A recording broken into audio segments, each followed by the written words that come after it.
people, what's up? Welcome back. Brandon just caught me just doing things in my hair. We're back again for another day of the playoffs, and we're getting silly with it. We're also getting serious with it, Brandon, though, because there's only 2 spots left to play for. We're going to be covering the lower bracket for the first game of the day, because all 4 lower bracket games are happening at once. And then we'll jump to the upper bracket, which are all seeding games. So the first game, elimination. Yeah, it's going to be quite a serious mood for the first one, and then we can get a little bit goofy for the second best of 3. I think that's probably the best way to do it, Lucy.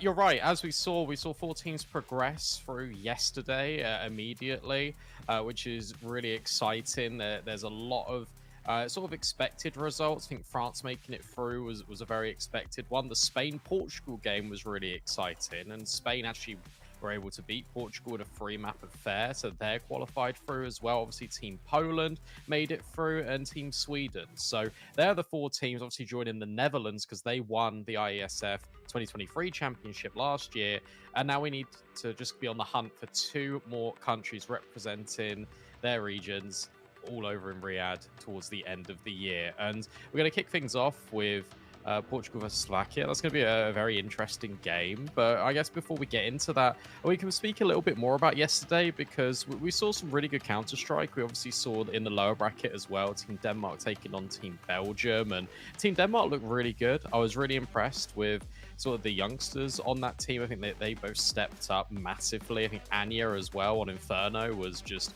excellent. But I guess outside of any of the results I've just mentioned, Lucy, were there any surprises for you outside of that Spain one, maybe? Yeah, I think that one's probably the biggest surprise. I think everything else more or less went to the script when you kind of look at those matchups. It's good to see, teams like Poland, Sweden, France just coming through and playing the Counter-Strike you'd expect from them. They come in as hands down the favorite teams. It's not even a comparison. And I think there's a bit of a jump then from those top 3 to everyone else. Spain, as you mentioned, has been a surprise. We take a look at the highlights from yesterday. So we'll run those back while we talk through those games, which means those upper bracket games are actually going to be super exciting. This one versus Romania was actually interesting.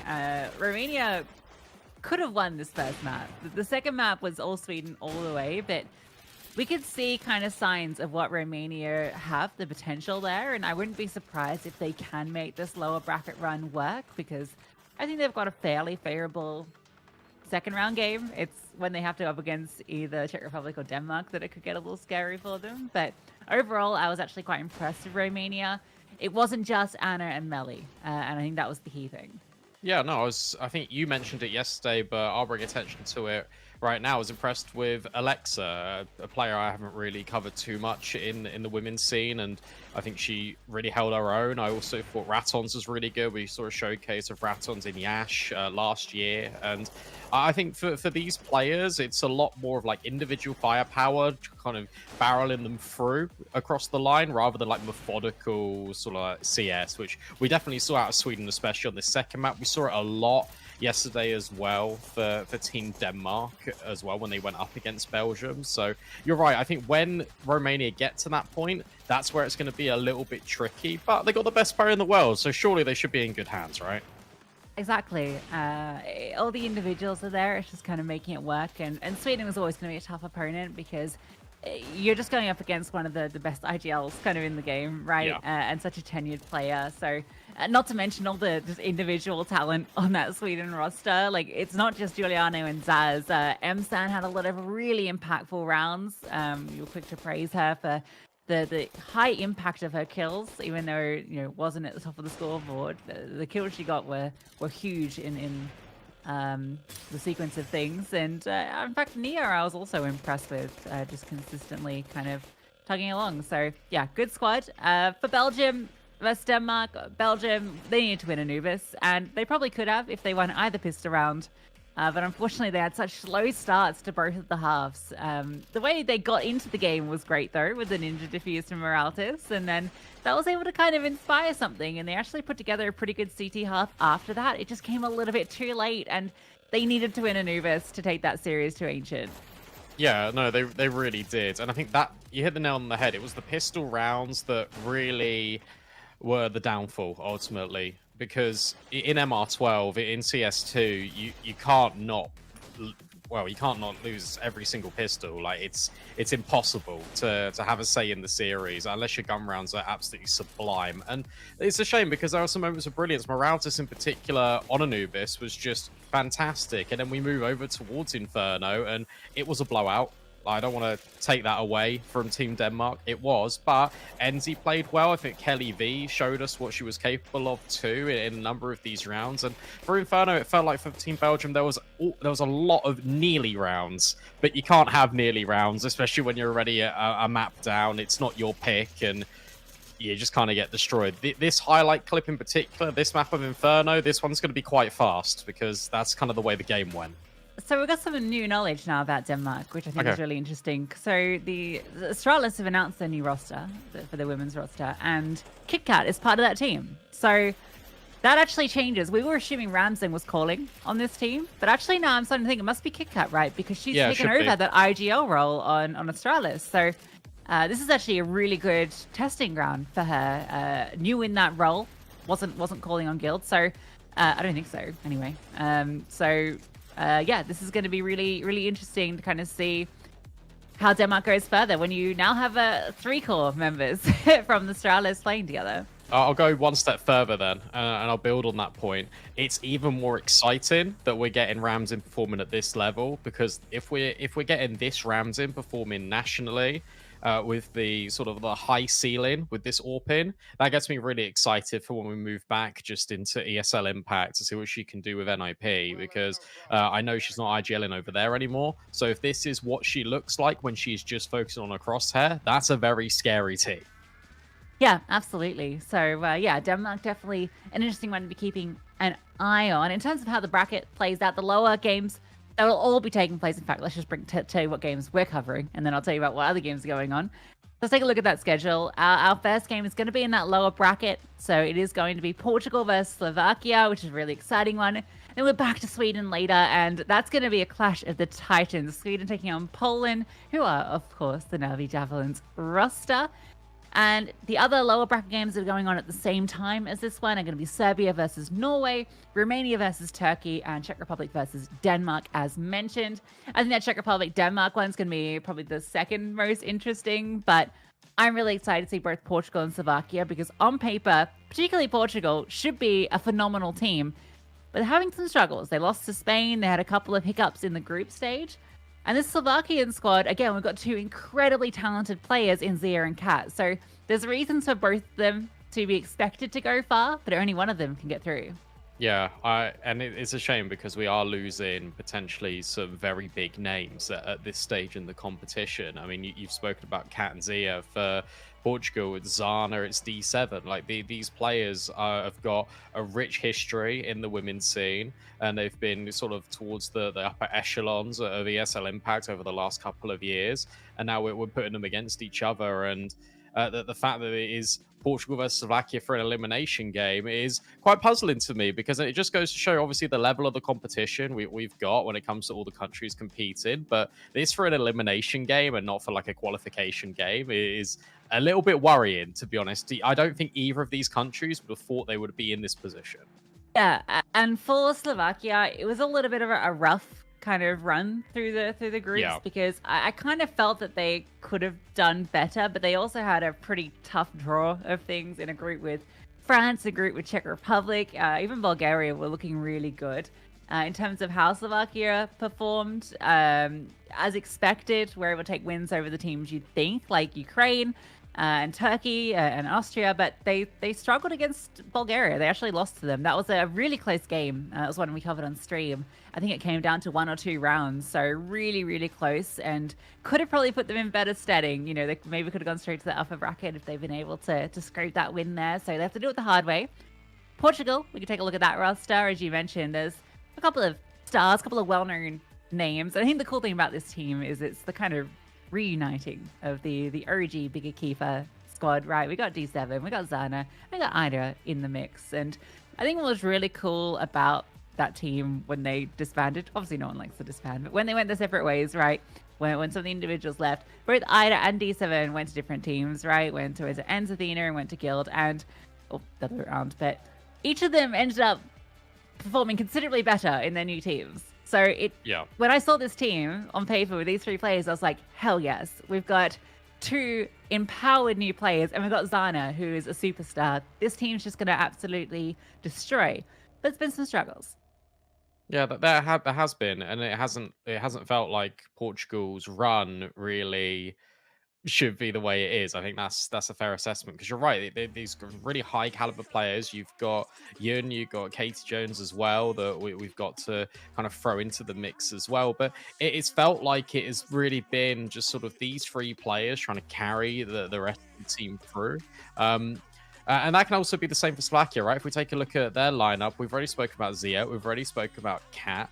The other names that join them, Matthew, Salty Patty, and Nikki. But it very much is just the case of the 2 players at the top for Slovakia that is really doing the damage and like making these rounds even possible. I think you were saying yesterday, and I think you could probably build on it again, Lucy, the fact that Kat was thrown into so many of these situations, especially in the group stage where she had to clutch, she had to go above and beyond, and more often than not, she was. But now we're in a playoffs berth, and I know she's one of the best players we've got in the world. I know she's one of the most decorated players in ESL Impact because she's won absolutely everything. But with the pressure on, and with not the same individuals around her, can she do it again? Yeah, and the thing for Slovakia is that we were talking about this and the pressure and the difficulty of their run. They're one of the hardest groups, and they could have topped it, right? Their 2 losses. One was to Bulgaria, right? The one I said they should have won, one we covered on stream, 13-11 loss. They also lost to France, 13-11. 2 games against France, who's like probably the best team here outside Poland, and couldn't just get it over the line. And that's really haunting them because it means that they've now had to do this lower bracket run. And I think the player I'm looking at to step up, obviously we expect Kat to perform at a high level. But the player we think we need to step up, who has that expectation, is Zia. Obviously, we didn't cover all the games from them during the week, but from the game I saw, wasn't kind of at the same level as Kat, and she's a player that you kind of expect to be because she is this real up-and-coming talent, right? So young and with such a high ceiling that kind of have a lot of expectations on her, and in this environment, she's kind of needed to frag out because you've got some of the kind of unknown members of the team, like Murphy, who are actually playing really well. I want to highlight her as well because I was really impressed what I saw from her. But Zia's the one that I'm looking at for this series. All right, cool. Well, we know the players. Let's take a look at the maps. And well, after yesterday, and after what you told me on the group stage, I'm kind of expecting Ancient Band. Okay. Ancient Band. But, not that we got to cast it yesterday, but you know. But Dust 2. So Mirage, Dust 2, Anubis. We've got 2 out of 3 of the, I guess, holy trinity of maps that constantly get picked. But it does mean we get to see something a little bit different here. And to be honest, I take a look at this and I think, okay, well, Dust 2, a map that I know Ensafina don't mind playing. I also know Beekeeper don't mind playing. I'm not sure whether Guild had it in their plans, but I think it all kind of goes into the wheelhouse of Portugal. I think it's a fair assessment right now. Potentially, you can correct me if I'm wrong, but I think the individuals on Portugal should be stronger overall than the individuals of Slovakia. So going on these puggy maps, I think it makes a lot of sense. Yeah. No, I think it's definitely the right draft for Portugal, right pick in Dust 2. It's a map that all these individuals are just going to thrive on. Yeah, you look at the aimers on this team, players like D7, and you look at the AWPers. I do think that actually that there is a chance that Zia, if Zia does step up, right, that she could be more impactful in the 7 than Zana. Because it felt to me that Zana was a little absent in some of the games. I obviously didn't watch all the games, so I'm being very general from what I saw. But the Portugal game I saw, it wasn't Zana. It was all D7. In fact, it was very similar to Slovakia, where it was one player doing everything. We had D7 and we had Kat. So for both these teams, it needs to be more than just D7 and Kat. Yeah, no, for sure it does. I'll tell you what, the Ancient Ban actually surprises me a little bit because, again, I know all the players on Portugal, they said the core that we constantly keep talking about, some of the best maps are ancient. So the fact that they actually go and ban it straight away maybe is showing a little bit of a reservation, because you are playing against Cat on that map. Yeah, You're I think also so. playing against Zia. And remember, Zia and Ida are teammates, so they're going to know roughly how each other are going to play. So now you take it to sort of somewhat unknown territory with Dust 2. I don't know. I'm clutching at straws here, but I'm just trying to figure out why potentially they might have banned Ancient. Yeah, I think you're right. I think also Slovakia's best showings have been on Ancient. It's where they almost beat France. It's where they almost beat Bulgaria. You know, it's where they were taking on the best teams and finding success. So I think, yeah, it's probably an intentional ban just to not give them that map that they're comfortable on, force them to pick into something else. And Mirage, you know, if you assume that's going to be their kind of second strongest map, that's one that everyone's really comfortable on, and certainly the players on this Portuguese roster. So we kick it off. Elimination on the line, and in fact, a spot in Riyadh, what these two teams are fighting for. Slovakia versus Portugal, kicking off on Mirage. Yeah, let's get into it then. Portugal obviously starting on that CT side. Slovakia immediately out the gate, it's just going to be an A-pop. And there are 3 players reinforcing this from Portugal. It's going to be a brawl, and potentially the pistol round could be decided in the next 10-15 seconds. Okay, D7, close. You're under Shadow. Katie Jones not too far away. Zia from the Palace. Not going to be first contact. It's D7 swinging out for a double. And 2 more for the CTs. This one not quite working out. And Cat left to pick up the pieces. Can't get a single shot off. They try and go for an execute out the gate. And Portugal have everyone there. Yeah, I tell you what, there's a little bit of a delay there for Slovakia. Right idea with what they want to do, right? It's the smokes, deep connector. They want to scale in towards jungle. That's the idea of this entire execute. With that flash coming over and blinding D7 over at default, you need the player Palace coming out. The player Palace can't be the second point of contact on that execute. It needs to be the first, going with the utility, and then that allows Slovakia to scale in towards jungle. But D7 completely unaffected, so's Katie Jones, and it is a delightful shutdown for Team Portugal. It's a fun little setup. D7 and Zana layering. So when these players swing out, they're going to meet 2 M4s on the other side. And you imagine... Oh, this is like what happened earlier to Sweden. I've almost lost both of them. Ewan's gonna step in and help things out, so those angles a little bit more favorable. Oh, Zana, you should have thrown the M4 out. No, silly. Well, that's lost forever. So that ends up kind of costly. They lose an M4. Yeah, a little bit costly, but Ewan got 3 or 4 kills there, so could drop one over. It's okay. But you're right. If Zana just throws the M4 out the window, then they can just not have to invest. Good recovery, though. I think that's the most important thing there for Portugal. They recovered it. It didn't get crazy. It didn't get too turbulent. But Slovakia have now got all the AKs in play. And they've got a decent amount of utility. Fighting for mid early of both of these teams. Casey Jones is going to be locking down A primarily. Going to keep our eyes on her to see all the pressure for Slovakia. But currently, no one is really doing anything. It's a very slow default. They're just trying to feel each other out. Yeah, you can see both teams completely spread. It's like it's a line of blue and a line of yellow. Thankfully, Zana didn't go down in the previous round. How active is Kat's going to be? That's what I'm most interested in seeing. She might be given some rain to lurk in middle. As off the initial default, Slovakia spot very little. Portugal just playing their pauses. It will be a move back from Slovakia to enter A.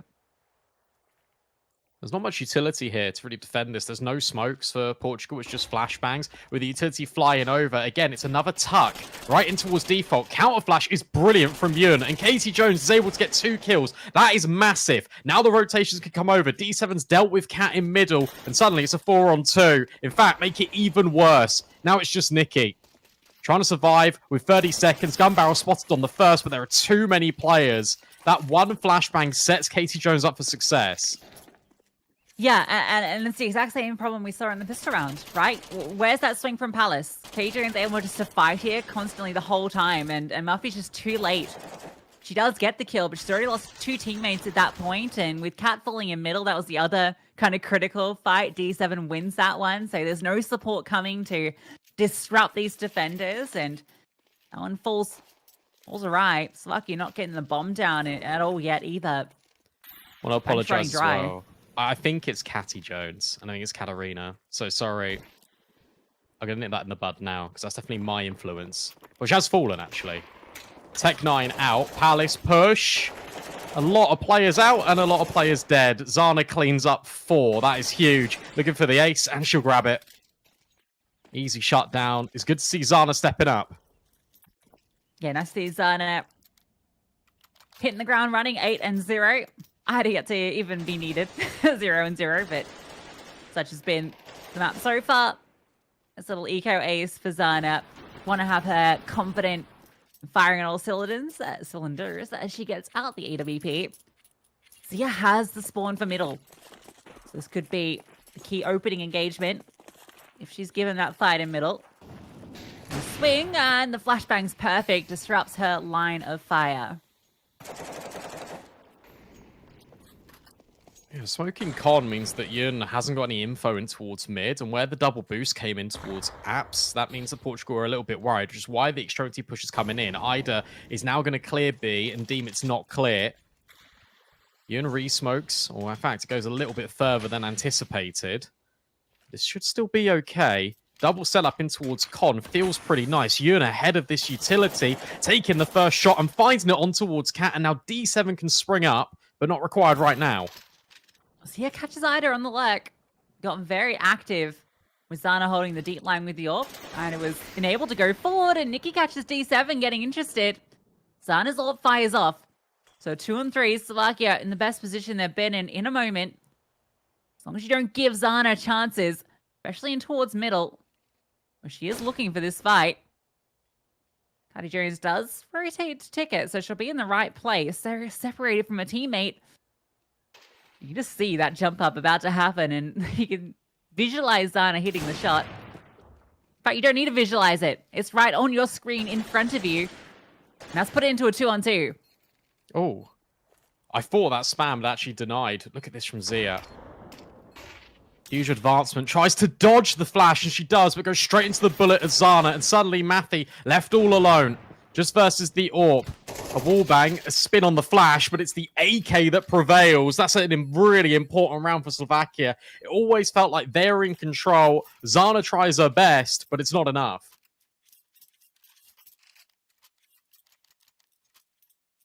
Big round from Matthew. This fray in middle doesn't quite work out. Zia heads up, and Nikki aware of D7's push. Zana tries her hardest with a couple of nice, well, 3 nice kills. That's a really fast, quick shot. But Mavi is the player I mentioned in the pregame, was really been remarkable for this team. That third player alongside Zia and Kat, who's been stepping up and is necessary because Kat yet to even frag. Nikki again, winning the 5 vs D7. Yeah, I think the 2-on-1 there for Portugal is really an example of what happened just all in that round for the CT side. Very individual. 2-on-1, they could have just grouped up together. Big fight here out mid, but Yun goes straight into Matthew's crosshair, and so does Ida. That is massive. Zana misses the chance to at least get one back, but B is completely open. This should be a save. This should be a round win immediately for Slovakia. Zana getting that kill, is that going to interest her? No, they're going to be a little bit more disciplined than that. So she'll just try and survive. That round's just individual fights being won out.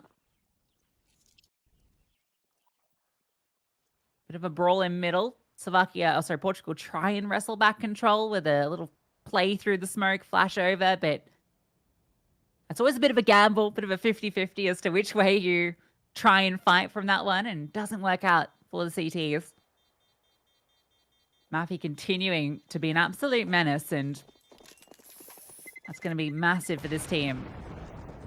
Just these mid fights are not going well for Team Portugal whatsoever. It feels like, look, they're trying to achieve good things where it comes to fighting for mid with utility, but you're only sending one player to really crunch on it. You see here the delay with Yun and Ida swinging together. The flashbang's a little bit late as well. Matthew hits some incredible shots, of course, which means the trade's denied. It just feels like everything is a little bit off kilter by maybe about half a second, even less. Zana this time going aggressive under with the orb. Going to go toe-to-toe with one. Missed shot. That'll be the end of her. Salty Patty will claim the opening kill, and Slovakia have got 3 opening kills in the last 3 rounds. Cat's having a rough start to this one, though. So Portugal did a good job of locking down one of the stars. Without Zana, they lose theirs.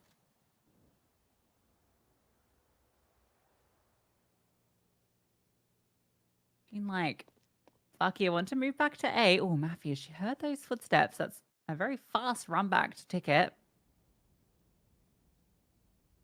Portugal gamble to the B side.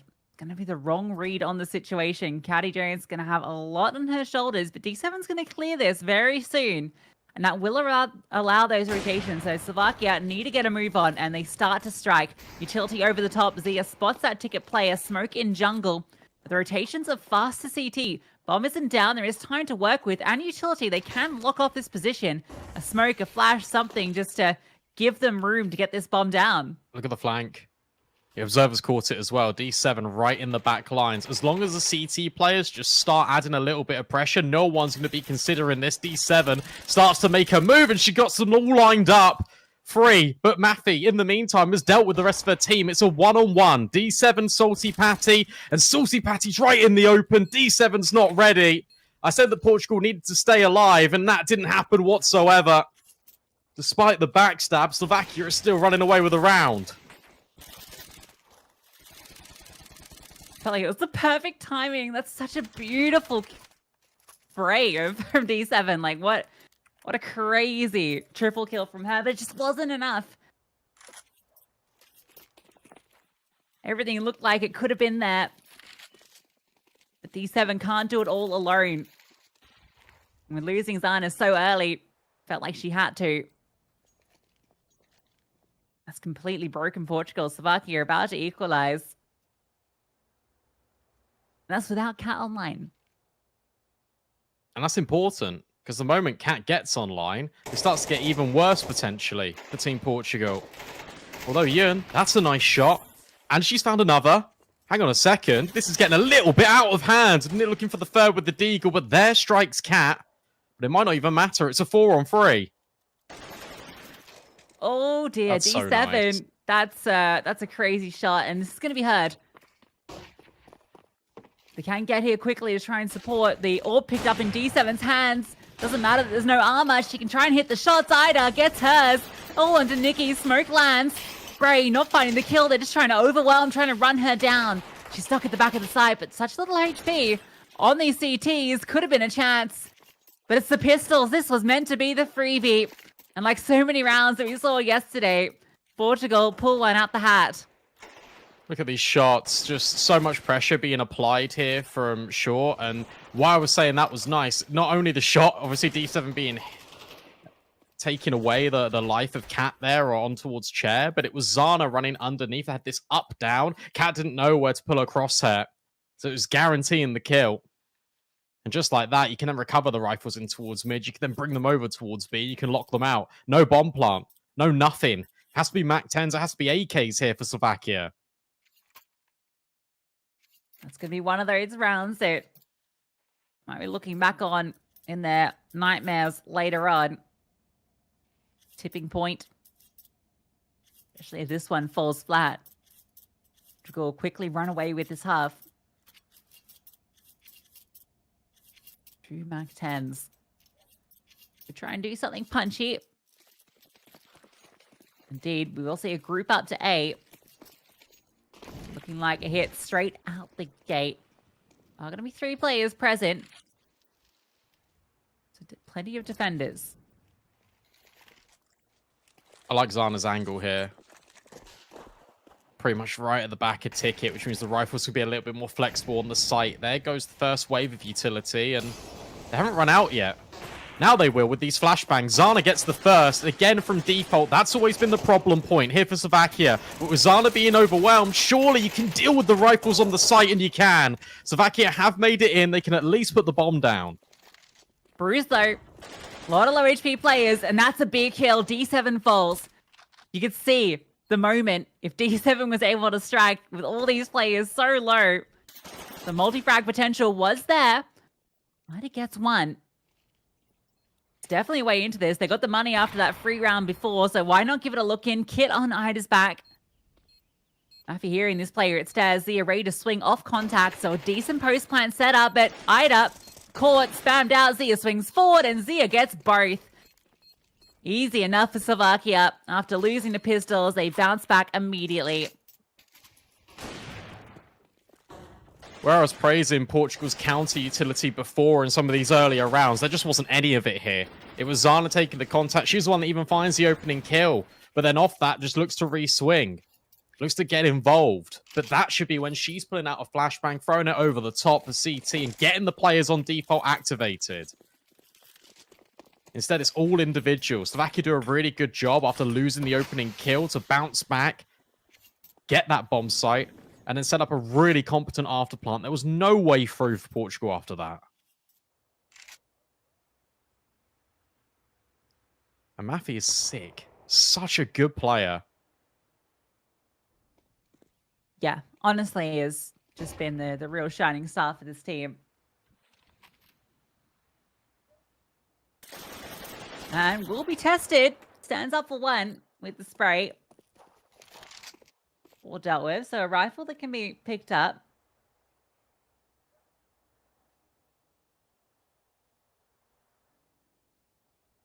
Dana's orb lies in wait. Perfect position as they creep around. Doesn't get the kill. Peeks back in and Cat strikes. And they've spotted this player over towards the corner. Ida drops the smoke, just trying to stay alive for that rotation. She's going to look for that fight onto the edge of it, and she's just blown out the server. Cat arrives in explosive fashion. 3 kills for her, and that's the round. I don't get it. There's slowly starting to see these mistakes being creeping in for Team Portugal. Zana gets a tag and just re-swings dry. They know exactly that you're there now. That there's no need to swing into 2 players completely empty. No, furthermore, Ida gets spotted. She drops that smoke. She doesn't try and drop it again. Another flash just into the site to move away, to reposition. Maybe even just go on top of the truck. Try and find an outlet. Try and take something with you. Try and deny time to get the rotations over. It was a lovely set play from Slovakia. As soon as they get the contact on Zana, they accelerate. They use their utility to deal with Ida at the back of the site. And Cat coming online is everything. That's what you said. If you get her active, she's going to become a little bit more scary. That was 3 kills in the round. Suddenly, Slovakia have equalized the scoreline. Yeah, 5-5, and Cat and Zia both on 4 kills. So Slovakia's team play and the other individuals are stepping up while these stars come online.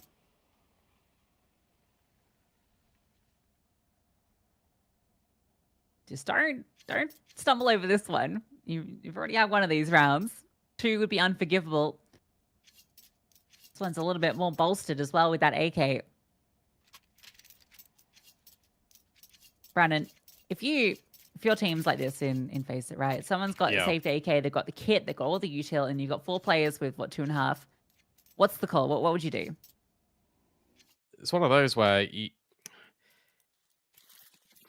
just kind of use your utility to try and set the pistols up. Like, go for a pop play, like, in towards ramp. That's why they've been finding a lot of success before. Maybe just go in towards mid and swing off one flash. The important thing is that they just do it together.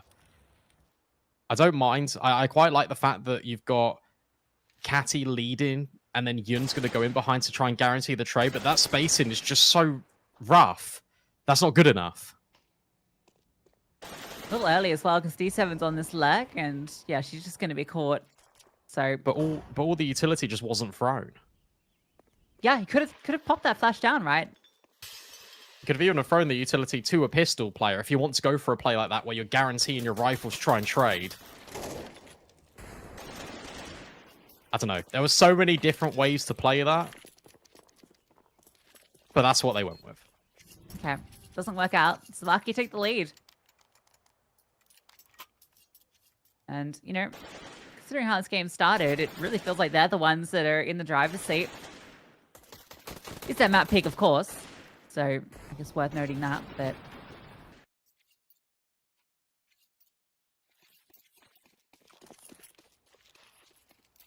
That's true, but given just how the game was looking, it felt like Portugal were in control. They were setting themselves up with utility. It felt a lot more cohesive. And in the last couple of rounds, it's really felt like it's fallen apart. This is better. Fighting in towards mid. You don't need to progress past this point. You do not need to swing, which is exactly what Team Portugal were doing. Yun is responsible for under. D7 can take the contact, and you got this up-down. Yun should not be swinging here. But at least D7 can clean up. That's the bomb dropped, and that makes things a little bit more tricky now for Slovakia. Good awareness. Uh-oh. Huge awareness, yeah. Expecting a player to push through underpass when 2 players have been found top mid. That was the best way back in for Slovakia. But this Cat and Mafia alive. They're in the A-bomb site, which is obviously where Slovakia would have loved to have ended up. There's a lack of any element of surprise present here because Portugal have full control of middle. They know that A was the space, was the gap. HE's cool to allow the dropout, but it's all on the Cat first. It's hers. Saw a close 1v3 from her that would have won the game versus Bulgaria. Can she do one to win this half? Those are the players. Top and good damage. That kill, that was the one. You could see how close it got, but it's denied. And Portugal will equalize at the half, but look at that round run. Portugal had a massive 4-0 lead at the start. They win one back with pistols, but Slovakia really got on a roll. Yeah, good round out of Portugal, though. I was a little bit critical there of Yun swinging, but it was being set up by a flashbang over at A, but the flashbang came in like 0.2 seconds late. So it's unfortunate. I understand what they're trying to do. D7 profits off it ultimately. I think 6-6. They won't be happy with it, but they'll take it if they're Portugal. If you're Slovakia, I think the rounds that you just won in a row, you're probably feeling a little bit more hard done by. Probably wanted 7, was hoping for 8 even. The 6-6 is a firm handshake. Zia now going in towards mid. Oh, had the chance, but instead it's not going to be run down by Glocks. They're going very quickly, but there's a lot of CTs defending this B bomb site. The USPs into this choke point are going to be potent, and they are. Zia, Cat, Nikki, and Zia again. Patty Jones has 4 players to find. Don't like her chances. Sheer quantity of CTs, and it will be Slovakia taking the pistol. Nice. Yeah, good setup here. Deep range with the USPs, funneling Portugal into the choke point. Really good communication as well from Zia. She sees a couple of bullets flying her way and then hears just all the footsteps running around the corner. They set up it in a really good spot. And the lean towards B pays off. That's Slovakia taking an important pistol. And again, we spoke about Team Belgium not winning any pistols. Slovakia, they've already done one better. So now both the pistols are shared immediately on Mirage, and for Team Portugal, they're hoping for a plant. I'd be given it, to be honest. There's only one player actually in the site. And looking the wrong way, getting run down from every direction. D7 hits hers. Bomb to be planted. HG over the top does so much damage. Almost takes down 4. The lack of armor, a huge issue. So they won't be winning this round, but they found a good objective.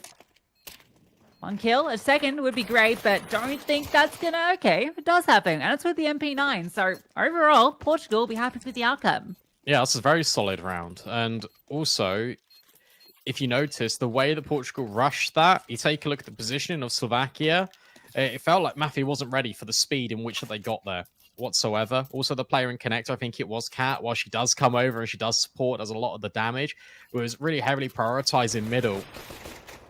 So that's something that potentially Portugal can exploit in a few rounds if they want to. That the rush potentially could be on the cards here. I think with better weaponry and utility, could be something they elect to go towards.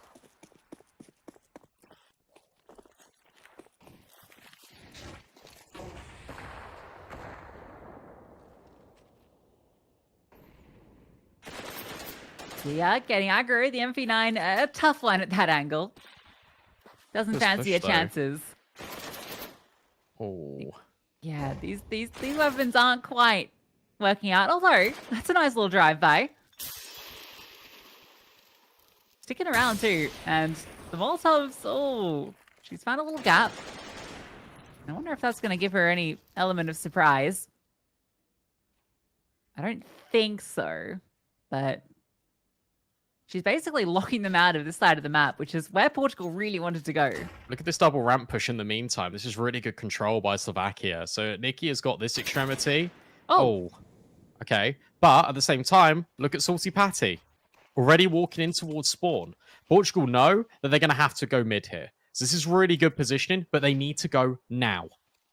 Need to rotate a player. Maffy needs to get to B.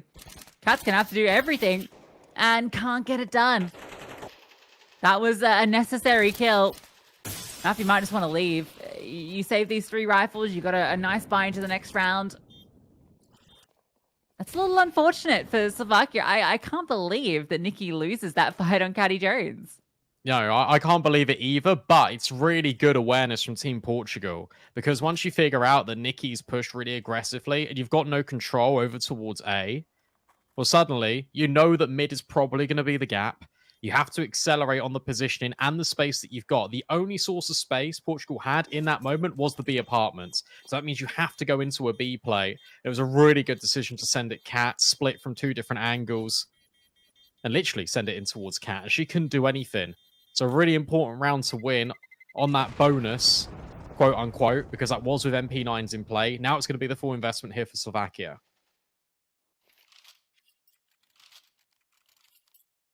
Yeah, I think if Slovakia had rifles in those 2 MP9 players, I mean, they might not have been in the positions they were in anyway, just because they were specifically taking aggro positions because of the MP9s, but rifles in either Zia or Nikki's hands, and they both probably get a kill apiece on that push, so I'd be happy to upgrade. I can't believe Cat gets downgraded to the MP9 of all players.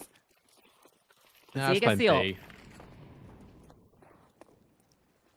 This is what I was saying, right, yesterday about impact of star players. Like, Cat's on B. Yeah. The good thing about this push from Salty Patty, at least last round, is that it wasn't spotted. So they can potentially go for it again. You see that Maffy is now interested in towards ramp. Got this setup trying to bait Cat in with the MP9. Nikki is just trying to play jump spot to sort of bait in the idea that no one else is there. But here's Maffy walking in towards spawn, and Portugal are aware of it but can't get past her, at least at the first instance. Zana will eventually get traded out, but now it's a 4-on-4, and Portugal haven't really got any map control again. Yeah, they have a decision to make, right? You've killed this player in T spawn. Do you go to A and hope there's no rotation, or do you stick to your guns and go back bit to B? And looks like they want to go mid to B. It seems so. Caddy Jones and Underpass isn't going to be linked up with them. She'll have to go back. Maybe just be that lurk to catch players on the rotation. But Cat hasn't moved. She has been on her perch for over a minute. She's not going to get cleared. And Nikki's already doing her job. Maybe overextends onto D7, but Cat strikes for her kill. Ewan very fast. That's in fact not even needed. So 2-on-2 made into just Zia, and Zia is gone. Caddy Jones, massive round. Double kill at the end, and Portugal equalize. Yeah, I'll be honest. I really like the idea of Portugal again going for another mid to B, because they're keeping it very simple. They're making it work out effectively because they know Slovakia aren't contesting in towards middle. But when all the utility gets dropped, I'm thinking, why have they not just thrown this into a contact play? It doesn't matter because you've got Yun, you've got Catty Jones. They're the players that are now bailing out Team Portugal. It's really cool that we are seeing all the individuals now step up for Team Portugal right when it matters most. Uh-oh. Right. Well, it'd only be right if a round goes back the other way. Oh, it's going to, Brandon. You're trying to recover, but they're losing the pistols. And they've lost the pistols. How's that feel? Shoe on the other foot.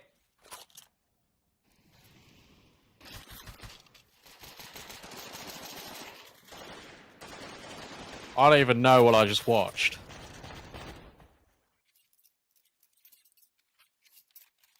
I'm not sure. Yeah, that's a disappointing one. That really is a disappointing watch. They've done all of the hard work to put themselves in a position where they've equalized the scoreline, they've broken the economy of Slovakia, and then that was the round. Listen, I think it's fair because and now we it got went my the other way face here before. as well, and I'm just So, sat here like, oh. No, look, this is it's good. It puts balance back in the universe. Right. So now the outcome is fair, no matter what. It wouldn't have been fair otherwise, Brandon, if you eco someone. That's, you know, just gun rounds. That's all that matters. Yeah, just gun rounds. Counter-Strike should just be everyone has a full buy every round. That's how you truly know who's better.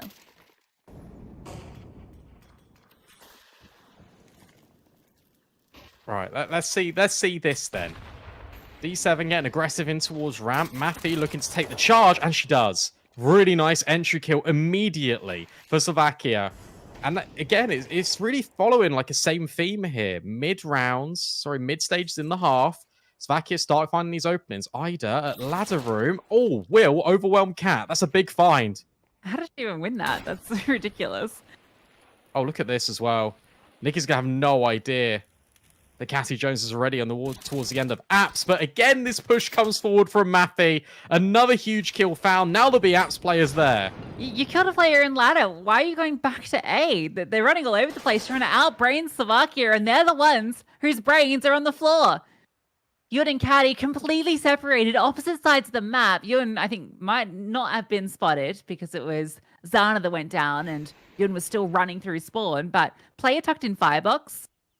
You don't have the time or maybe the space to clear this with the crossfire set up from Salty Patty. But maybe Caddy Jones can bring this one back. This fight determines the round. Yun swings. 30 seconds left, but Mafi is undetected, and you feel that she can just end the round. That smoke is going to give her something to, well, the T is something to work with, but Mafi, first is hers, second, not quite converted, but half HP, and a 1v2. Orp in CT. Comes forward, a whiff shot, but that's going to give Nikki space. Don't want utility in your hands, just need to hit the shots, and oh, it's awkward. Yun's given the chance.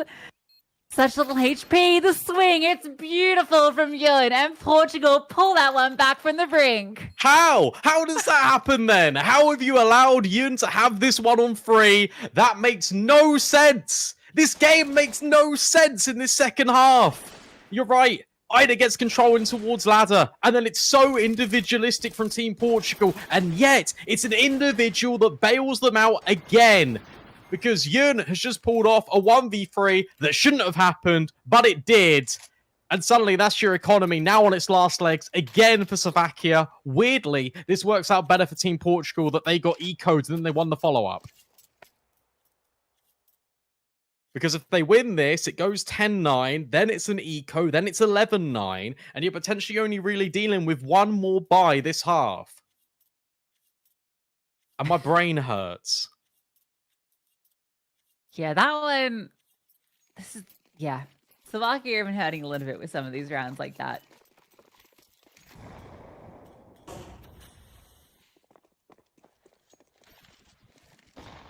Keeps it interesting at least. No utility, so getting aggressive early. That's their flash expended. Get a little bit of info, but no kill.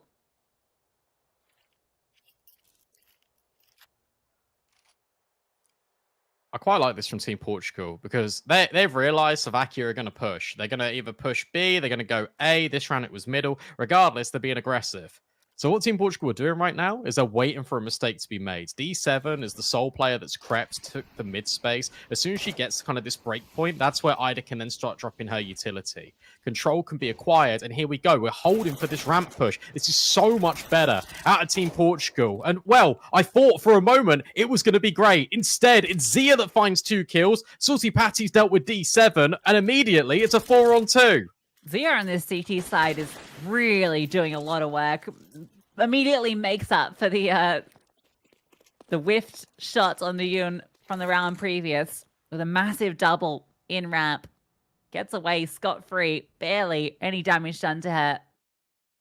And you can't lose this one, Slovakia. 4-on-2. You imagine Zia's position with Salty Patty should be enough to clean this up. Time's going to be a massive issue for Portugal. They're going to have to start making moves very soon. And Zia gets that first one. And second spotted. Zia can't get the kill, but does all of the work in that round. Slovakia onto double digits. I was literally painting the picture of how Portugal played the perfect mid-round, and it was, but it just gets undone by Zia finding that double kill. They were holding for everything, and it's just the lineup. They weren't expecting the second player, and that's their undoing. 10-9. Slovakia take the lead.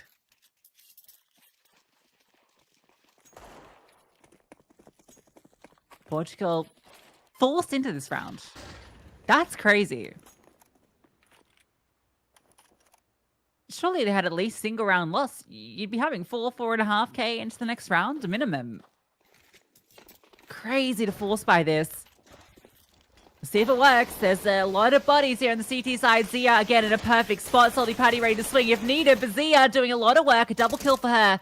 There's Salty Patty chiming in. Maffy as well. This was a forced buy. And they're forced back to spawn. Zana with nothing left. Might be able to catch a kill on a timing. Yeah, okay. Surely not another 1v3. No, it's such a little HP. Surely not. No, Cat. Make sure it's not so. That one almost again falls from Slovakia's hands. But it's Portugal. They put all the pennies in the pot. And it doesn't work out. That's so expensive, though. The fact that Zana is thrown into a 1v4 and makes it a 1-on-1. It might not matter. It might not matter. And I'm glad it doesn't influence the decision for Portugal to invest in again. I think that would be very silly. They just want to guarantee at least one more gun round. But they're playing for OT.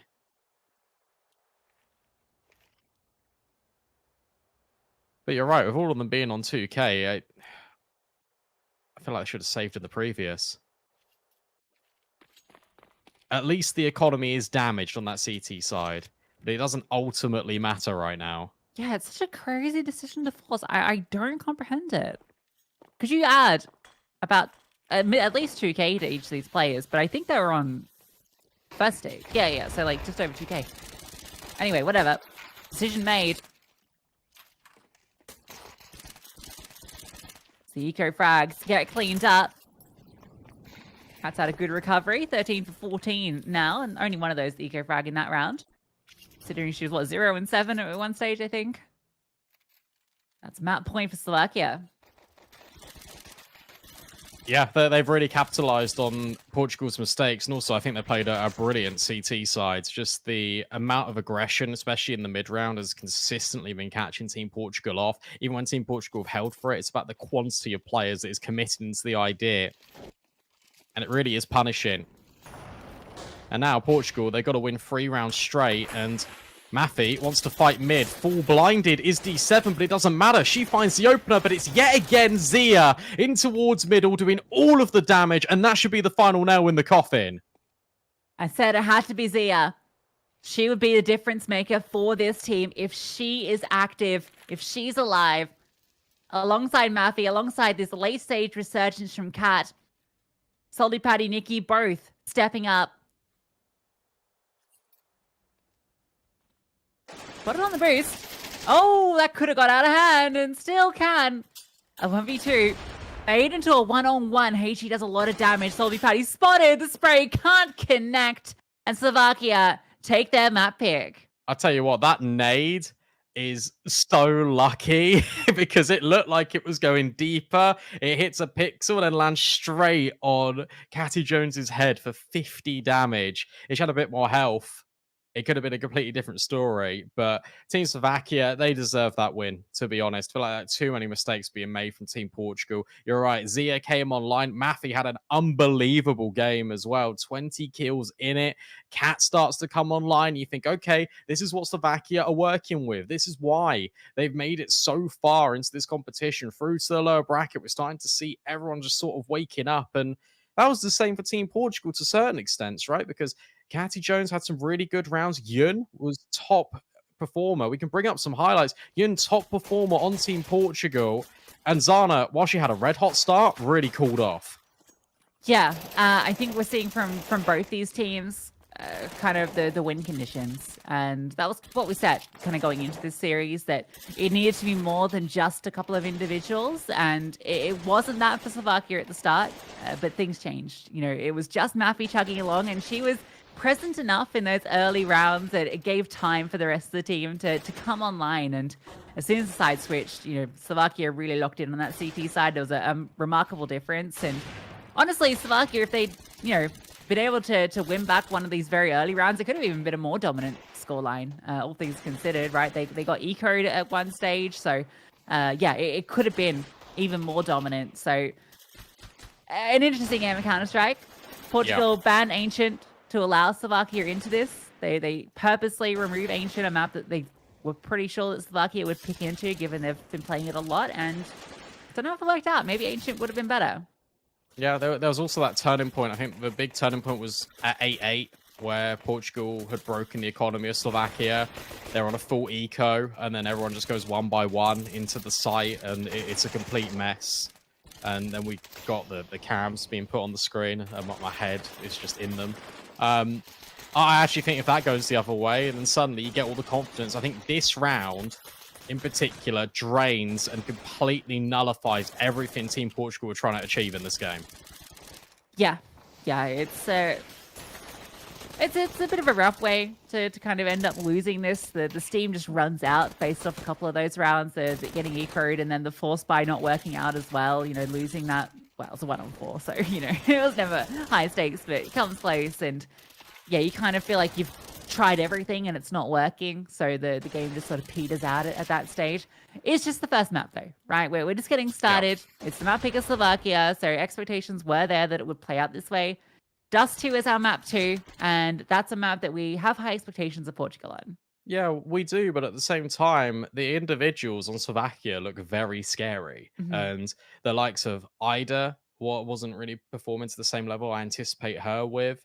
I think you can expect a little bit more out of D7, but these are all things to come. Hopefully, Team Portugal can bounce back, because otherwise they get eliminated from the qualifier. We'll have to see how they do after this break.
Slovakia take their map pick, the European map of Mirage. We go Dust 2 now, Brandon. We go to Portugal's choice. And we praise this choice, just given the individuals, their experience in the map in the past. You still feeling confident about them on it? Not really. I'm going to be honest. That T side was a little bit interesting. I think the defense as well had holes in it on Mirage. And I feel like if you've tactically banned Ancient, it means you're more kind of comfortable going to Mirage. But there was clear just sort of... It was either comms issues or it was just sort of like delays in like the plan and everyone being on the same page for a lot of that for Team Portugal. And then some of the individuals went a little bit absent. On Dust 2, it's one of those maps where none of your individuals can go absent. It is literally just like DE_aim, and all of your individuals have got to be online. They've got to be present. With that being said, I was happy the fact that we've got these players that aren't just the players that we pretty much talked about for the entirety of pre-show on both Team Slovakia and Team Portugal really stepping up.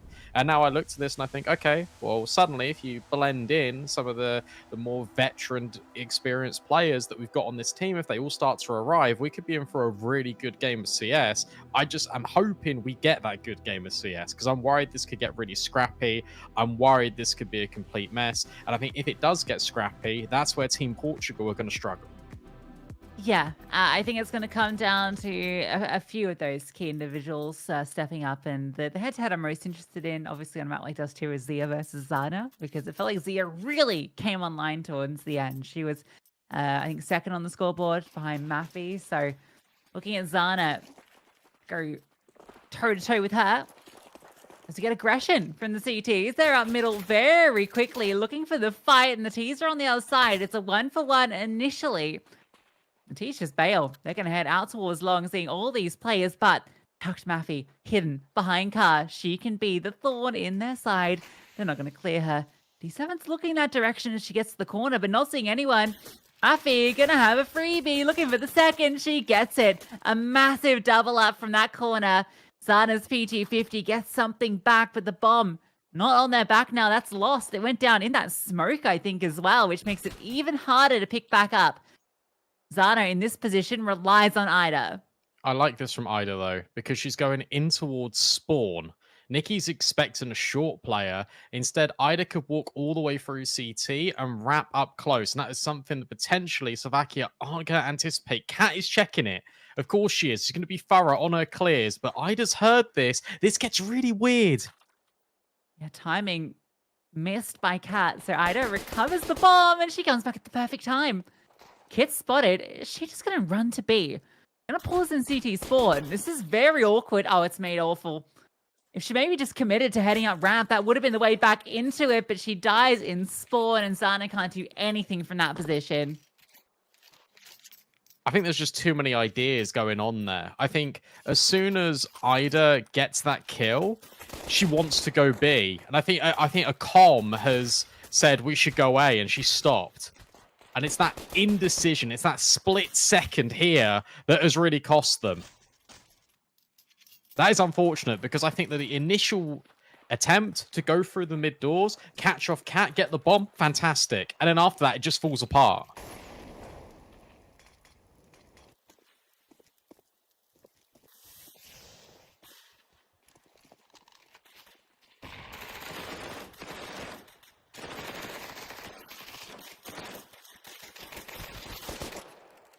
Okay.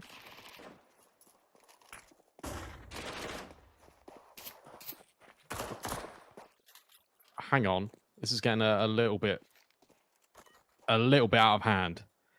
A 3-on-2. But the rifles can't really be recovered. I say rifles, it's SMGs on the floor. That now gets picked up. Catty Jones has got a P250. Can they make it to A? I don't think so.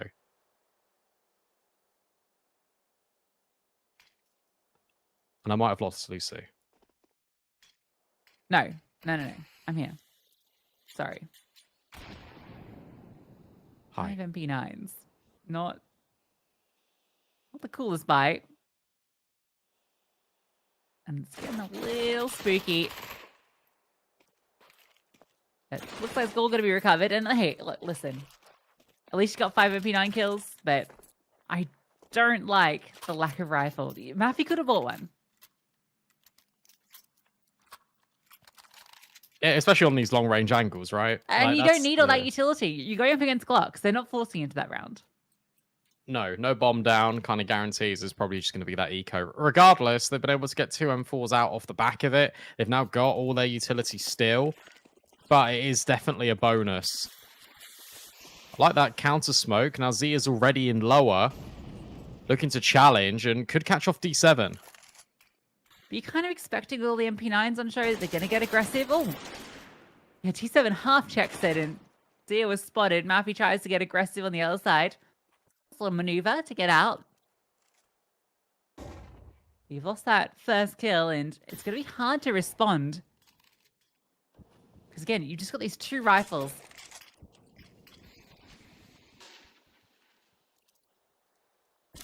Oh, not quite the smoke they were after, but it doesn't matter because Zana over the top has dealt with Cat, and suddenly short control does belong to Team Portugal. So currently against the mishmash of MP9s and M4s, it is working out. That nade, if it went a little bit deeper, would have done so much more damage, but Portugal looked to scale. Nikki in a good position, but this long lurk will be her undoing if it's timed correctly. And with the flashbangs over, Nikki looking for the timing to fight forward. Headshot angle gets hers. Would love some more. She's found another. But it might not be enough. Maffy's alone, and there's that long flank comes through finally, and it's enough to lock in the round. Yeah, nice sort of pacing on the round there from Team Portugal. It's very much a standardized default, but just adding extra care to clear all of these angles with the SMGs, as you mentioned, really common for them to get up close and personal, try and already do some damage. But Nikki being the only outlet there for Team Slovakia just isn't enough. And interestingly enough, by buying all of those MP9s and then losing, they're actually only on Deagles here, Slovakia. It's been very expensive in the rounds that they have won. So as a result, Team Portugal can equalize early. Yeah, surprising it's got to this point. The SMGs just didn't pay off in that last round. So playing the longer game, wanting the money further on. The better weaponry. Oh. Someone molly mid, said D7. Now she's being flanked. This could get a little bit tricky. I think Zia should be able to get an AK here. Yeah, D7's done for. It's just, what can you do once you find her? Portugal are grouped, and they've not taken space, so... Uh-oh. Slovakia's going to have all 5 members here. All of those pistols, the AK. Smoke lands. Zana gets one through it. AK has to be juggled over. Yun another. And looks like crisis should be avoided. A salty party is only good for the one. And all the players here, but the lack of armor means that they are just mincemeat in the hands of the AKs. Anything for Cat? I was going to say, it is Cat. No. Oh. I got scared. I got very scared. I could see that falling apart just because we saw the first map. We saw all the pistol ecos doing a lot of damage. And when you see 5 players from Team Slovakia all being over at A, and the only space Team Portugal have got is over towards A, yeah, you start to get very worried. But they're okay. And now it's a full gun round. Interestingly enough, no AWP for Team Slovakia. Still can't afford it. So Zia is using a rifle, and Zana's uncontested. Zia's rifling quite strong, to be fair. D7's already out long, and she is accelerating, but the late flash is enough. You can see the layering of utility there. D7 had really good scaling. That counter utility perfect, and Cat's hearing everything. All these players fast up short. 2 players long, Salty Patty close by, looking for the shots, gets hers. Now Cat can step in. She steps in for one. So trades are at least good. The 2 players. Oh, Katie Jarians, that's the kill they needed. That's giving them something. Giving them space. Zana to put down the bomb. Yeah, but look at Matthew's position. Already up short, already scaling, but with Zana finding Zia, it could be a completely different turn of events. Zana now holding for Matthew, sees the jiggle and holds patiently. Who's going to blink first in this stalemate? Is Matthew going to commit in towards short? No, instead Zana punches in the digits. will be allowed the luxury to escape. Scopes on the angle. Missed shot allows Maffy to creep in closer. Another missed opportunity. Swaps to the pistol, but Maffy holds her nerve and she defuses, getting the round for Slovakia. I'm impressed by Maffy. Just every game I watch her play, like, this is the decision making in that moment, right? The wide swing off the angle after you jiggle out the first shot, and then getting onto that elevated angle off on the lip so that she can look over the box to where Zana's positioning in. Every time Zana swings, it's a different angle she has to adjust to. Whereas Maffy can just lock in on that one headshot angle. Really nicely played. A 1v2 for her in the end. Although it gets there off the back of Caddy Jerians getting some really nice entries. Well, kills from short to give Portugal the advantage. A good round for Slovakia. First gun round they picked up. Oh, not ideal. Zia finding the first and scoped on the second by top middle as well. Zana can't overextend. She knows all too well how these angles work by the mid doors. Another round in which Portugal look for early control. They have taken tunnels. But they've got to get past Zia's AWP. Easier said than done. We're only taking one kill for our troubles. Looking to see if anyone's pushed. A big issue for Slovakia is that they've got 3 players on B, but that might not be an issue because actually Portugal's going that way. So it's the opposite. It's a big issue for Portugal. Fade attempted. See ya, quick up, and now they burst into the site, and it's just an absolutely devastating result for Portugal. Cat and Maffy there to clean up. Yeah, nice little setup, and Zia plays that really well. I like the counter utility she puts down with this new smoke that's kind of being introduced with D2 being added back in the map. You smoke off the right-hand side. It's kind of the counter play to like a hinge smoke. She blows it open. She drops the incendiary so they can't progress in towards middle initially. Now Portugal got nothing. Only a couple of flashbangs to try and aid a bomb plant or aid their assistance out of long. But getting past Salty Patty is going to be a little bit difficult. You've also got the backup as well of another rifler. It should be fine. Everything should be okay, especially with the reinforcements. Yeah. There's so many bodies here. There's no way for Portugal to flash out any of these positions. So they can leave D7. She can maybe catch someone if they want to, if Slovakia decide that they want to retake control. But there's not really any impetus on Slovakia doing that. So D7 can maybe activate late if they can scale up short. But, oh, that one misses the mark. And Cat misses the mark. Surprisingly, it's a lot of damage, to be fair. But it's not the kill, and long range, the pistols could tap out, but Nikki, she can tap just as good. That's that activation from D7, but it's only one that she's good for. Yeah, it felt like with Cat falling there and then Nikki being in a completely isolated angle, missing the mark initially, that Portugal were going to capitalize on it. But it's fine. They get bailed out. And then Zia just chimes in and deals with D7. All right, Slovakia.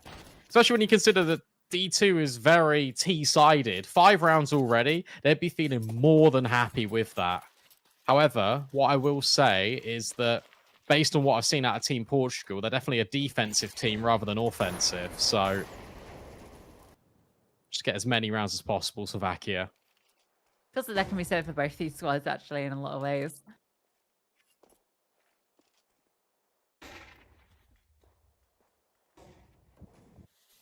Again, Portugal early on, taking the ground. Really well this. Wanting to scale short. Cat.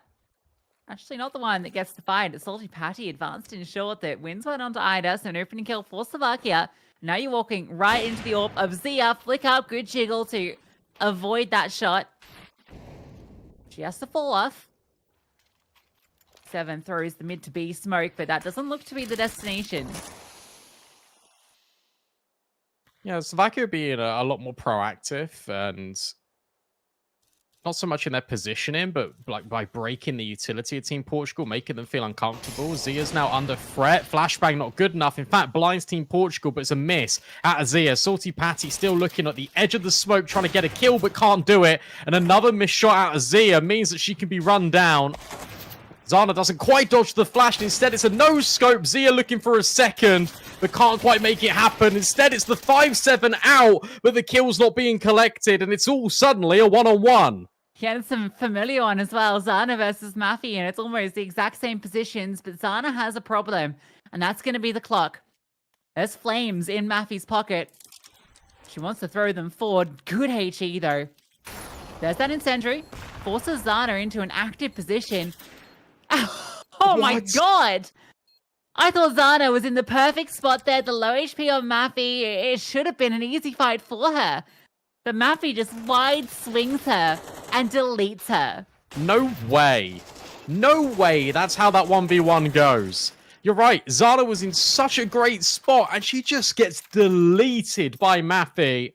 Portugal can't win a clutch. Portugal, at the moment, can't win a round. And now they've got limited money. They're in a really awkward spot where some players can go on Galils, some can go on AKs who wouldn't really have all the utility. It feels like it's going to be Tech 9s.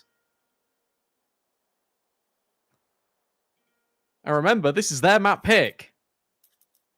1v1s. One out by Maffy. Well, one was 1v2, I should say. This play is not on your radar. Your radar needs to be restarted.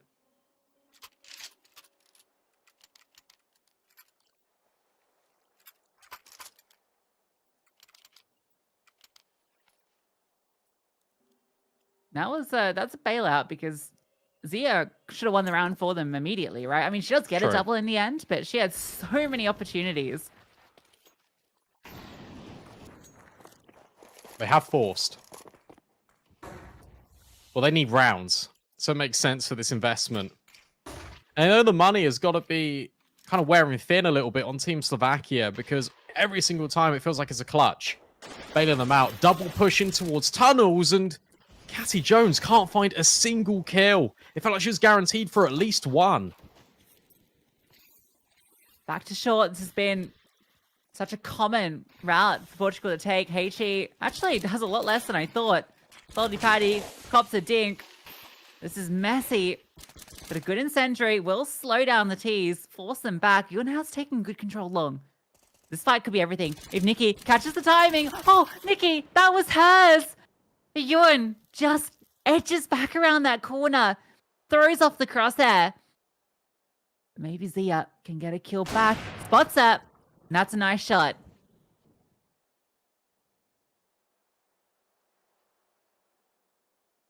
It's just these slow rounds in which Portugal just shift their decision-making. Oh, that was the chance as well. So many kills in which you think, surely that's a guarantee, and then it isn't. Ida gets the bomb down, sure. But it's a 1-on-4.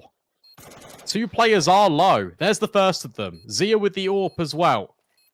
Incredibly wounded. And over the top goes Ida, but the bullets don't connect. A 1-on-3. Surely it's impossible. Surely there's no way. There's so much utility. There's incendiaries, and there's Cat with the headshot. Slovakia are going to rise to 7 rounds. Yeah, you can see the idea there. They thought that long would be open just because of that fight that was won out earlier, and they try and take the space back there, just running out, but get caught. Leaves into a clutch situation, and just, yeah, so many individual fights that are given because Portugal's indecision. Slovakia running away with the CT side on the map pick of Portugal.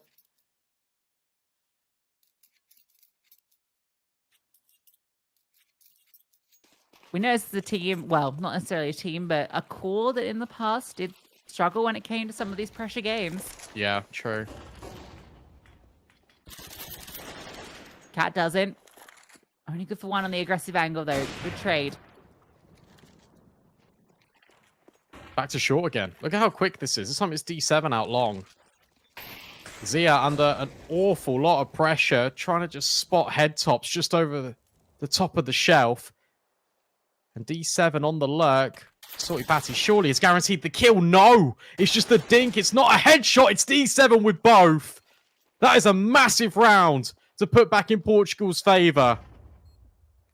If they're able to convert it, it's still Maffy and Zia. Yun tucks on the corner, waiting patiently, but Zana gets her revenge right when it matters most. And that's going to show the emergency exit for Zia. Portugal will get round 3. Finally, fight one back, and it comes off the individual heroics. D7 gets away with a double there. You can see left broken and bruised afterwards. Zia saves the AK, so it's at least something to take forward. But finally, Portugal break through this A site. They've been testing it again and again. This time, success is found.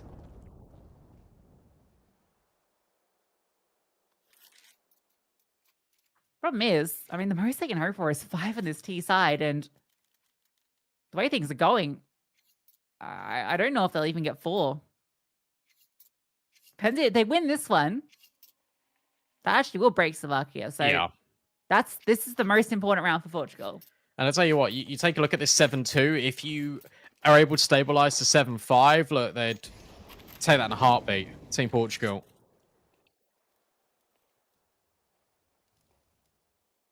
Same smokes being lined up to guarantee this long space. Yun goes out with the util alongside D7, but it's that AWP that falls first. As an immediate trade, Cat with the util will deal with Catty Jones, but it's Slovakia now under pressure at A because yet again Portugal was scaling. Fast they go. Cat drops the smoke, just trying to survive. Dances backwards. He's a player, I think, on the edge going into Goose. Bomb forward. Spam. Oh, doesn't quite hit the mark. And Cat's low. Advantage for Portugal.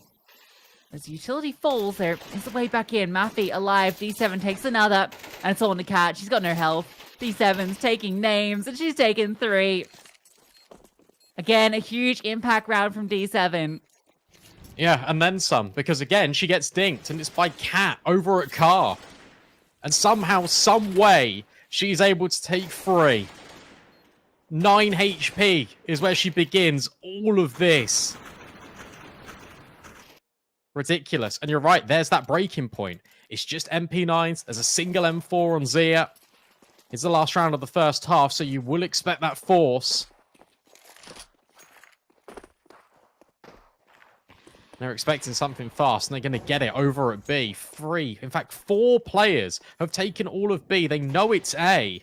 That's crazy. She's in basically T-spawn. She is in T-spawn now. But Portugal is so fast that it might not matter. That's the bomb. Please be careful. Oh, what? How does Maffy win that fight? Yun, oh, she's been so loud.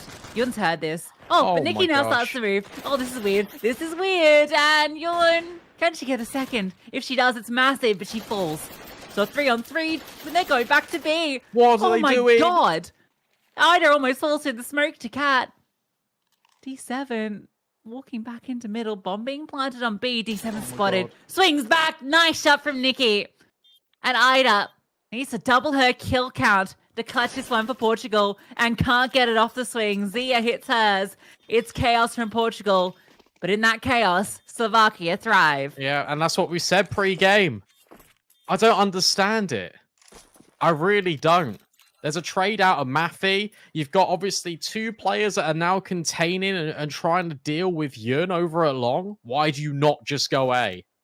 That doesn't make any sense to me whatsoever. Even if Slovakia are rotating over there, even if you can hear them in towards CT spawn, you've got utility, you've got flashbangs, you've got the space over towards A. It makes no sense to reset over.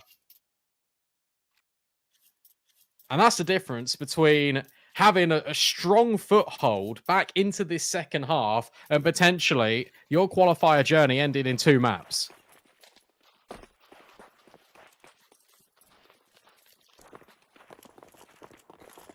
Fast from Slovakia, pacey straight into B.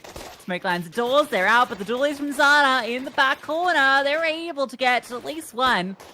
And she's now a distraction. As over the top, they just run them down. Zana gets a second, gets a third. And Portugal get the pistol. Well, I needed that, didn't they? My goodness me.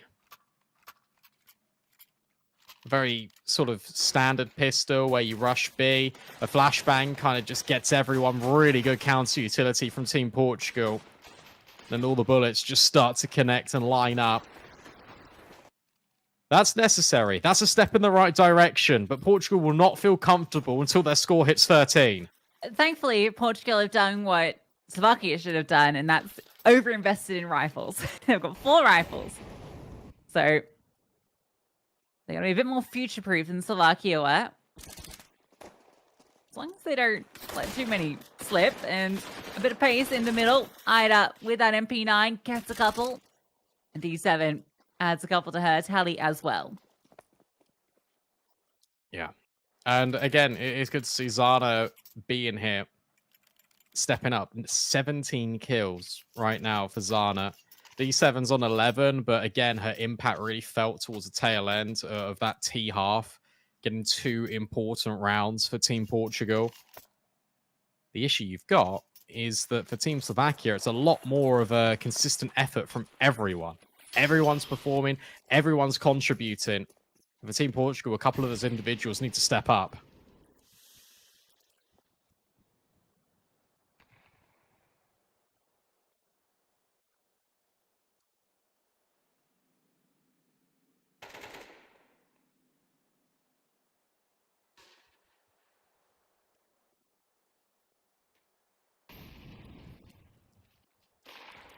HE middle.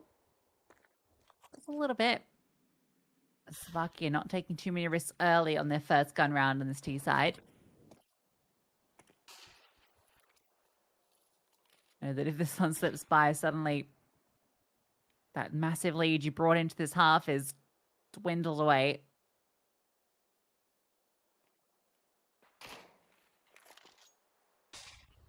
Out flash forward.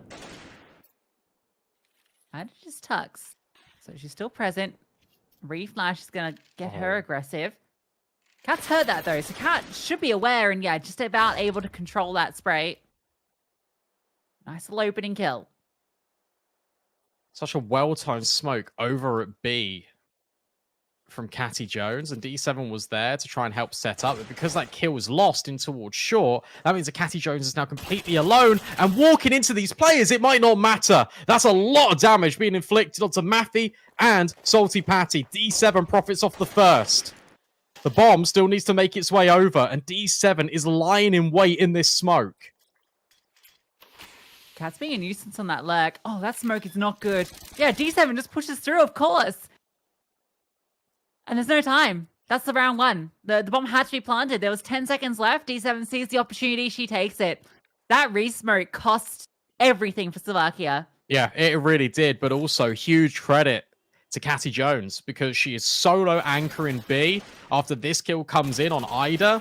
And she does so much damage to the point where D7 and Team Portugal can feel incentivized to go for that retake in the first place. A huge smoke plate creates uncomfortable breathing room now for Team Slovakia. As Portugal are right on their heels, and there's no money really in the bank. It's Cat with that rifle that got saved in the previous, and that is it.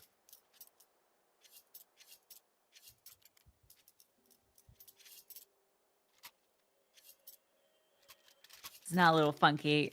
You got this hero AK for Cat, but yeah, the rest of these upgraded pistols, it's still pretty punchy. There's definitely a way to break through.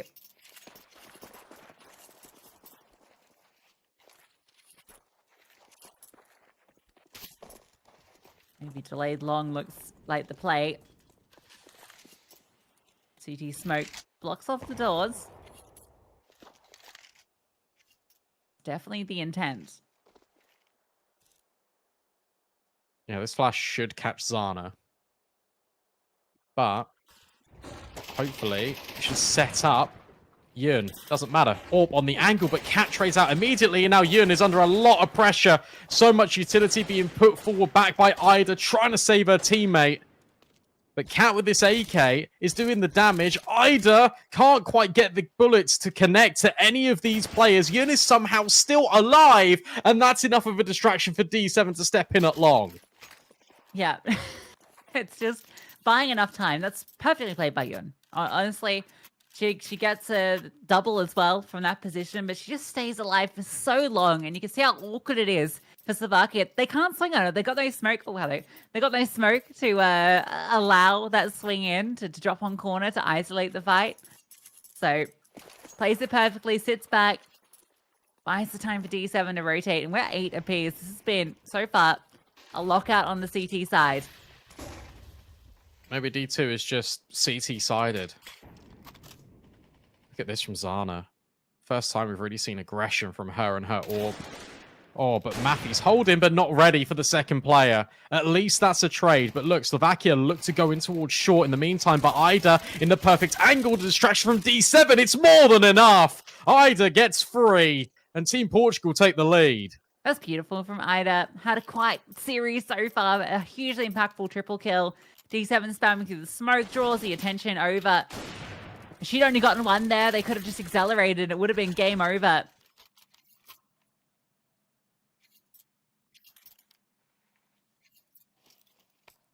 Slovakia struggling to come up with an idea on this T side, and Portugal taking the fight to them is catching them off guard. They're not getting into these positions where they can set up a play. It's just early fights that Portugal deliver.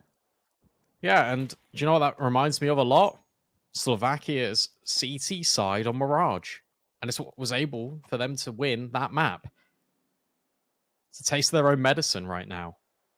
D7 again, looking for this spam. Oh, nearly gets caught by the rifle of Cat, but backs away just in the nick of time. A lot of space being allowed over here for the T side. All the tunnels. Now, a little bit more of mid. Cat will find D7.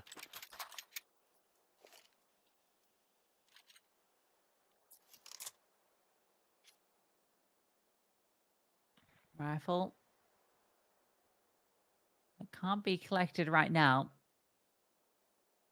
Slovakia don't look intent to even go towards middle. Considering the short play, Zendru forward. Maffy has to be pushed forward in front of it. Actually gets the dink onto Ida, who's feeling the pressure. Needs to step up again, and she's run down by the Tech-9s. That's room for a bomb to be planted. Again, another rifle they'd love to get their hands on, but there's too much of a risk going for it. And this is going to be everything. This push up through short. Caddy Jones looking to come around that corner. First player spotted, but good swing from Cat. Baited in, just tucks into the corner. And Sentry is going to force her to make the move, and she swings out into Zana's grasp. And Zana charges forward. Needs this kill. Nikki falls, and that's given them the way back in.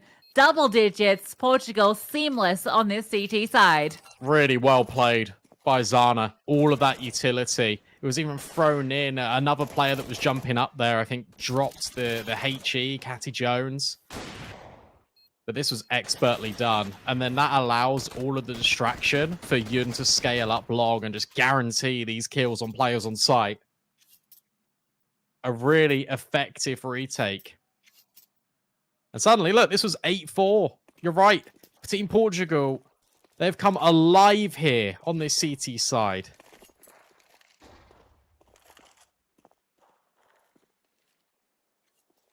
And I'm really surprised. I did not see this or anticipate this in the slightest when the half swapped over. Yeah, it turns out 4 was more than enough. Zana boosted, different variations of the setup. Portugal feeling right at home. There's that aggression again. Long range spray doesn't fully convert the kill, but it's another low HP player. So happy trade for D7.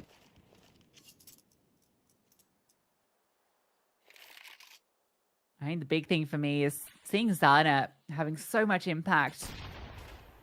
Definitely a map that she's a lot more comfortable on, it feels, and needed to be. That was the difference maker. You can tell that Team Portugal were basing a lot of their early rounds just based on what Zana wants to do with the AWP. Last round it was a boost. Round before, she got the spawn to go peak long, so she's given it.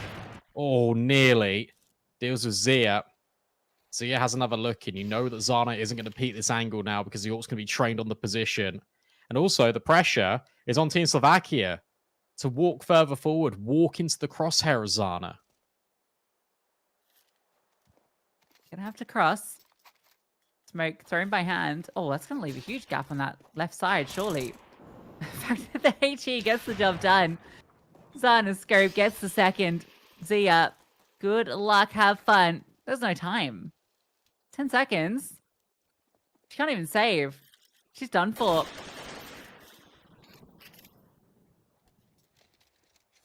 This is it, surely. There's been so many sort of like momentum killer rounds in this map, but when you haven't posted a single T-sided round on Dust 2, you got to be feeling disheartened. 11-8, Portugal 2 steps away from showing us Anubis.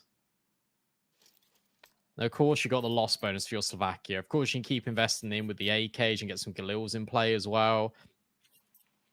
Not everything you desire because Zia's not on the AWP. But you're running out of time. A timeout now being called in from Slovakia. Could this have been called a few rounds ago? You'd argue it should have been. Yeah. Absolutely.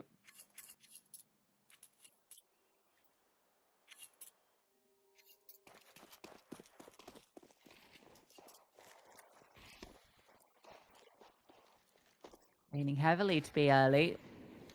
Initial smokes. Out long and in middle.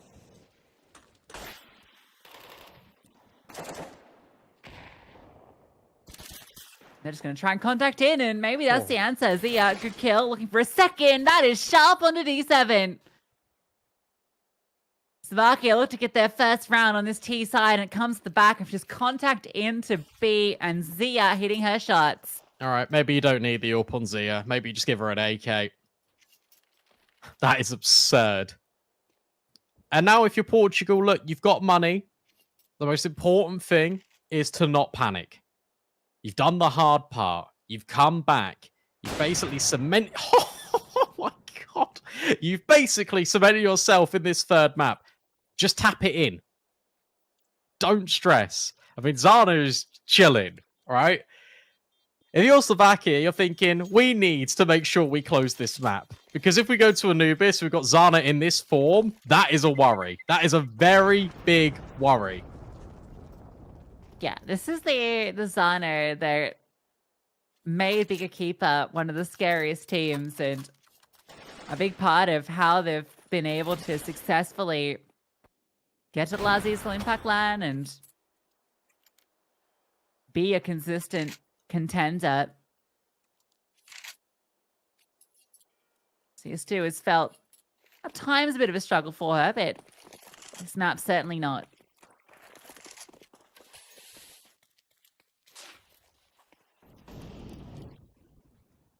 And now, if you're Slovakia, you think that Team Portugal are going to have to respond to this immediately. You can see that D7's got active. Cleared it out immediately. And now, if Portugal, you know, well, it has to be mid, it has to be A. A blow on the smoke, a double flash is over. Yun now gets confirmation. Rotations can get over really early. Smoke down so they can swing onto Yun. Yeah, it's going to fade, but doesn't matter. It's Zana's job. Boots up, though. Zana on the line. Look at this from Cat, though, in mid. Cat strikes. Gets one, though. Trades fast. Still an advantage for Slovakia, but that might not last. Depends what Zana can achieve. She's not spotting anything. She's read this. There's no one on their way out from long. They're moving, and D7, she moves too. The smoke is going to kind of hint to Slovakia that Portugal have the read of where you're up to, and it's going to split the defenders. That's actually really nice from D7, because it's going to force them back into the AWP of Zana. And Zana is in a very committed angle here. She needs to hit this shot. There needs to also be a flashbang here for Slovakia. Missed one. Okay, but she can get out. 30 seconds. They now have to run through the molly. Now straight into the open. Straight into Zana. But Salty Patty will trade. D7 is here on the site. And she's playing to deny. She's playing to win the entire round. And Ida is down below, lurking, waiting. And it's D7 that strikes for the first. Not quite for the second. Time's running out, but that's when Ida comes through the smoke. Portugal have made it to map point. D7's such a smart player. That's another round she's won. I know Ida gets those 2 kills there, but D7, again, we saw her push to that smoke to deny the bomb on B 3 or 4 rounds ago. which won that round. And this round again, you get to see head down. She's just running to get to the site as quickly as possible because she knows time is going to be the issue. She knows she has Ida there to close. All D7 needs to do is stay alive and be a menace, and she does it. Zana tagged on the outset. But even if Slovakia get the opening kill, it's not always been enough, as we saw in the last round. But D7 falls. That's a good scalp to take. And Zana is low HP. Oh, look at this re-aggression. Is there going to be a flashbang here? No, it's just dry. And Cat's ahead of it. And Cat is aware. So suddenly it's a 3-on-5 for Team Slovakia. They're going to reset in towards long. And where has Yun been playing? Basically every round in pit. So you can kind of anticipate this. Also, Matthew's on alert to the point where maybe Ida could have been spotted. But at least she's being held for. Easy. Now Matthew might see if someone gets aggressive on B, and as soon as Zana fires this shot, whether she dies or not, Slovakia have all the information, know exactly what to do. So there's the AWP. Hang on. Oh. Okay. Yeah. Go back up short. In fact, I like this. Leave Salty Patty on this lurk in spawn. Avoid the AWP. And now you know. Last player was on B with the AWP. Still could be overtime. There still could be a conversation piece here in Dust 2 for Slovakia.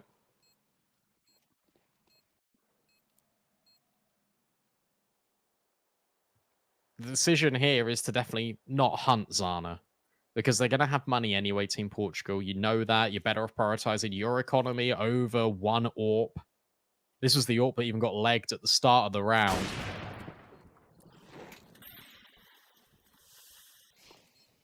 They're going to hunt it. She's going to live. I think she's definitely done for. Okay. Yeah, there's no way out. I don't mind that style of hunt, but they got more than enough money. Zana also is loaded, but she actually might have to drop her teammates, so it's going to affect her. Should still be able to get north. Yeah, should be able to drop one rifle, and I think everything will be okay. See. Yeah, she'll drop one rifle over, so still a full buy, full Portugal. Taking Slovakia a minute, but they've finally woken up on this T side.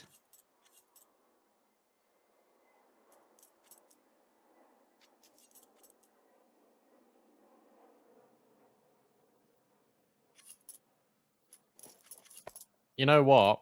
If Slovakia win this round, there's going to be no money. But it's probably going overtime. You know how crazy that would be? It would be crazy, but also I have no confidence in either team always winning the round where they've got a massive monetary advantage. Yeah, true.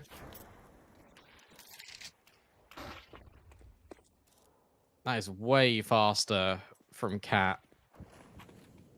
Oh, but spotted. Oh, but not collected. Zana needs to get out, and she does, just about. Really good counter incendiary thrown in to aid her escape. Yeah, it was a tough shot to hit on that right-hand side. Not where you expect the T to be. Oh, Zana feels that she can get active elsewhere after being spotted, firing off in short. Doesn't expect an AWP to be holding that line still, but Zia's patient, rewards her a kill. You know that D7's going to walk through the smoke, which is exactly why Zia's holding for it. Oh, yeah. Yeah, you know the play style. She's going to do it. She always the timing does on it. Falls back. Decides not to. That's correct. But Ida's in a really difficult position where she's going to need at least 2. Yeah, and she's playing quite an exposed angle. Has to fall back to dodge, looking for the headshots. Doesn't collect that first, and a flash up the top will give her another opportunity to swing. Good Molotovs, keeping her at bay. Ida gets hers. Betrayed is there from Cat. Out from long, you're needed to win that fight. That's put into the 3-on-3. And a chance for Portugal to prevent this one getting away from them. And now you're definitely enticed to be going for it. Nice shot from Zia. Just a swing, and I think she might have spotted D7. Playing up close shotgun style, gets a follow-up. Zia on fire. Yun in a 1 versus 2. Zia's low, but Cat's on full HP. And okay, that was a nice kill, but Cat there to close. Yeah, wow. That's as close as it gets, really. And again, it comes from a player you don't expect to really deliver the kills. Yun on that angle, the only player that's really known in that entire situation out long. And yet still tries to make it work and still puts up a really good fight. Good default from Slovakia. And then as soon as they get into this post plant, it's just Zia taking matters into her own hands. She's the player that holds for Zana to get the opening kill. She's the one that basically closes the entire show. 12-11. 1 round separating Portugal from a third map. 1 round from separating Slovakia for forcing OT. Oh, I'm scared about Zia. Yeah, she was so aggressive with that AWP. And with the weaponry that Portugal have, they're going to get pretty close. Contacting cleanly. There's no utility for the CT side. So the defenders just need to hit their shots. They're going to have the disadvantage with the weaponry. Wow. You've got to clear Caddy. You've got to clear her. D7's just copying all the util. Flash, good, cleared. Maffy hits the shot. They know a player's stuck backside. She's on fire. The flashbang is a big problem. 2 players low. Nikki wins one out long. Solid Patty on the leg middle. No. It gets out of hand. Look at the health pools. These 3 players have nothing. Oh, this is starting to slip. Already slipped, really. Zia would love an AK at this stage.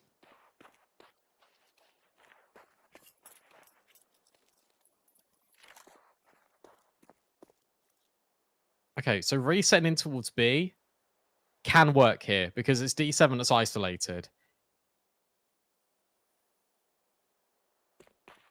And they're going to walk. So she's not going to hear this either. And the rotations are so far away. This is still winnable. This is still very winnable for Slovakia. If D7 gets 1 kill here, she's done more than enough. And Nikki's going first. Yeah, 1 kill is enough. And she might even get 2. The swing, Zia has to clutch. Look at the health pool. She has to stick the bomb. She has no choice. They're going to run it down. They've won it. Slovakia, in that last round, they had all the advantages.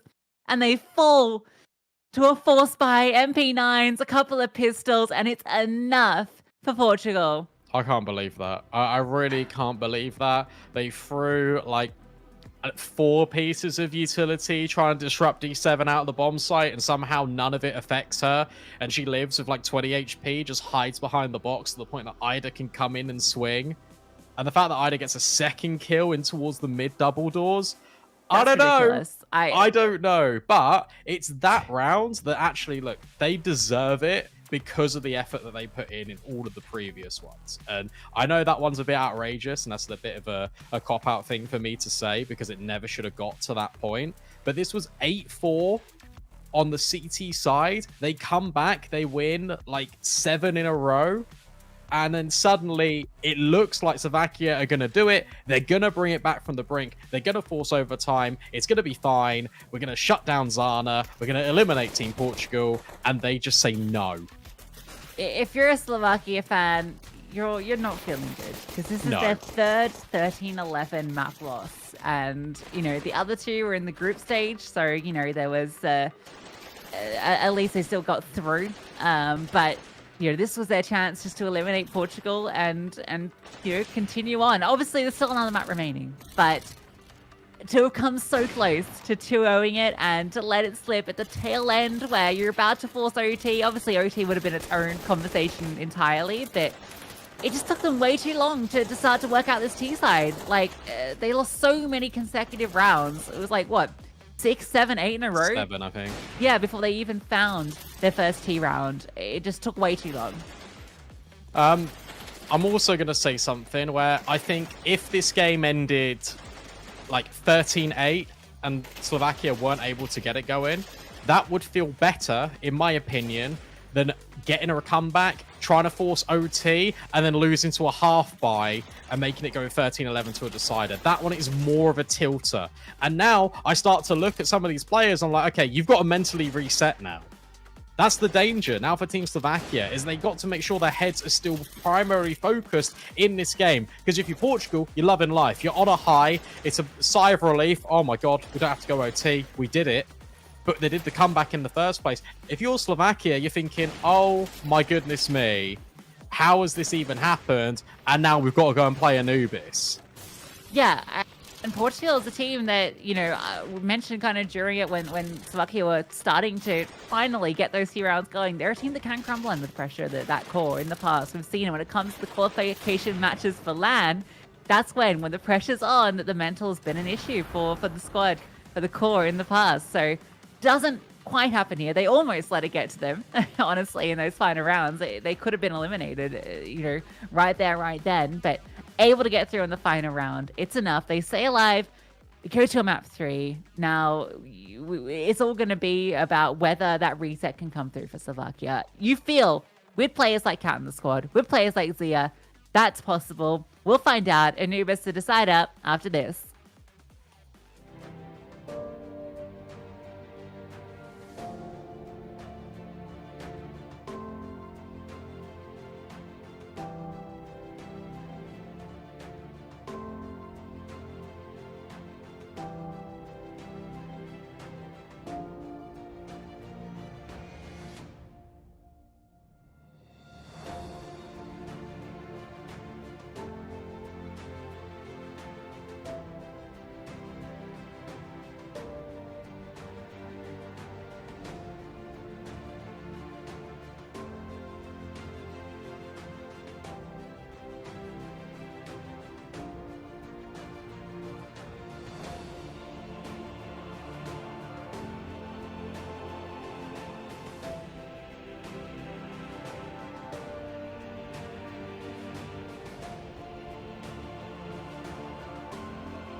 So that required, Brandon.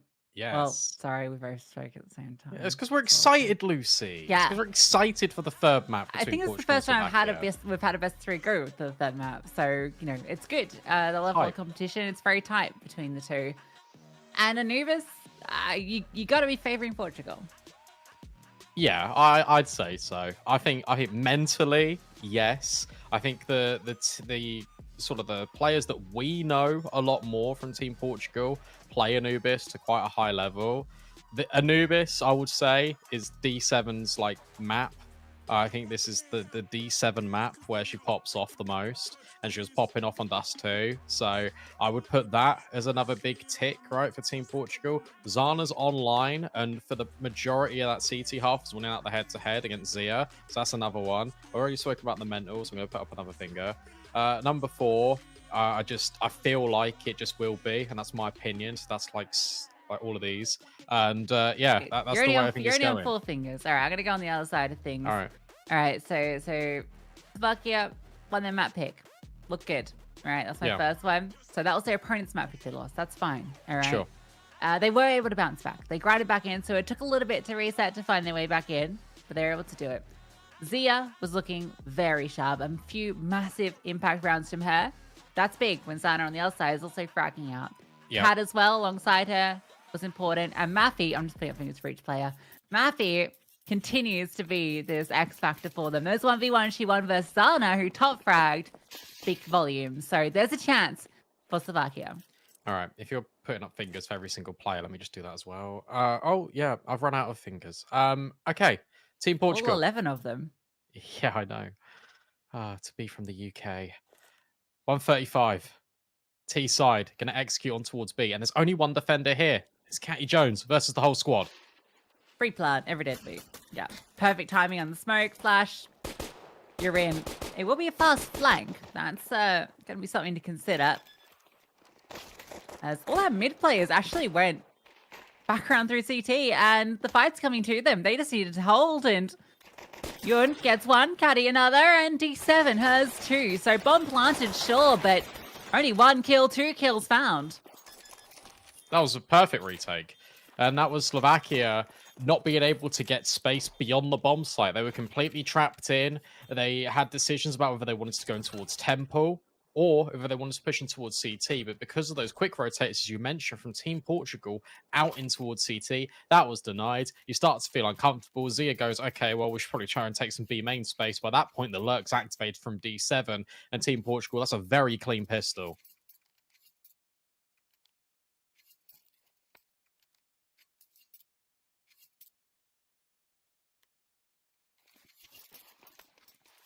Slovakia will buy into it, and 3 Galils is actually, well, I don't know, it's some indecision. 1 Galil swaps to a scout.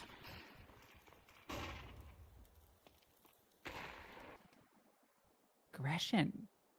Portugal's CT sides are just full of aggression.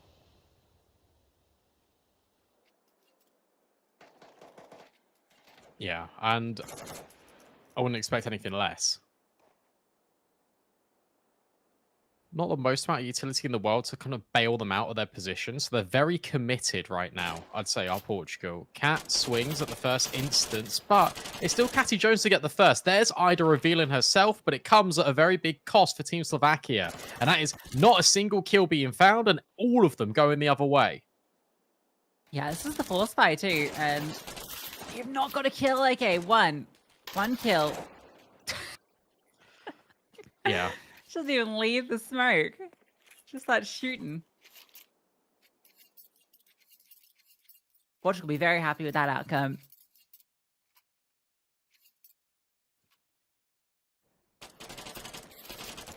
I'm not saying anything because I've seen the pistol rounds. I'm not saying anything whatsoever. I'd say, okay, well, that's cool. Let's see if Portugal can hold on to one of these rounds in which they should always be converting. Just send Yun in, get some kills, get some money on the MP9. Flashbang forward. Ida this time showing that she wants to be the player to fight. That's a lot of early conditioning being set up, by the way, by Team Portugal. They're more than happy to take the fights very early, which means that Zia is probably, as soon as she gets the AWP out, going to come right here on the stairs and scope it.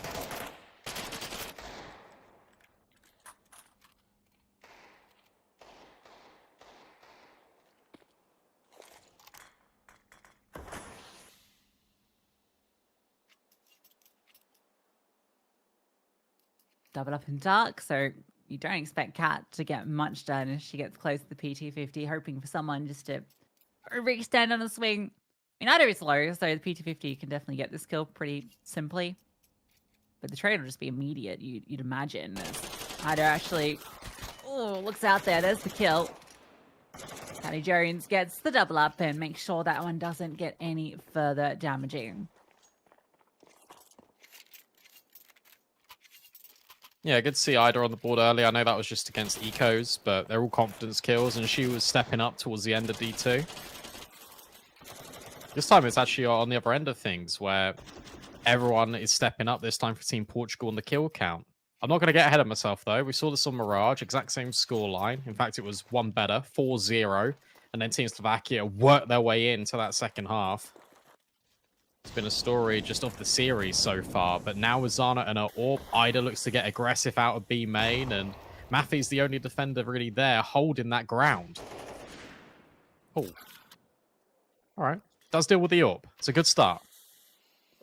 Ida's actually just going to pick it up. It's not a bad weapon to have in dark. Very separated Portugal, but this is the right response to push into A main when you lose the control of mid. Oh, D7 fells Salty Patty. Now's the up on Fountain. Should be set up for success. And in fact, Nikki gets that first kill. So I've dealt with both players. Are they ready for a third? Well, now they will be. Patty Jones fires off her M4, lets them know, and still gets the kill. So 2-on-2, and bomb is planted on B. Yeah, I think I just realized. Yeah, that's weird, but they could line up. Oh my goodness me. That was really close, but Caddy Jones gets free. Slovakia were really hoping... Why didn't you just go to A? Because they were really hoping that all of this distraction, especially the Catty Jones kill outside A main, they felt like the commitment was going to be there. But instead, because Ida was in mid, she hears it and comms it over. So then you're able to isolate these two kills. But I don't hate it, but I understand why you'd want to go to A. Yeah, okay, so Kat didn't have a clear way to bring the bomb over because Ida was unaccounted for. So it's still a 50-50 going to be, right? Because I could still be there. Whew, yes. Yeah. Well, it's the bomb plant, and Kat also very brave on the swing. Portugal play it well. Big round from Catty Jones. Uh-oh, blowing the smoke. Kat not ready, but she still adjusts. Zana's not been able to fire off her AWP whatsoever in this first half. And now it's the same mid-round. Zia trying to walk through the smoke with Nikki, but a flashbang's being set up instead. They're all in the smoke. Yun's run through, but Zia turns back around, deals with D7 first, and now they've traded places. At least Team Portugal know that these players are in mid, and Ida's walked through dark, and that means there's going to be a quick lurk. Yeah. It should be fine. They can just walk mid. Fine. Okay, the city's left, so that could have gotten really out of hand. This is still weird, though, because I don't know if Saucy Patty's aware that they're in A main. She's not. Look at the way she's playing. She has no clue that they're right here. She's about to find out, and at least gets a kill, and the info. So that's definitely worth it. But not ready for her to be that far progressed. Thea gets called out. Ida's being a nuisance. This is scrappy, and she's looking for another. Can't quite get it done. It's on to Catty Jones. Again, on to Catty Jones. A swing and a hit and another massive round from Catty. Yeah, but that should, again, that's another round in which Slovakia shouldn't be dropping. Especially when they trade places in towards mid. The fact that Salty Patty is able to get one of those kills out on A main, they eventually do deal with Ida. It's a 2-on-1. They should be ready for a player rotating over to be towards Heaven or towards Camera. This is very scrappy.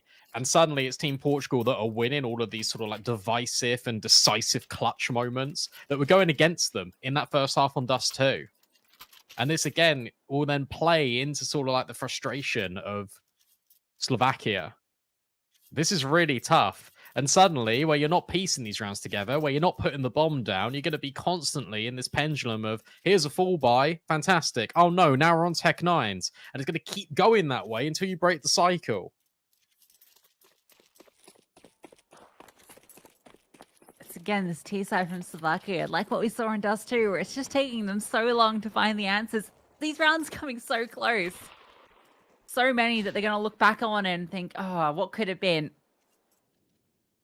And we expect the T side on Anubis to be where teams do most of their work, even if both these teams have clearly shown themselves to be more favoring the defensive half. Just going to try the Tech 9s onto A. Utility set up. Cool re-smoke, actually. Where'd that come from? Camera. Bursting in, double up on the side, one into the AWP as well. Zana fires off the shot, smoke wild, D7 gets a double. But double goes back the other way. That's an AWP dropped. Maybe Kat can pick that one up. Yun is close to the smoke, wants to burst through it, and they've got a flank in the hands of Ida. Oh, just flashed through actually. Getting aggressive. Maffy, another kill.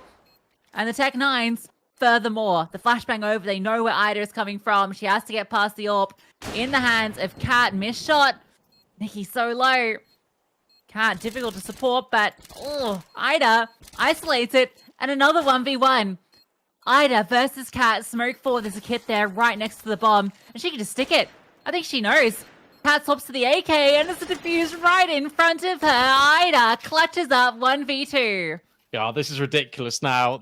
Again, it's another round in which that should never, ever, ever be going in favor of Team Portugal. And it is. And you're right, Lucy. That flashbang came over from A main. Team Portugal weren't ready to go through the smoke at the same time. The fact that Maffy is blind the entire time and is able to get into a position where she's guaranteed a trade is still fantastic. You really think Slovakia, if they've done it, they've knocked it out of the park, they've made it work, they've broken the cycle with the Tech 9s. And yet, it doesn't come into fold. And Portugal have got away with another one. How many more can they keep getting away with?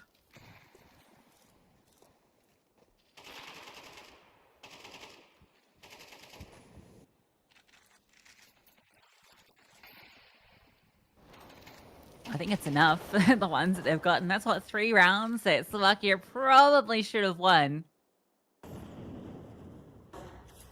Or at least were favored to, for various reasons. An opening kill for Zia. Really nicely done. The Flames to force her into the peak, straight into that AWP. Losing 2 players on B means D7 starts to get curious, and the response from middle, oh, this is collapsing. No. 2 opening kills for Slovakia, and now they're the ones on the back foot. In fact, it's just Nikki, the sole soldier for Slovakia. This is heartbreaking to watch. A 5-on-3, and then that's the first kill they've got since those double openers. Nikki, this would be a massive clutch. Yun is low. This is still very winnable. Zana's holding the line. So Nikki can't cross into camera, but she's creeping up close. Will drop the smoke.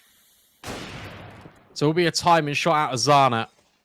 Nikki makes her way through. Has to worry about A main. Needs to be careful. Anyone close in. But Portugal will let her have the plant. And now she can go anywhere. This needs to be a clutch that goes the way of Slovakia. Portugal got a group, and this is a great post-plant position from Nikki. There's no way for Portugal to isolate this. And they're going to feel so exposed. Entering in.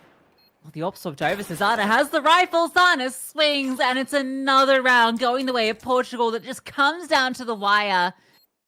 Another one that's going to sting. Yeah, I'll tell you what, though, that one's played way better by Portugal.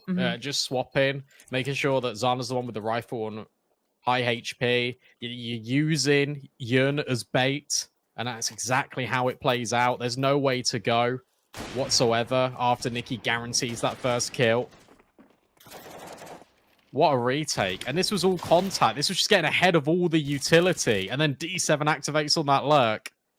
Portugal are in cruise control. 7-0 in this first half. 7-0, by the way, on CT side Anubis. Yeah. It's a 7-0 that it could have been a 3-4. That's the thing. End of the day, resilience is what matters. And again, okay, an advantage. 2 players down on B. Just go Cat in. catches There's no one D7. there. You can't lose this round. They're not going in. It's because Cat's going to lurk A. They're expecting the rotations, but look at Ida. They've been so bruised and battered by these rounds they've lost that they're losing that confidence, that conviction. Yeah, but Ida can now walk all the way in towards A main and kill Cat. And that should be the accelerator now for Slovakia to go into B. The thing is, if they group and they go A, they can't. You need to go B. Okay, they will. And now the confidence, even with no util, they just run in. That's wild. I'm holding my breath. So am I. Smoke. Good. The utility. They're not even giving us a look in on Portugal. With how close all these previous rounds have gone, they want to keep the weapons. So Slovakia will finally break through, get that T round they've been desperately searching for, that has been within touching distance for so many occasions, will be theirs. Good, look, sort of micro here as well. Like you're speaking about the save, but just the way that Yun runs is that Ida got the kill on Cat at A main. That's probably the safest rifle to come and pick up. So now that's an upgrade. So just making sure that you're playing the margins. Nicky's so close to potentially meeting Ida, denying that rifle. Instead, it doesn't happen.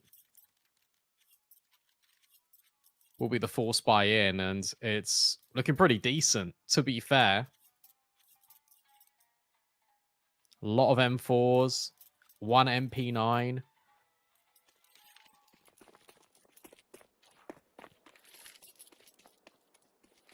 I'll save it when we got like more of an eco round, but I'll tell you about the time I played Ida on Anubis. Okay. I'm interested to hear that story. He's having a great map. I'm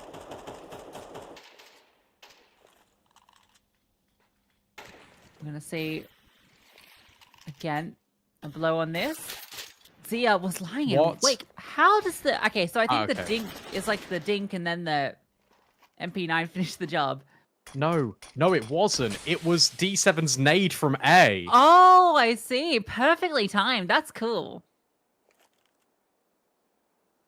Because she got the assist, I was thinking, well, how's she done that then? But yeah, no, the nade landed straight flush on Zia. That's 2 openers now for Portugal. It looks like it's going to be the B finish, but there's 2 defenders here. In fact, make it another one. You see D7's on the massive rotate in towards CT. Salty Patty's just so disconnected from this. They've made sound cues. Caddy Jones free to swing. Off D7's contact, she'll do it. Salty Patty not even present in this round. And might go down, and she will.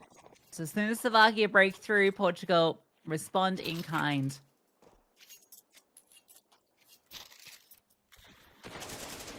Yeah, that's really nice. So there was a blow on the smoke. There was a nade over from A that landed straight on the stairs. But the MP9 getting that kill is wild. 8-1, disrupting momentum, keeping the streak for Team Portugal. With the potential continuing their journey from what looked like a really unlikely scenario. It now completely flipped it on its head, and that is why we love Counter-Strike so much, because anything can happen. Lurk Smoke misses. Zana also misses her mark. This one's a bit more defaulty. Ida looks to get curious and gets punished this time by Cat. Yun got a lot of damage early on, so she'll be scrambling out of there. Oh no, she'll just stick around. She's not expecting another HG. Got an opening kill. Salty Patty's going to sell presence on A with the smoke for the cross. That's just going to keep a body rooted, and a body is the AWP. Don't give up a kill. You just need to stay here. In fact, might not even matter. So we do see aggression into B. Oh no. Salty Patty. What? Oh, she should surely get this kill. At the very least, she's locked you it in, but yeah, it is hers.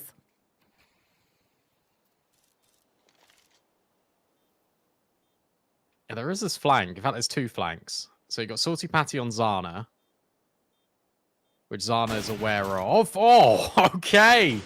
Doesn't matter. And then you got the D7 one from B main. She'll give this a go. Because why not? First kill is hers. She knows another player is really deep all the way back at spawn. But Zia makes it so that doesn't happen. Maximum rounds Slovakia can get is 4. And that was almost enough on Dust 2. True. But will it be here? Even if they can get to that score to begin with. Although this round should be Slovakia's. Please, I'm begging you, Slovakia, convert this one.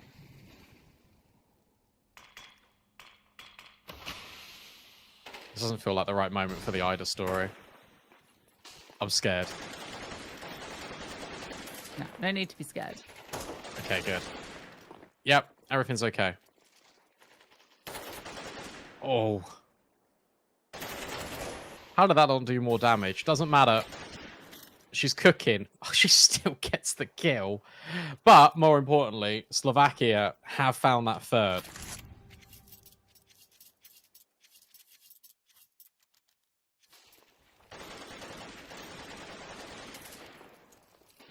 They were something decisive and quick like this on a gun round, whether it would have worked. We didn't really get to see it, and I don't think they will in the final round. Hey. Kind of slightly see-through. Fading. Okay. A ghost. All right. Deep. CT smoke to stairs. Blown by Salty Patty. A good flashbang forces Catajarians back. Change of util in middle. Oh, looking to peek the line. And will be rewarded. That one's too easy for Zana. It's interesting. They're now not fighting really aggressively here, Team Portugal. They've not gone for like an A main push like we're used to seeing. They've not really gone for the water push from Ida. They're just playing pretty reactive in this last round. Zana's now being very dynamic with the AWP, and they're leading all through her again. Very much what we saw in D2. Oh, Flick, not quite converted into the kill, but it's more than enough damage. Goes for a second bite, but instead gets taken down to less HP than she would like. Meanwhile, Ida's trying to fight Salty Patty. Slovakia reset into mid.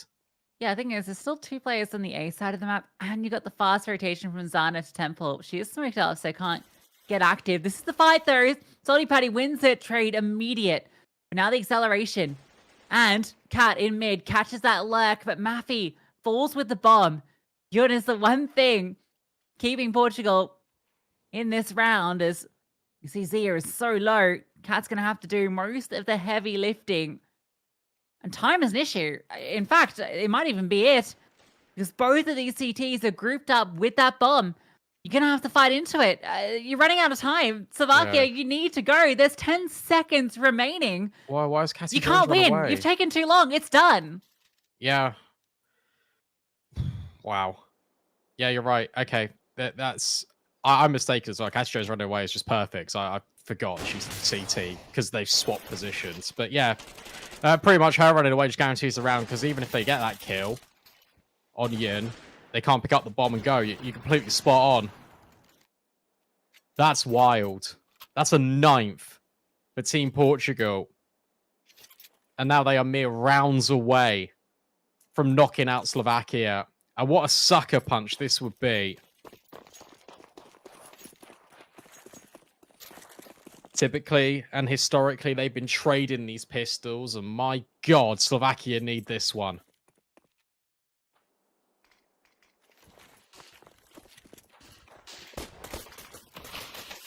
Fast in. 1 for 1. Cat gets hers, and she's got the dual Berettas looking for more damage being inflicted. A lot of it. Zia chimes in for 1 as well. The pistol might just be there. Such low HP. Surely no chance at all. And Cat with a quad kill. We'll get that 4th for Slovakia. Yeah, Cat played that really well. Just made sure that she was only like presenting a pixel for Team Portugal, and then the spam was just fantastic out of Zia.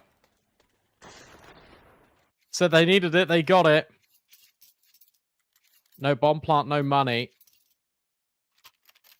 Another heavy investment of SMGs.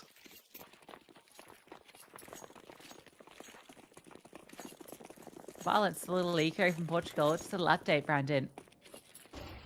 Denmark 2-1 Czech Republic. This is the other lower bracket games. So Denmark stay alive. Czech Republic sadly won't go through. They've been playing really good Counter-Strike too. And after it's this little flash play, I'll see if I can rattle off the rest of them. Romania 2-0 Turkey and Norway 2-0 Serbia. Those 2 results, I think, as expected. No. Ooh, that's not good for Cat. Good Molotov.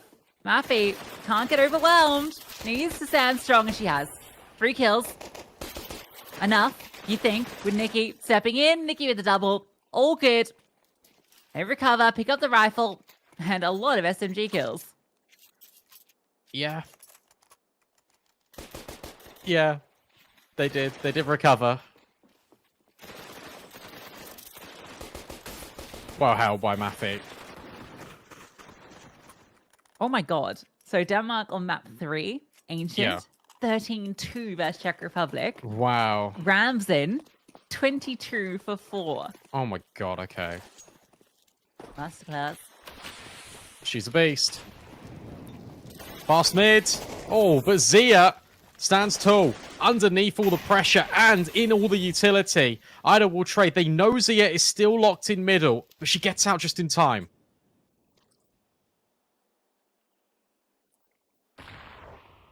Portugal going to reset, and Slovakia are going to be wondering where are they getting up to. But I like this regress from Maffy. She's just walked out. Caddy looks like she's going to clear it. That's precise. You imagine that's going to be them wanting to take this space now. Cat falls back to a more passive line where she can still be a disruptor, but isn't exposed to multiple angles.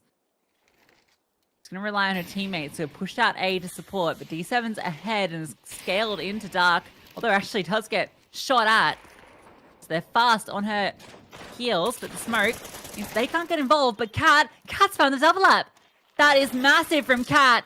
And even another one. She is doing everything right now. And it's Ida, 1 versus 2.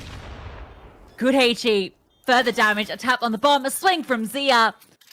And Cat will get that defuse. How's she done that then? How on earth has Cat found those kills? We'll have to see in the replay, but that is an exceptional hold because there was so much pressure being applied, even the clear from Catty Jones, but Cat, just on the sides of the smoke. Denies the progression from Portugal, and that's all off the back of Slovakia pushing Dark really aggressively because that forces Team Portugal into Cat's line, and she's already set up on that angle in the first place. Really well communicated. And it means that they're doing it again. And we might get a repeat of Dust 2, but going the other way. The thing is, think about all those rounds that Slovakia could have got on that T side. Yeah. They could be in the lead right now. No. At the very least, this should be like 7-8 for them. No, actually, yeah, maybe they would be in the lead, actually. There was 2 that they definitely should have won. And a 3rd that I think they could have. And that would have probably broken bank a lot more as well. That's true. Right. Like the ramifications. But it's not over yet. Slovakia are in a good position to get onto 7. Put it within 2. Yeah, no, absolutely. Tech 9s. Oh. Well timed on that smoke. My goodness me. D7 was lurking. But look, you got Zia, Maffy, all on B. And Cat. You've literally got your 3 best players on this bomb site right now. Yeah, good luck, Portugal. No flashes, no util, no nothing. The hell's his view model? That's so big. Deagle looks huge. Ooh. D7 looking for it. Zia. double up. They will find Maffy, but they're gonna get past Cat and Zia, and good luck, not gonna happen. Only losing one, that's fine.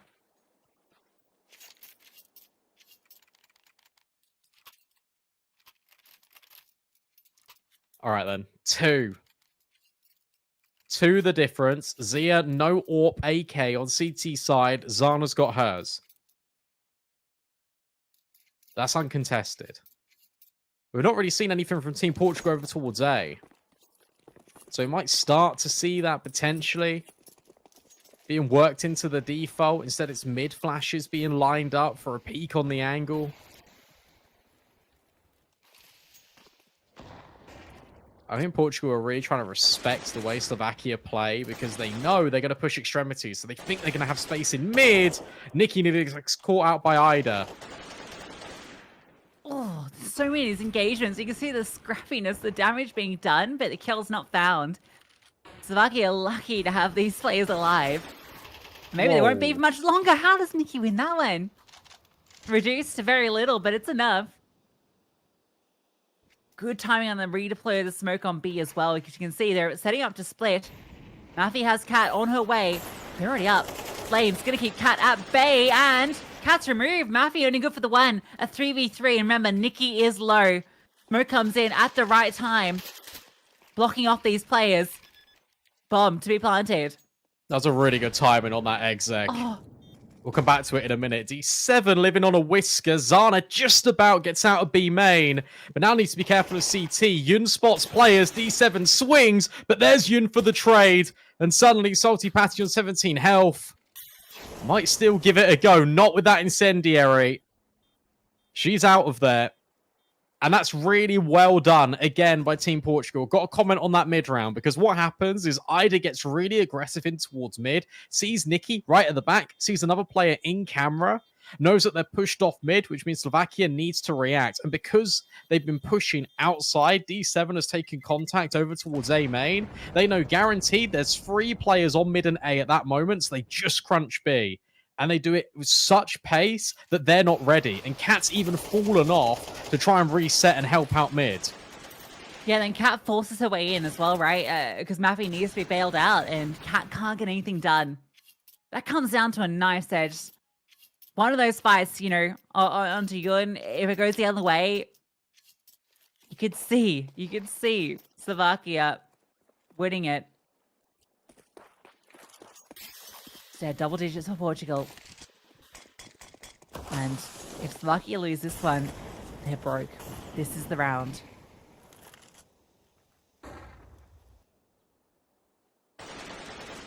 Oh, what an angle. From Catty Jones. And that is a heavy hitter to be removing as well. Huge nade on Maffy. And Maffy even dealt with as well. Catty Jones has unlocked B. And look at D7. Now she's going for a trademark lurk. It doesn't matter if that kill comes in, because keep your eyes on D7. Yeah, that's the lurk that wins it. If Salty Patty wins that 5 vs D7, it's a 3-on-3. Slovakia have a way back in. They can respond. They don't need to evacuate B, but now it's done. Both these players have been drawn over to find D7, who's gone. She's in beach, walking around CT spawn. And Slovakia, the most they can save are 2 weapons. One's a FAMAS. Okay, upgraded to an M4 at least.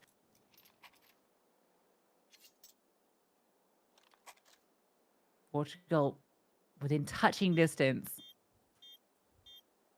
That is trademark. Firstly, Catty Jones, right? Those 2 openers were absolutely disgusting. The first one on the pixel angle hits the headshot on Zia, and then anticipates there's going to be a double layer in there at B main. And Maffy hasn't moved and hits the instantaneous headshot. And then from there, D7 knows that she's got the space. And that is what she does. Like, that's what she's been doing for the last, 2, 3, more, 5 years of her career. Having these lurk timings. It's such a really good way to open up B main. It's so surgical.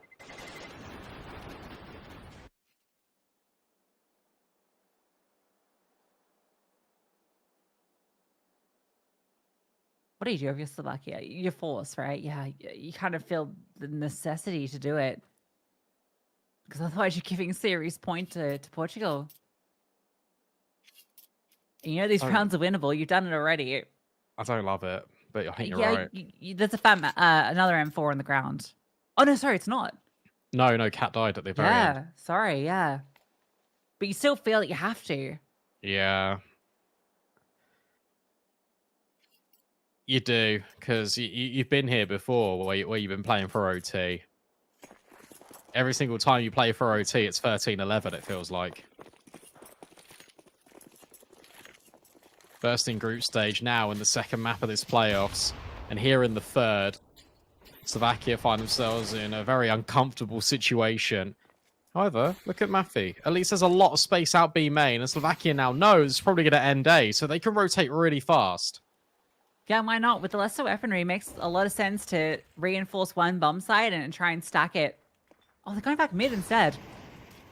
Smoke's going to be deployed, so Salty Patty's position known, and the smoke doesn't go quite wide enough.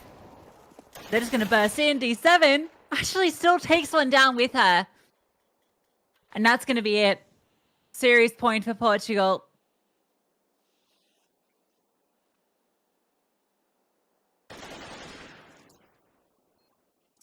I know it's against Ecos, but what a game from Catty Jones. 19-12. Ida's stepped up massively as well. Felt like we've not even really said Zana's name. Yeah, well, it was 6 kills. But, 25 or whatever on the map before. So Cat's trying. Cat's on 20 kills. Well, this is the Slovakia I saw, against Bulgaria, for instance, where Cat's doing so much. Yeah. That it's got to be the team.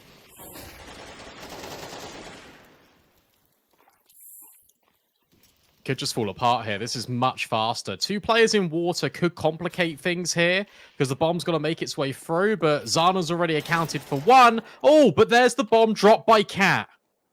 It is a 2-on-4.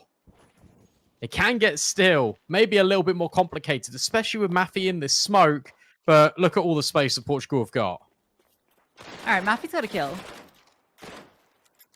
So an AK picked up, but the problem is bomb's about to be planted on A. Now, it's run around and has a good timing in middle. But misses it. Don't know if there's a kit at all on a body that can be picked up, but let's see. 2-on-3. Zana low. Utility lacking. Zana got a good angle, actually. That's almost going to help her out. There's the shot onto Cat, and there's the final kill. Portugal will eliminate Slovakia and stay alive in the running for one of those final spots. Yeah, and to be fair, well deserved, especially after that second map where they come back down after being 8-4 and they're able to convert it. And then Anubis was a bit more of a shutout. Cat tried her best. We also got to add the caveat we did for Anna yesterday is that team doesn't play Anubis normally. So she's playing a map she's uncomfortable on, doesn't really know too much about. She's top fragging on the server. So very impressive from Cat. I think Slovakia should be proud, but I know right now they won't be because they'll be feeling very frustrated that they didn't do it in 2. Yeah, that's the thing for Slovakia. First of all, they could have been straight to the upper bracket with those 2 close 13-11 games that they lost in the group stage. They could have been there instead of Team France. And honestly, if they're in that upper bracket, there's a real chance they could have been already qualified to Riyadh. Instead, they have to go through the lower bracket. They win their first game. This one was always going to be one of the toughest. Portugal, when they fell down here, are one of the favorites in this lower bracket when you look at these teams. And yeah, it's a really rough one to swallow for Slovakia because this could have been done in 2. Dust 2 could have been theirs, and they could be on their way to the next matchup. Unfortunately, not to be the case. So yeah, it's an upsetting outcome, but some really great moments from the team, and I think Mafi in particular is a real revelation. I'm really impressed with what she's shown. Yeah, of course we've got the highlights as well we can put forward and just show for this final map. But you're right. Look, I feel like Mafi is a name to kind of just learn. I think Catty Jones is another one where you can just learn it as well because she was fantastic in Anubis. Absolutely brilliant in finding a number of opening kills, providing a lot of impact towards the tail end of this game and keeping Portugal in the running. They deserved it at the end. Mirage was not good. Like, I will be completely honest and I'll be brutal. Mirage was not a good showing from Team Portugal. That one was really scrappy. It felt like they threw the game away. Dust 2, it's their map pick. First half doesn't go to plan. They stick it out together. They bring it all forward, and it looks incredible. And they go on towards Anubis, and they put out a statement piece in that first half, and it's just too much for Slovakia to handle. Yeah, I mean, it's a statement piece, I guess. Yeah, it is. You look at the numbers, it is. But it's two things. It's Slovakia just letting rounds slip that they shouldn't have, and it's individuals from Portugal finally actually thriving in the chaos that they weren't thriving in on the previous maps, right? That's the difference on Anubis. They're the ones that capitalize on the craziness when it comes to the mid and late round, where you're in these weird 3-on-3s or 2-on-4s or 3-on-4s, you know, whatever situation it is.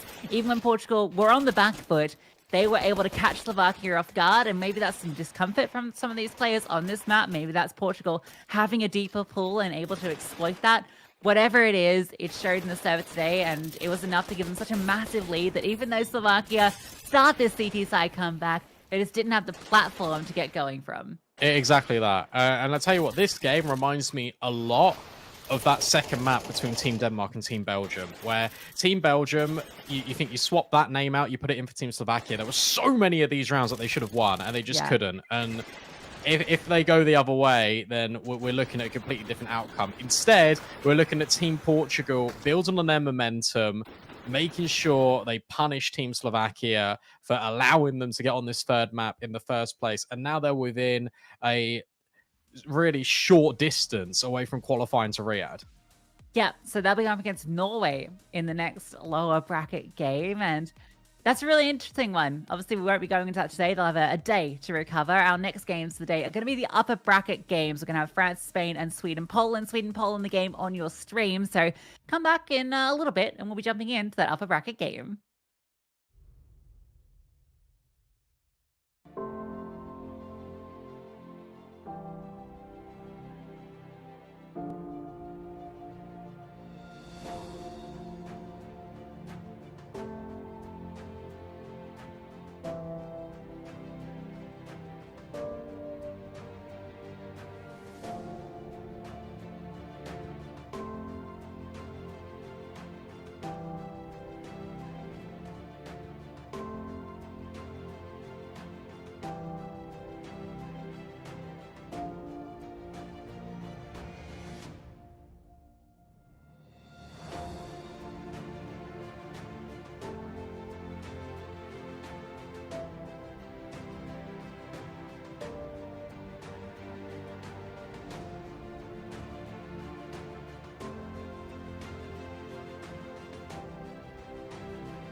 Tuesday, baby. We've got a massive game coming up for you. Sweden versus Poland. Giuliano and Zaz on one side, Navi Javelins on the other. These two teams, when you look at all of the teams that came into this, two of the favorites just top the entire qualifier. Both have already qualified for Riyadh.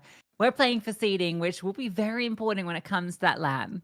Yeah, no, it will be absolutely. And if you're at home and you're thinking, well, what relevance does seeding have? Sort of why we play in these games in the first place? Well, pretty much the higher you seed, the easier opponents you get when you start the competition. So it's kind of a vital importance, especially when the European like slots and just I guess just for the World Championships, the slots and the competition it is leveling up.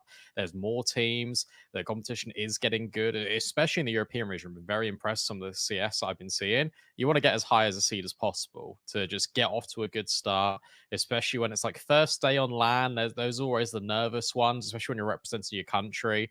Just be top seed.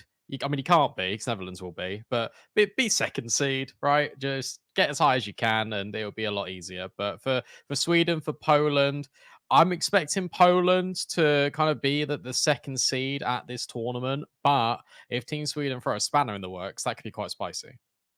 Second seed, not the first seed. No, because Netherlands will be first, right? Oh yeah, no, that makes sense. Yeah, of course. I didn't think about that. Yeah, and when it's group stages as well, I think is what the opening stage of the LAN is, which is similar to this qualifier. And we saw how much that costs some teams when you get really tough groups, right? Slovakia was in that position. In fact, it ended up having to do a lower bracket run. Denmark, the same situation. So really important game for both squads. And let's talk about Sweden because they're a team that needs a small introduction, but not much of an introduction because we've covered them a few times in the stream already. And they also feature some of the biggest names in women's Counter-Strike, Giuliano and Zaz helming the squad. And then a collection of newer faces, I suppose, particularly players like Emsan, Yankin, and Nia. Yeah, Nia, who's recently joined Astralis as well. So we're kind of having a look at quite a lot of the Astralis players over the last couple of days. Emsan, a player that again is part of that Ensafina squad. So now we're seeing basically the core of that team. It's fun. I like that we're starting to see just sort of like the ESL Impact teams, but we're like getting like a piece by piece, player by player, like trying to set up these matchups. But for obviously Team Poland, they're just Navi Javelins. So there's not really sort of any little like internal rivalries there. I mean, we'll bring up the lineups and we'll take a look. But this is Navi Javelins, aka Team Poland. And they need no instruction as well. Letty, Viku, Hanka, Lena, and Jelka. Yes. I mean, if you don't know Navi Javelins, which get to know. You get to know them, all right, because they're one of the best in the world and easily the best team that we have here because they come as a 5-woman unit pre-assembled, ready to frag. We've got Viku, Orp, IGL most recently taking up that this year after they've juggled that roll around a little bit, Brad, and it's gone back and forth between a few different iterations. I don't know if we're sold on the VQ IGL adventure. It got them their worst result in ESL Impact LAN. So, but some tough games, but even still expected a deeper run from them. But I think the key thing about the team's been exciting this year has been Hanka being a lot better. It feels like she's been on a massive improvement and was actually the highest rated player during the online stages of ESL Impact. I think when it came to LAN, Angelica might have stepped up a little bit, but overall, been really impressed by Hanka's performance. And when you've got her, Viku, Angelica all firing off, there's no stopping this team. Yeah, pretty much. I mean, let's talk positively about Team Poland because I could sit here and say all of my opinions about the role changes, but I won't bore the audience with that because I'll just get annoyed. So instead, we can have a look at the veto and see where this one lies. I wonder if we're going to get Ancient. Yes, of course we are, because Team Poland love Ancient. Navi Javelins love Ancient. Hey, look, Lucy, it's Anubis, and at the cider, Inferno. It's not Mirage. Cool. I'm kind of happy that Ancient's one of the first picked maps because I'm a bit done with sandy maps today. We haven't actually had Ancient today, so did we had it once yesterday? Did we? Did we? I don't know. Did we not? It was a decider actually. So I don't think so. For all of its prevalence in the group stage, we haven't actually seen it here in the playoffs. So I'm fine. Thank you, Navi. We're seeing so much Anubis. I just want variety. But of course, the bans make sense, I think, from both teams. Navi, oh, sorry, Poland, obviously, as Navi, they have a full map pool. They can do what they want. They have so much control over where they go here. Um, it makes sense for them to take it this direction to avoid the puggy maps, to ban Dust 2 and Mirage, and Sweden do the opposite. They ban the tactical maps. They ban Nuke and they ban Vertigo. Yeah, I mean that makes a lot of sense, especially when you're like a national team and you're going up against a team that is like one of the best just in the scene. You want to kind of just try and out aim them rather than outbrain them because you're going to get more muddled than they are because they're going to have all their strats just in their pocket. We know what to expect from Navi Javelin, so I don't think there'll be like hiding strats or anything just coming into this. So they're just going to play very aggressive. They're going to try and get up in your face. They'll Yeah. revert back to just executes. Yeah, it'd be like monkey brain, because I the game I watched from Poland, we already saw one during the group stage, and it was on Mirage, and they just basically ran at the enemy team. Like there was no thinking at all. It was literally just press W, we're better in the server, and we can just run you over, and that's what they did. I don't know if it'll be exactly the same here. I think Sweden have definitely earned themselves, a bit more respect, but it was no respect Counter-Strike coming out from Navi. From Poland. Oh my god. You're gonna do that like you're gonna do that literally like I all was series. really good on the first day. I only did it like twice. Okay, well, only twice isn't too bad, but I can see them. I don't know. Will they take this seriously? Will you take a seeding game seriously? I You'd don't hope know. so, just because of the stakes that we've put forward, and also like it's just such a good. Well, actually, do you want to reveal too much to Sweden? It doesn't matter. What do you It's mean that you already have reveal? so much. Like Yeah. What are you then revealing? they are a team. You're Yeah, not. exactly. It's not about revealing I stuff. think here's the thing, Brandon. Actually, that Sweden has in their favor. I actually think Giuliano. I mean, Giuliano's a better IGL. I think. Well, yeah, of course. So there is going to be an advantage that yes, Navi going to have a lot of the set stuff and all the strategy, everything they've rehearsed over there. I did again. I said Navi. Poland are going to have all of this stuff that they can just rely on. All this stuff they can just go back to. They know exactly what to do in every situation. But I do think that if it comes to the scrappiness, when it comes to those mid rounds, those late round decisions, those sort of things, that's where Giuliano can really thrive and can maybe outclass Poland. I'm Mm, trying to paint a picture, a way for Sweden to win this because the talent is there. It's just you're going up against Poland. yeah, I don't think so. I think what we're gonna see is we're gonna see Team Sweden play very, I think, basic CS. I think you're gonna see them just try and take the fight to Team Poland, and Team Poland will love that. I think when you got players like Angelka, when you got players like Hanka, just having fights all the time. That's exactly what they want. I think this isn't going to be too much of an in-game leading exercise for Viku, which means we can see Viku a little bit more unleashed and focused on the crosshair. I don't think sort of like national team CS, especially when you qualified through. I don't think they're going to be like going huge big brain, huge overcomplications. I think they're just going to see how they feel in the server. And that is just kind of what Team Poland is like in general. I feel like they are like quite a vibey team. Like on the server, they're like, oh, okay, I feel like we can go here. Let's just go here. Let's try and go over here. There's gonna be a lot of freedom, to be honest. I think. Yeah. I'm actually quite worried about the veto when we reflect back on it with Anubis because this is a map that I actually think that Poland are going to be really strong on. This is always a map that I think of Hanka and I think of Angelka, right? And the way they play kind of the opposite sides of the map and on the T side in particular, it's going to be really difficult for Sweden to respond to these two aggressive riflers that are catching these timings, that are looking for these fights. And yeah, that's where I think we need to see the aggression meet aggression. We need to see Sweden take the initiative, I think. And on the CT side, which I mentioned that I'd be starting on, we're going to have to see more than just kind of the default and letting Poland run you over. I have a few questions, and that is just maybe like hypotheticals and Okay. rhetoricals, but if you want to answer them, feel free. Number one, can Giuliano out AWP Viku? Number two, it's going to be Zaz going toe to toe with Angelka and Hanka. Who's going to be the other player for Team Sweden that needs to step up? I look at Jenkin and I think, okay, it's probably going to be her playing the same roles, right? So now, does that 2v2 match up? And then is MSAN going to have the same impact on that A bomb site as she did on Anubis yesterday when you're going up against a much more choreographed, a much more routine driven based sort of execute in Team Poland? That's going to be harder when you take a look at Anubis. But Who knows? I mean, there's a lot of questions. I don't know if you want Can to I? answer any of Oh, them. are they open to be answered? I think Yeah, for of the first course. one, Vicky versus Giuliano. Now, like, yeah, uh, Giuliano's been fantastic, and actually, in the game versus Portugal, I thought she was the better AWPer in the group stage, and versus Zana, that's a massive achievement.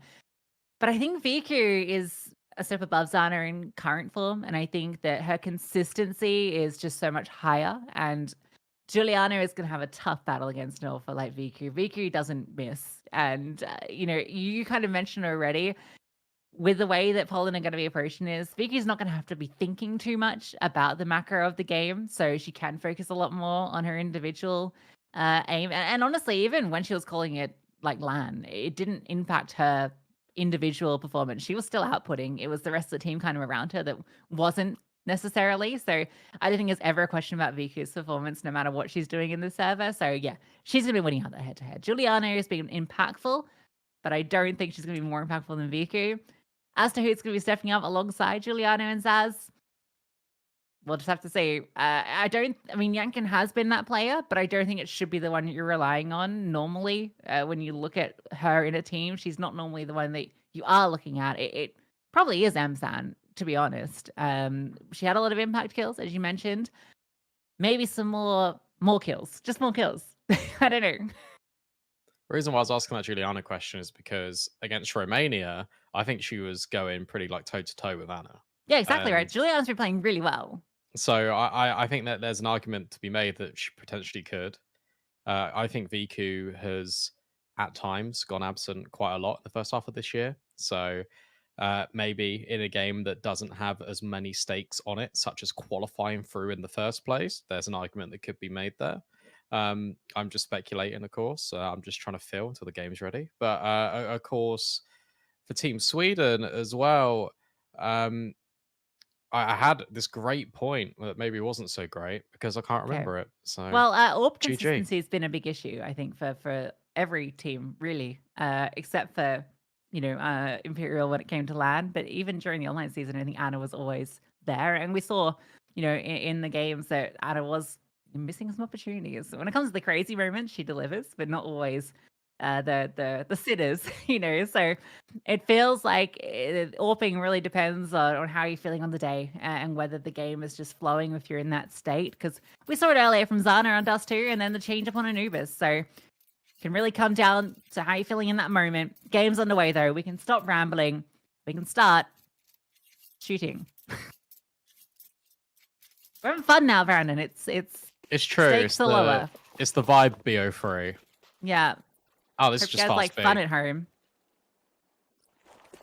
This is just straight up flashes into Zaz. Angelica full blind apparently, but then Giuliano just shoots her right back through the smoke, trying to deny, but it's hankered in with Yenken, and suddenly it's a 4-on-3. Yeah. Oh, another one through the smoke. Sweden being gifted freebies. Maybe that's what they need to go toe-to-toe with Poland. Msan looking for that kill onto jail player, but can't quite connect. It does eventually. So now a player advantage. Time sticking away. Giuliano's hunting for Hanka, but she's tucked away. A tap on the bomb, hoping to bait her out. Hanka wins her fight. She extends forward. It's all on the Hanka. Can't hit the shot.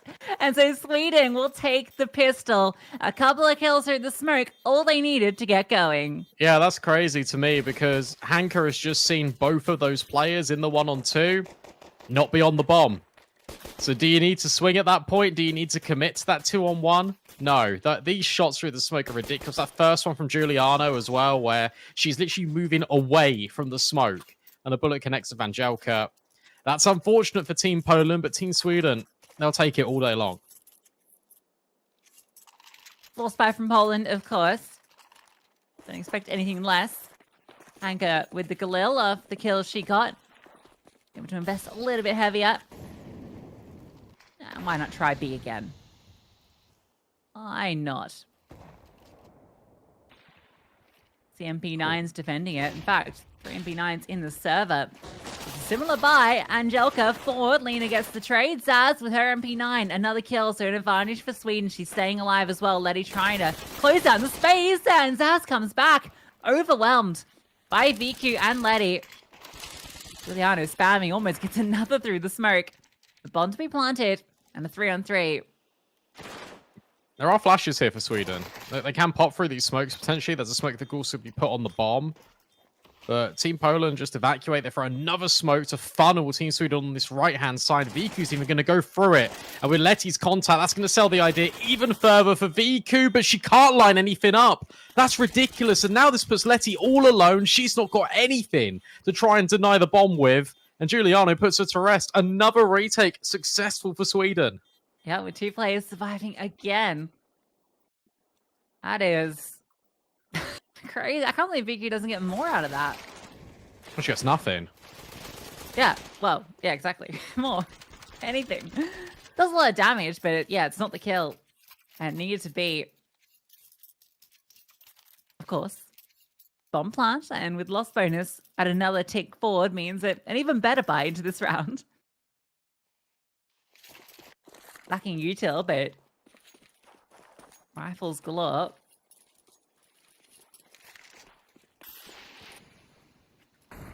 Poland just going to group everywhere.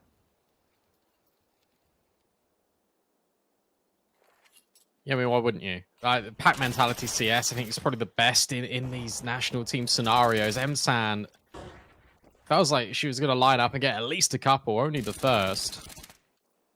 But now Poland just disengage. They took the space out middle. Now they're retreating back. They're having a look in towards A main now from Lena. And Hanka. They're just going to probably just go A. M4 would have got a multi from Emsan. 100%. True.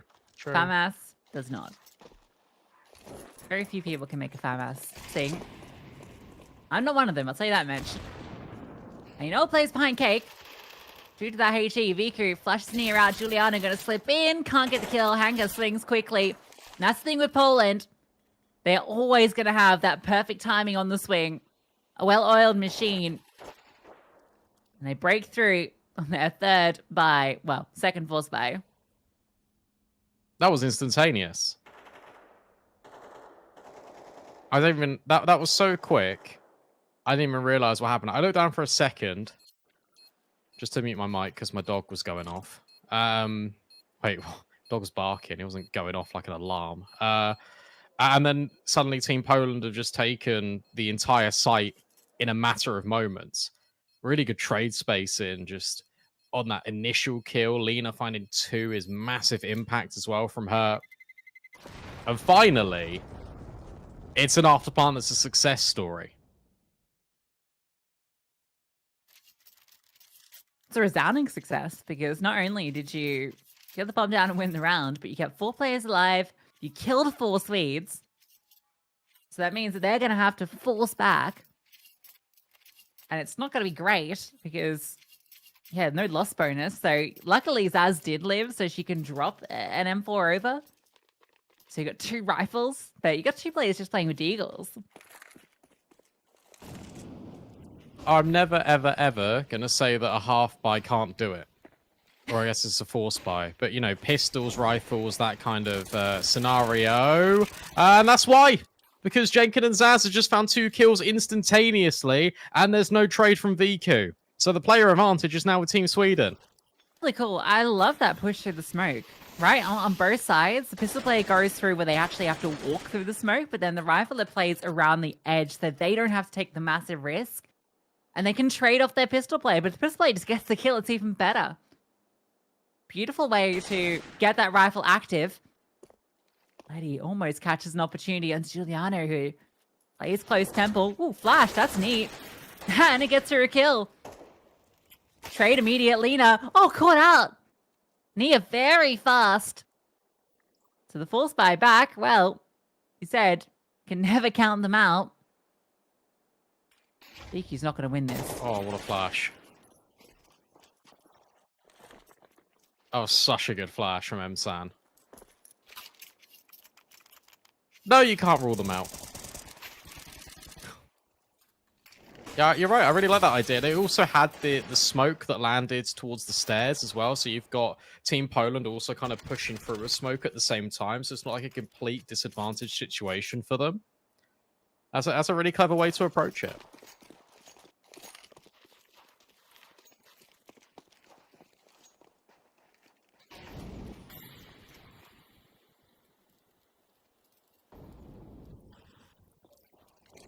Of course, Poland are going to buy straight back because they, well, kept 4 alive in the round previous, so the money's actually pretty decent. Only Lady goes wanting. Oh, what a nade. Crunchy. Sand fires off a shot, lets them know she's hanging out at Nico, so she has to move. Want to get ahead of the smoke, but has to fall off. Poland's timing good on their scaling. Giuliano playing close and has to fall back, but Yankin catches a kill. Meanwhile, look at the minimap. Look where the bomb is. Yeah. What don't even matter is all the T's are falling regardless. Yeah, you didn't know Nia was in main. Don't know if you can see that, Brandon, but the bomb is on like left side mid. Oh, okay. Yeah, sorry, I'm like squinting. Yeah, it's this tiny little yellow square of it. So it just doesn't matter at all anyway. So even if they got the A site, they would have had to have gone back. For Hanka, this is a really tough one. I guess you give it a go. She gets past Jenkin. Well, it might not matter because Zaz is right behind her. Zaz should lock this in right now. No? Oh my gosh. Okay, that's a crazy timing. Because now Hanka can put the bomb down. Has to worry about B main in a few seconds. There's no way she can win this one before. But what if she does? The positioning from Sweden should be enough to guarantee it. Zaz is going to lock this kill in a moment. The contact will come. Hanka gets the double. Oh, if Zaz wasn't pushing B main, yeah, she could have won it. Imagine if Zaz is coming from Temple instead.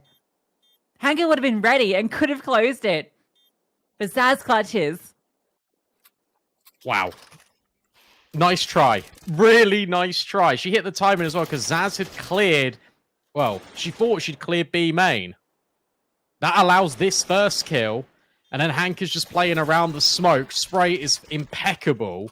But then Zaz steps in and recovers the round. Sweden, they keep on the ascendancy. Team Poland, even with the plant, just reduce the pistols. What is it with teams on their CT sides?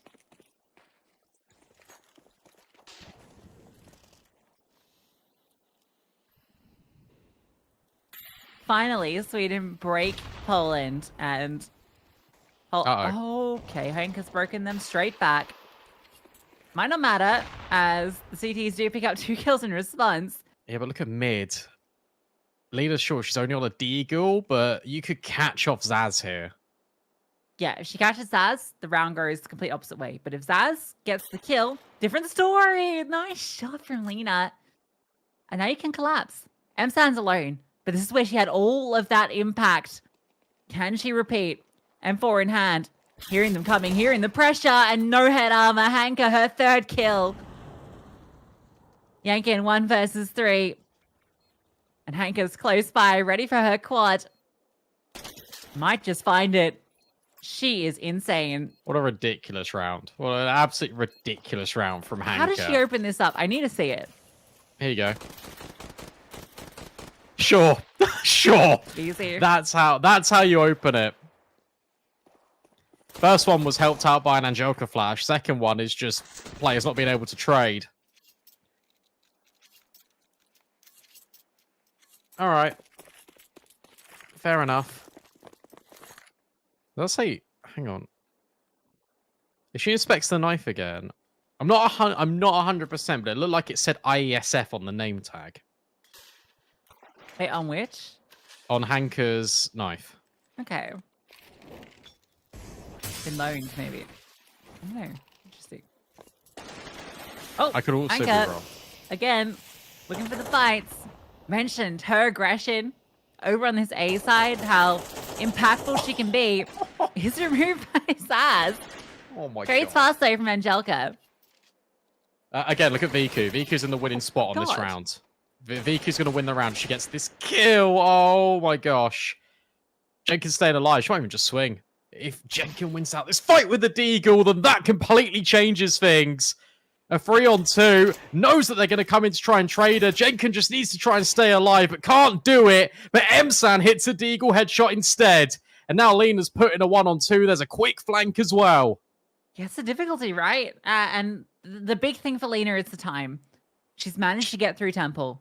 Oh my gosh. If she gets past M-San here, no! The Deagle from M-San puts her down.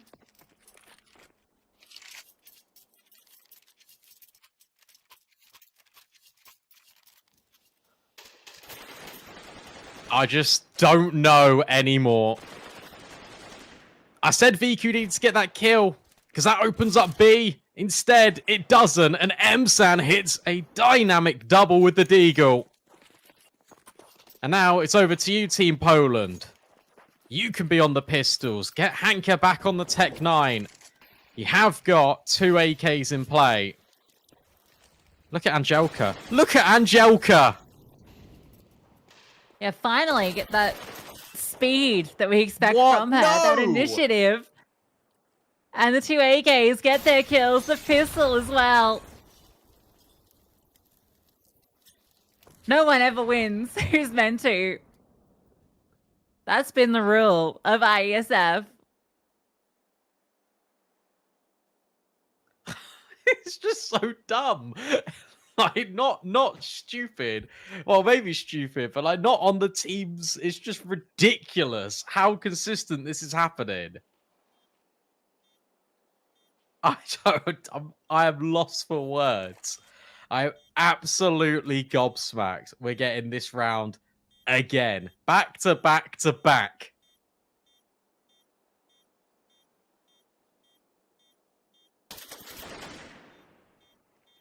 An exit, but that's all it's going to be for Giuliano. Actually, might make it slightly costly. And Chugga needs to run the other way. That's fine. Go on, Giuliano. No, you need to keep the AK. The kills aren't worth it. Gotta keep this full spy wall going.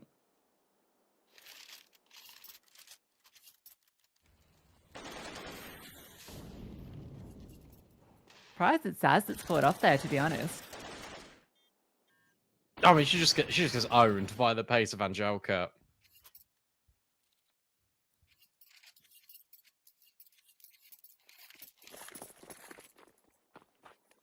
Over to you, Team Sweden. MP9s this time. Better than pistols, I suppose. But it is still that full investment.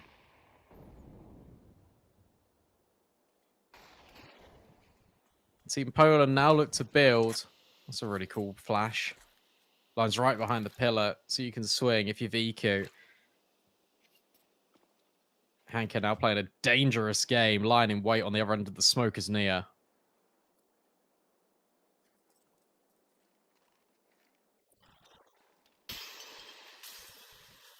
Slow and steady, Poland start to put pressure on. VQ gets the first, Yang gets aggressive. Angelka gets dark control. Good smoke from Zaz means Angelka is actually isolated at the moment. The flashbang's so good, though, for her to scale, but Msan swings out wide, and Zaz catches Letty, trying to punish through the smoke. An overextension gives Sweden the advantage. Look at Hanka. She just disrespects the smoke. She doesn't care, and she catches off Nia. Now suddenly, she thinks the A-bomb site is going to be open, but not ready for Giuliano. But Giuliano can't convert the kill, and suddenly Team Poland turn it on its head once more. This mid to A split is now possible because Hank is able to find Giuliano, and Msan is now stuck in a 1-on-3. Get just bailing them out at every opportunity. You have to kill her the first time, because she'll win on that second fight. Msan's giving this a go. The money's broken, so a win would be something. But of course, Hanka with the triple kill. Mentioned her and the resurgence of form that she has had this year. It's, well, continuing. It's scary, isn't it? However, the thing for Team Poland, just kind of in a wider context outside of these qualifiers, will be how do we enable both Hanka and Angelka without it coming at a cost of the other one? Because it feels like whilst we've had an uptick in progression for Hanka, we've had a downturn in performance for Angelka.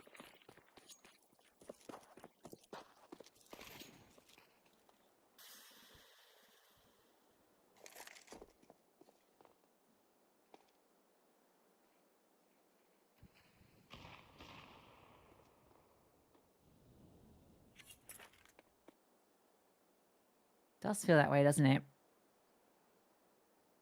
Angelka's such the kind of beating heart of this team at times.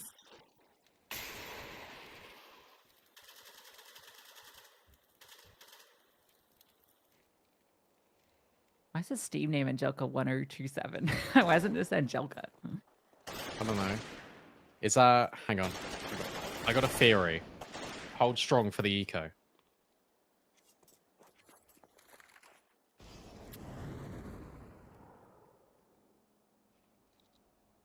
You got a theory? I got a theory. It's fine. This is done. Yeah, that's fine. I'm just trying to search. Okay, yeah. I was right. It's her birthday, 1027. Yeah, I mean, I guess that checks out.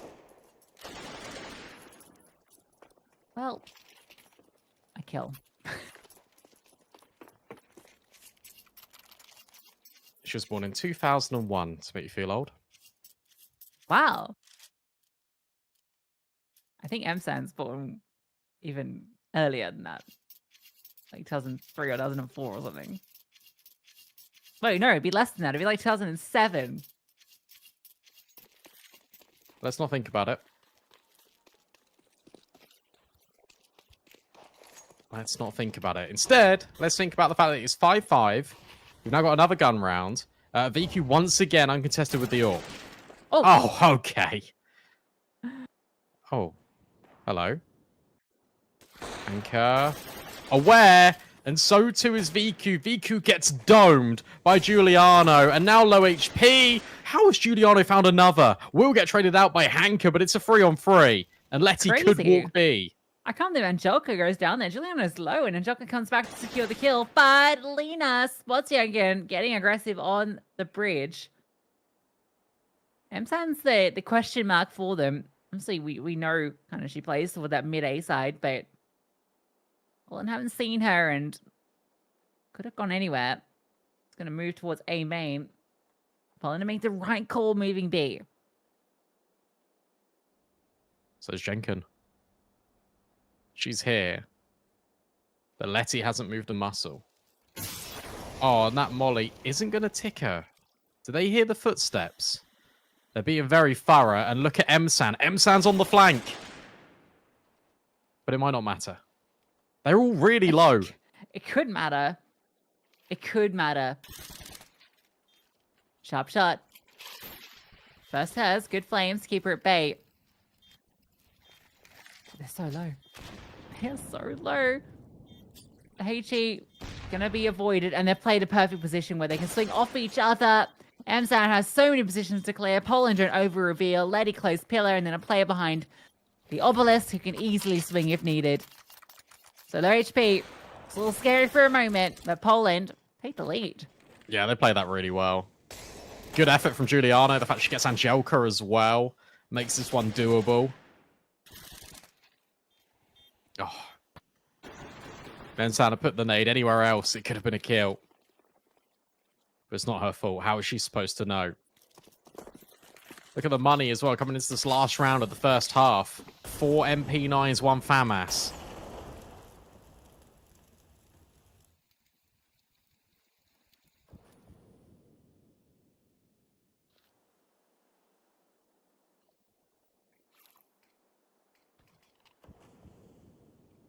That has started for Sweden. Poland have done a good job getting in the lead. Letty forced back by a very fast play out B.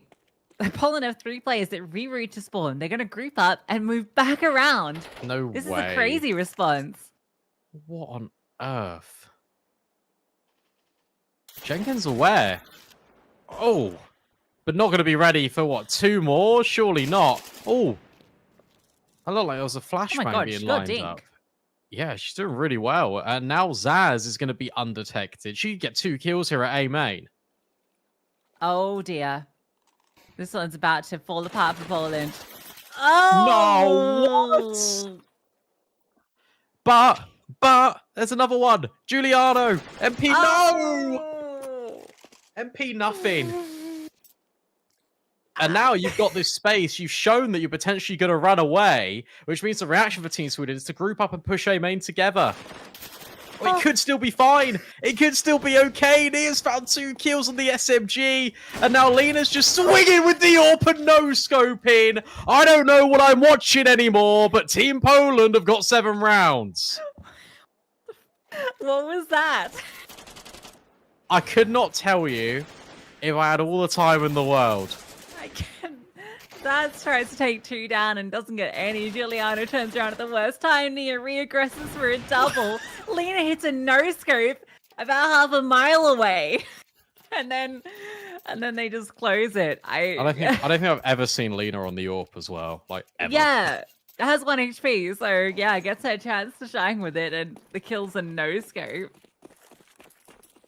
Well, we're going B again. Right. Back B. Back. Let's go. No chickens. All clickins is Nia and Jenkin get a kill.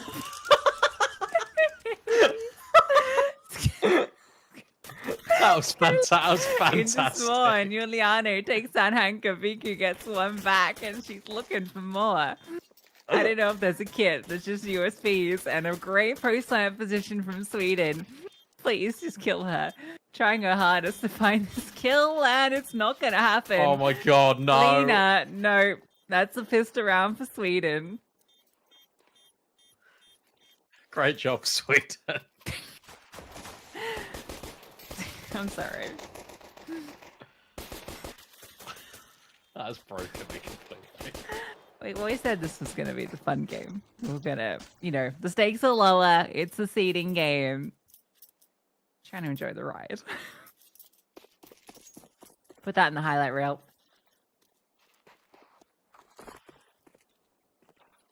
Oh. That molly did not go where Zaz wanted it to. Oh, here's the stack we were talking about the other day, right? Yesterday. So you had the doors stack, and then you got this stack. Now, I'm a big fan of this stack, because you look like the Leaning Tower of Pisa. Is that Team Poland or Team Italy?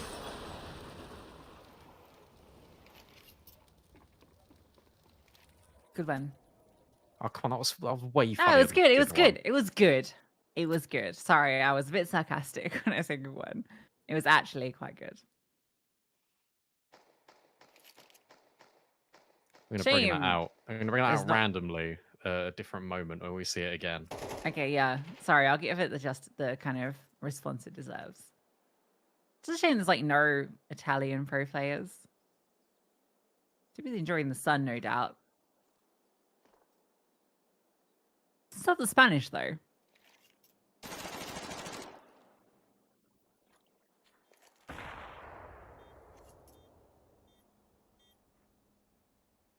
I typed in Italian players on Wikipedia, and it gave me KNG. Okay, fair enough. I think he is. Oh, right. he's got it. He's got it in his bio. It's crazy. Oh, okay, well, there you go. KNG is a Brazilian-Italian professional Counter-Strike 2 player. Fair enough. Well, we're all tied up, Brandon. Italy aside. Yeah, I'll lock in. Sorry. Let's focus back. I wasn't doing that. Just the timing of that. I'm always doing actions. In fact, this is a great broadcast for you because, normally when we're at home, you don't get to see what I'm doing. But because of the way this is set up, you can actually see me the whole time. I'm a bit silly. I don't know if you knew this. Bit of a silly goose. You talking to the audience or me?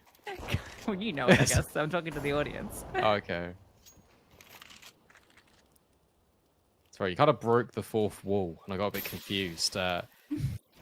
Sweden are looking to break down some barriers instead over at B. Jenkins gets the first, and it's a mop-up. No, it's not. It felt like Viku was on for a double. It's Angelka that finds one more. But Zaz immediately trades. Now it's a 3-on-2. This should be a Team Sweden round. It should be. Hanka's alive, though. Lena placing this smoke. Oh, that Molotov. This could be big. Nope. HE instead. That is big. Now the molly lands. Perfect time. They're flashed forward. Straight into the rifles. Straight into the waiting arms of Zaz and Jenkins. So Sweden win the first gun round of this T side and take back the lead. I was going to say, let's talk about that. The fact that Team Poland haven't been able to post a single round so far in this second half. It has been pretty fantastic for Team Sweden. And now suddenly that's the first gun round. That went probably as best as you could have hoped for. Really like the fact that Team Sweden just send it in towards B. They don't really show any fear. And now that's the bank broken for Poland. They're once again on towards pistols. Very familiar territory.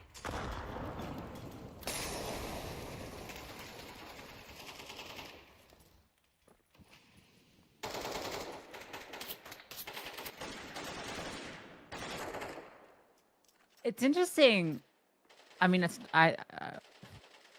the AWPs haven't been... No, what's interesting? No, okay, so AWPs haven't been an important part of this matchup, despite the kind of conversation we had beforehand with Giuliano and Viku, but yeah, the reason for that is the economy has just been so all over the place at both teams that true. AWPing has been costly to get involved in, like many enjoyable pursuits. Oh, no. Okay, yes. fine. No. Yes. It's okay.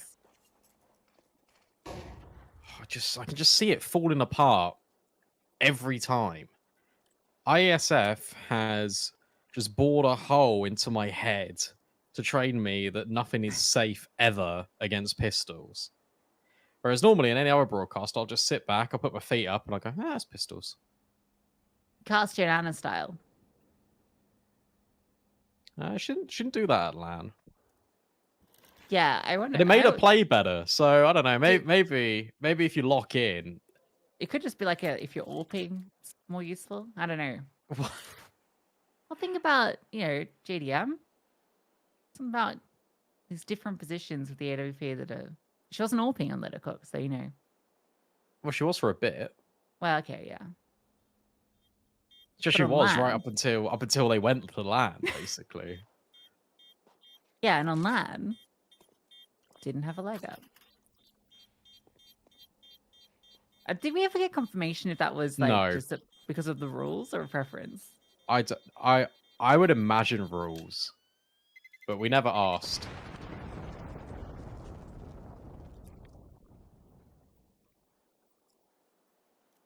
We never asked. Is there enough money for an AWP now? I'd say so. Surely there is. 2,200 in VQ's bank, plus the loss bonus. You even got a kill. Yeah, there should be a sniper here. Yeah. Both sides, in fact. So the head-to-head. Is this the first time we've had a head-to-head? Yeah, I think for both having a sniper, absolutely. Okay, cool. For sure. Zaz keeps missing that molly. Yeah. Back to the drawing board. Zaz, Imperial don't play this map. True.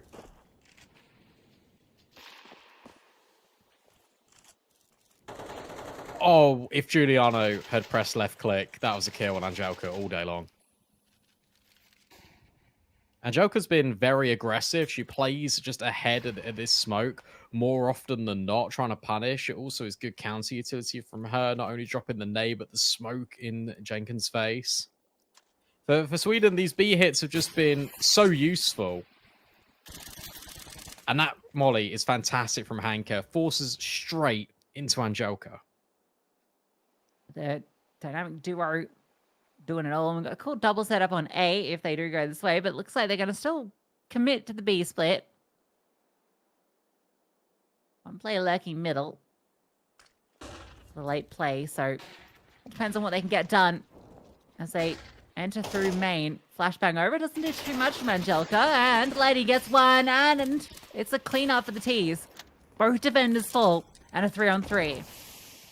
Yeah, very impressed with Team Sweden so far. They've got utility as well. Keep your eye on Nia. She's got a molly and she's got a HE, but she's not in the best position to be able to throw these late rounds. So, for Team Poland, potentially you could just chuck the flash over the top, but there's that molly. It's really well timed. And she could throw the nade behind it as well for increased damage.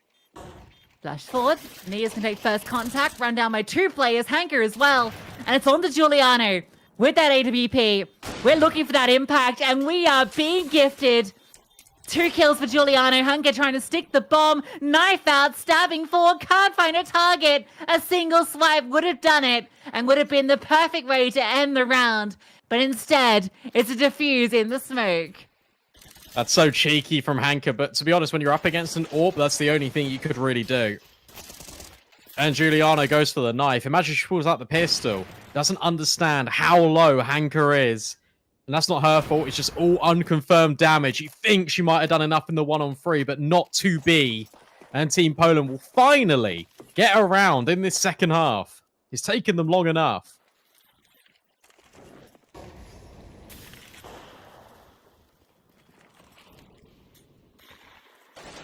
They almost lose it too. Giuliano, what a beautiful little sequence. Real shame she misses the mark on the knife kill, because all they were taking is a single left click. Oh, Emsan gets dinged but gets the entry, and the double up. She has been phenomenal, opening up this site consistently. This one surely won't be a retake. Can't be. I think you just save. Especially with VQ on the AWP. Maybe you put Lina in with the MP9, sure. That nade should do the damage. And it does. It's a nice little constellation on the way out. This is going to be 10th. And I know this is Team Sweden's map pick. I'm aware of that, but they are all looking fired up on the server. I was right about the individual head-to-head, but they've been doing immaculately. I've been really impressed with Team Sweden so far.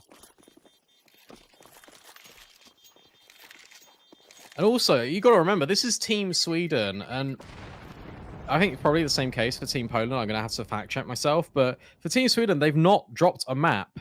They've not dropped a game all event in order to qualify.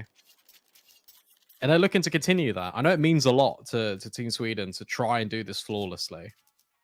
Yeah, both them and France. Well, actually, them, France, and Poland, I think all three teams have been on this flawless run. If I'm not mistaken. Obviously, ends here for one of them.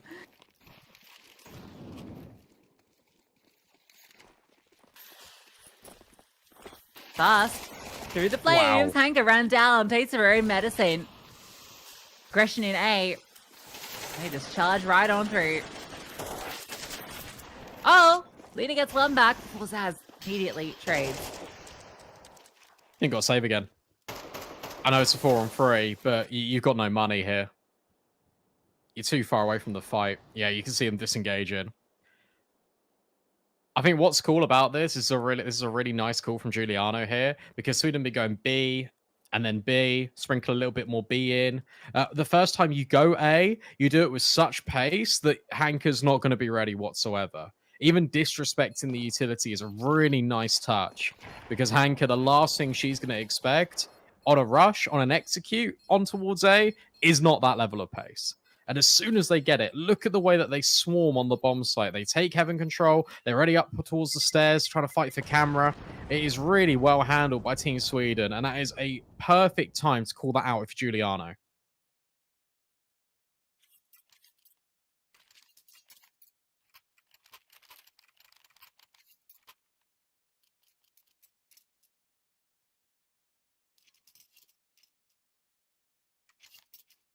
Definitely have the edge. That's what I was saying coming into this. I do feel like in terms of the shot calling, Sweden are going to have that brain advantage, I feel. Just the accolades Giuliano comes in with are enough to already prove that. See it in the server. Just confirmation.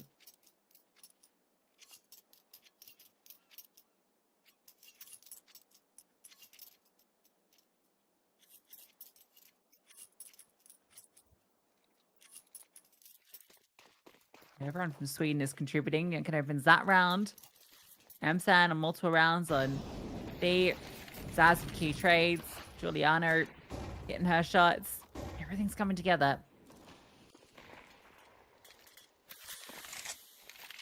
Look at that. One shot through the smoke from Giuliano, and they scale through mid like it's completely clear. And they're spot on. Team Sweden. No one is home for Team Poland. And they're just going to go. Again, it's fast pace in towards A. Lina knows she's under threat. Hank is here as well, but everyone else is in A. That's the big kill, though. Catching Nia means they have some space to work with. They can worry more about this site. They don't have to worry about the flank. And VQ gets one from Beach. In fact, it's a whole holiday for the Polish. 3 of them. have to come in from storage. And between the T's, they try and fight forward. Doesn't work out. Emsan, 1 versus 3. And VQ hits the shot. Poland onto 9. Yeah, really nice from Poland. 3 players in towards beach, waiting for Team Sweden to make the mistakes. That's the key detail. Because you're so worried about Hanka, who's got that kill outside of A main. You have no idea how many really lie in wait on that CT side. Giuliano overextends into the AWP. You've only seen a rifler. Suddenly there's 2 players. Never expecting the third as well. Very sharp shooting from Team Poland. Really methodical on that retake. They take their time. They don't rush it. And their patience pays off.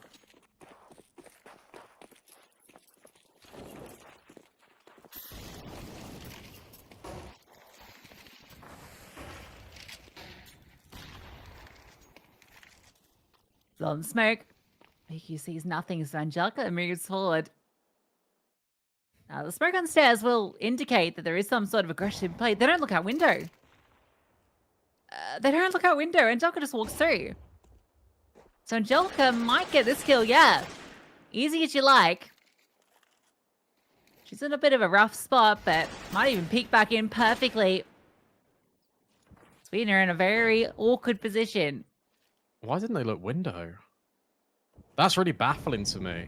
As you mentioned, especially with that smoke on towards stairs. Zaz. Oh, she's got time in here. However, the smokes are both being watched by Team Poland players.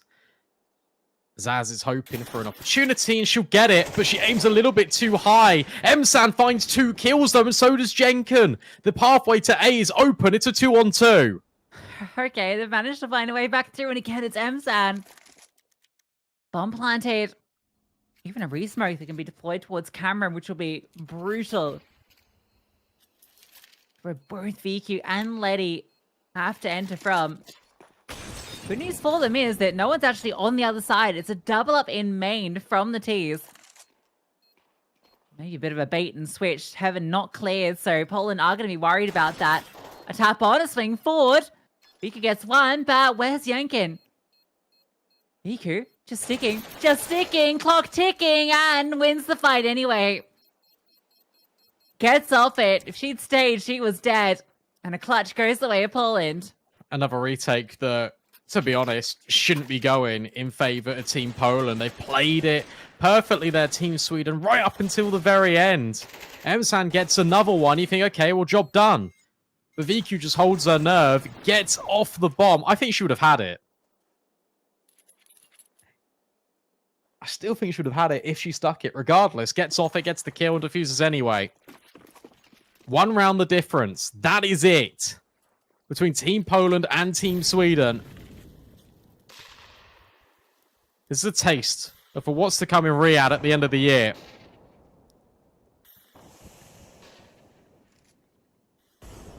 Giuliano mollied off, can't see anything on the other side of that lurk smoke. Jenkins going to creep in close. Giuliano's going to come with her. Back to B. Remember, B is where Team Sweden were doing a lot of the heavy lifting here in the second half. 3 players defend. Oh, just swinging back in. Angelica Why? not ready for Younger to be that close. Not even supportive utility for it. That is so unnecessary. And now you've given over dark control, so Giuliano could be on the angle. You've got middle. Zaz is in there. And you're holding A main. Team Poland have no idea what's going on, and there's 50 seconds left, which means they can't rotate, so it has to be a 2-2 split.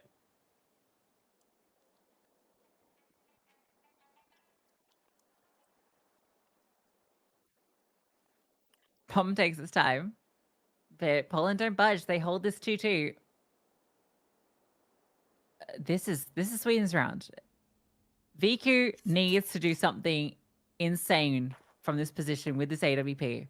That's the only way Poland have a chance. And it's only VQ. It's only VQ. 1 for her, 2 for her. But it's not enough. The lurk finds success and it leaves it to Hanka. A 1v3.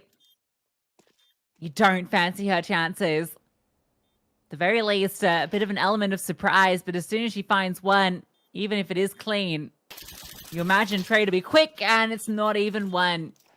Sweden onto map point. That second one didn't even look like it should have been a kill. I'll be honest. But fair play to VQ. Oh, my goodness me. I don't even know who's the better author.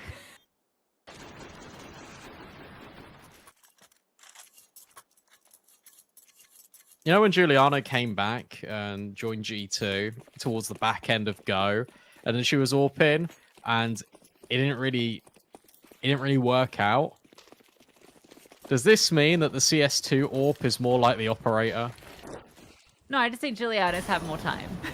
And is feeling more comfortable in the game. Good answer. Long smoke, Hanka on the other side. Surprise! Lena's there too. And she's doubled up. It's not over yet. And this is a brutal one to lose. Look at the money.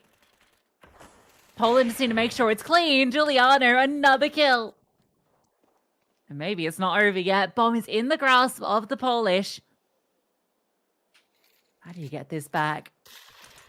Blow on it. Looking to see if there's a swing, a re-smoke. Oh my goodness me.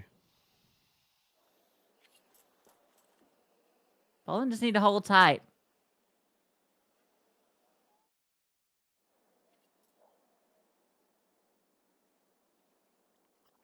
Oh, Giuliano walked back, right, to get the M4. And she's also now got an incendiary. So now she can burn out this position. Flashbang thrown forward too. They're burning alive. Good counter flash, though, from Team Poland. Lena's able to get out a dodge. And then VQ can follow up on Giuliano. There is 12-11. And as you said, money in dire straits. This potentially is going OT. That flash impales out followed something big because that was a really cool play from Sweden. The Molotov and everything was perfect. And actually, was that? That wasn't a T-flash, was it? Not sure, but either way, it works out. Yeah, it works out brilliantly for Poland. Oh, yeah, three pistols, 2 AKs. I'll open Giuliano's hands this time.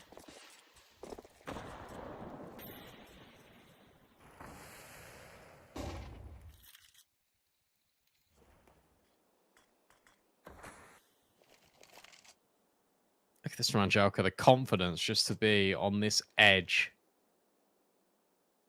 Jenkin in a really powerful position as this smoke phase, but Angelika ready for it, and not for the second. So Zaz gets the first, flashbang not good enough, and VQ follows up with another kill. Msan on the Tech 9 delivers back one more, but yet again it's VQ, and she's vicious on this bomb site. Nia left all alone, it's just a Deagle, it should be overtime locked in. With 1 minute left and the bomb completely out of her grasp. Team Poland, it looks like they've done enough.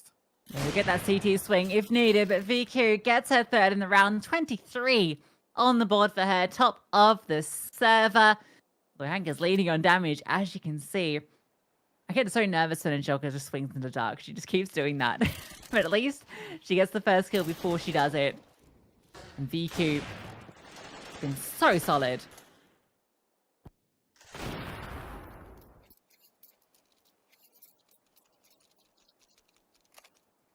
Well, that's the end of the money troubles, at the very least, for Team Sweden. Everything gets reset. We are throwing it back to CSGO. First to 16. That's now where we lie. Oh, Giuliano gets copped with a massive HE from A. Barrel spotted, though. She's got direct confirmation. Has a go at Angelika, but it's only a sliver of the arm. 25 HP. Aggression in middle. There's a flashbang, but it's way too late. So a couple of players are low, but the advantage is for Poland, and VQ takes space into main. But that means B. Lightly defended. Letty, secondary up. On fire. Oh, nowhere to go. Dealt with beautifully. And HE removes Lena. A double up towards Dark. Hankers fast. Nia drops the HE. Almost gets caught. But she'll be the one that catches them. And Msan closes it out. Sweden strike first in OT. Msan and Jenkins have been unbelievable. It really felt like Team Poland had that round in the palm of their hand, especially after finding these openers. And then Jenkin and Emsan just do this. Like it's nothing. Plucked out of thin air is this round. Conjured out of absolutely nothing from Team Sweden. But they draw first blood. They get that necessary T-sided round. Something that's been quite struggling just for teams all across IESF. That's a missed smoke as well. Giuliano and Zaz looking to get the opening kills in tandem, and Zaz gets hers. Anka responds. Firing through the smoke. Yeah, Hanka's going to take the risk, and one success over the top. Was a massive play, early regulation on that T side. Steps out with the double here, puts into a 3-on-3. And even gets a third kill.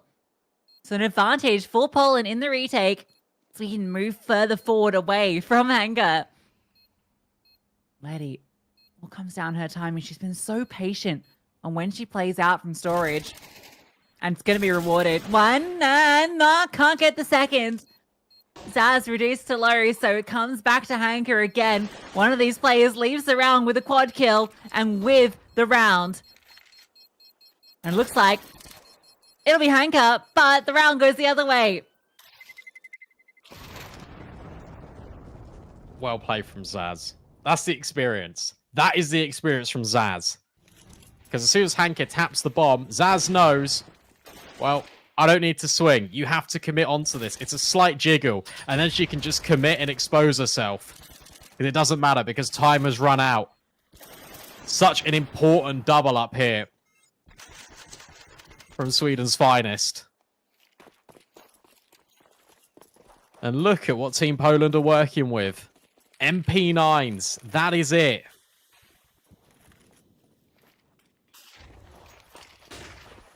Aggression.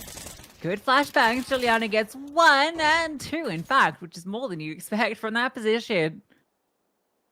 So again, we're even, but 2 MP9s could be what decides it, whether it can get this fight onto Letty, who's feeling very uncomfortable. So many positions that she needs to worry about, and she might move to dark for a bit of safety, but the little goblin lying in wait, living in the cave.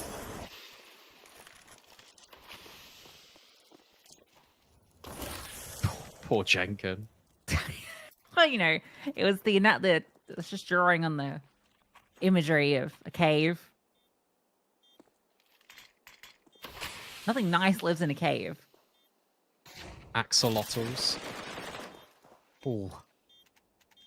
Good find from VQ, but it's a 2-on-2, and there's no kit unless there's one on the floor. Smoke gets put on the bomb. It needs to get on it like now-ish. Fake out, but it's Nia that gets the kill, and they're still not defusing. A blow on the smoke as well means that Angelka can't defuse. It's clean from Team Sweden. They just need one more round to take their map pick. Yeah, very clean T side. Considering Poland really came back on this CT half with a good sling of rounds, they can't get anything in overtime. So that might just be really it, because it feels like you needed at least one on the CT side.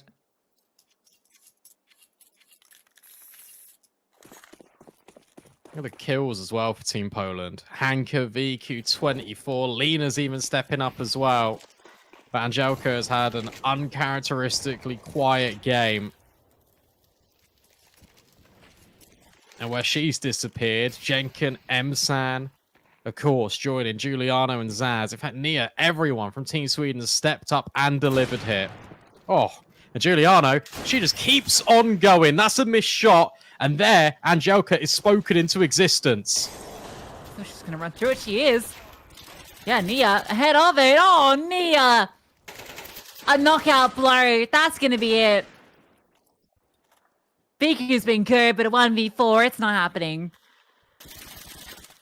Can't even get the first of it. Sweden taking Ubis. What a flash from Emsan. I know it was great that Nia got that spray down, but if it wasn't for that flashbang, she doesn't get any of them. That was incredible from M-Stan. What a game from her. And what a game from Team Sweden, because we came into this, I painted it as well. I've seen the veto. I know how it's going to go. Team Poland are going to come in. They're going to just mop up. But no, instead, Team Sweden, all the individuals stepped up when it mattered. Everyone contributed really effectively. And I was really impressed with all of them. They mean business, and they want to make sure that they win every game of the qualifier without even dropping a map. Honestly, with the way that they're playing at the moment, they could do it. Honestly, Ancient's up next. That's a map that we've already seen Sweden play really well on. Very convincing wins on Ancient by Sweden. We go into that, and I could definitely see them taking it away. That there's a world. This map, it felt like Poland had done enough by forcing it to overtime, but then just disappeared. Just couldn't get it going when it got to that last hurdle, because Sweden were just playing some great Counter-Strike. Yeah, they really couldn't handle, to start with in the second half, just the executes that were coming forward. And then it was the pace change. That's what enabled Team Sweden to win this entire game of OT. The pace changes out of Giuliano. The fact that they were then remaining a lot more passive. They were expecting Team Poland to adjust in the right breakpoint moments.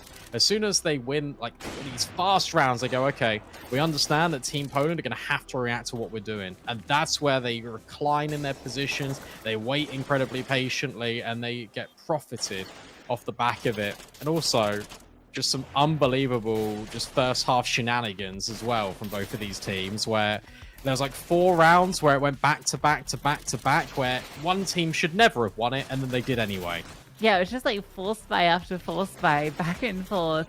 Poland eventually recovered really nicely, considering how Sweden were able to wrest control for the most part early on. But yeah, this second half just took them a little bit too long to get online. They get online like at the right time. They can force OT, but I felt like all the energy was put into that.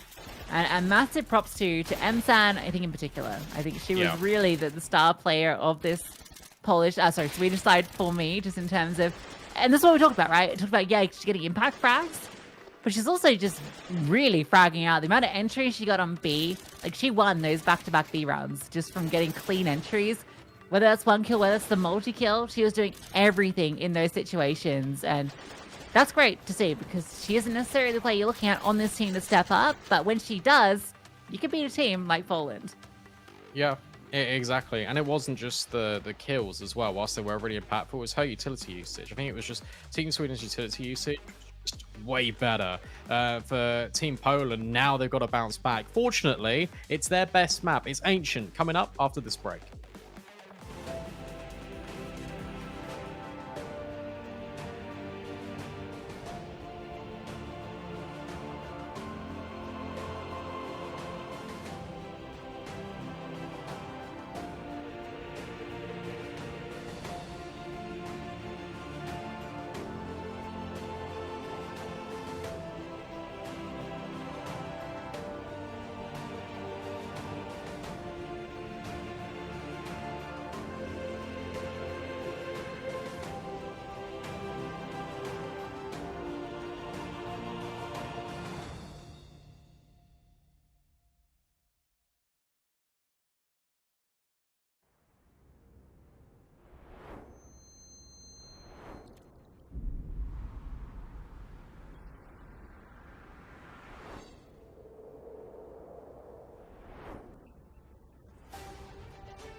Well, Brandon, I anticipated a 2-0 coming into this, but I thought it was going to be Poland 2-0ing Sweden. But now Sweden have taken a Anubis. And honestly, from what I've seen on Ancient before from Sweden, I think it could be a 2-0 the other way. That's crazy that it could actually end up like that, but Jag älskar svenska. Wait, no, that's Swedish. Whatever. Jag älskar Sverige. Something like that. I love Sweden. Yeah, okay. Well, you love Sweden and Swedish. That's okay. Those are two factually correct statements. I think what I was going to say is I can't believe we're saying that about a team such as Team Poland, but given sort of the landscape that they're in currently, given the results recently at ESL Impact, it isn't that shocking. I guess. I expected them to qualify, and they did. Do I expect a bit more out of them, though? Yeah.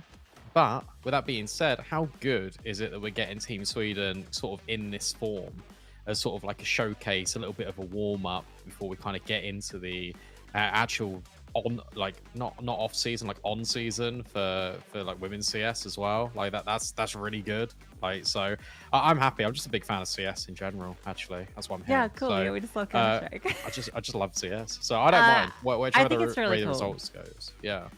Because I think it speaks to a couple of things, right? It speaks well to Giuliano just being able to call this squad and to make it look so good. But I think also just the scouting and the way that Sweden has put together this team, right? Because it feels like they've really picked pieces that are all working together and all of the roles mesh really well. It's not just a matter of picking the 5 best Swedes and, you know, thinking it will work.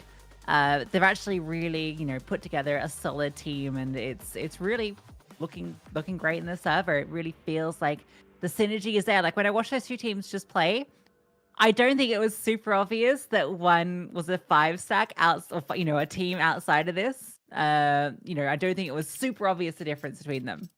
Yeah, no, I completely agree. And now we go on to Ancient. Look, this is, let's not get ahead of ourselves. This is Team Poland's best map, just in general. And look at all the utility they've got. And they're going straight to A, but there's a double layer in here. Double layering and dualies, part of that double layer element. Double layer. And they remove all of it. Take the triple layer off too. All right, well, that was immediate. That was a bit more what you expect. The bomb has just been planted by the time Letty gets the final kill. That's it. That's the pistol over. And Team Poland are very good on the T side of this map. Very, very fast, pacey, and clean. Letty and Lena. W's, not L's. Eco from the Swedes. Flashbang. And a little classic fun play where you all sit behind the red smoke, throw the flash over, and burst through. But Poland just going to run it back. Who stacks A? No one stacks A.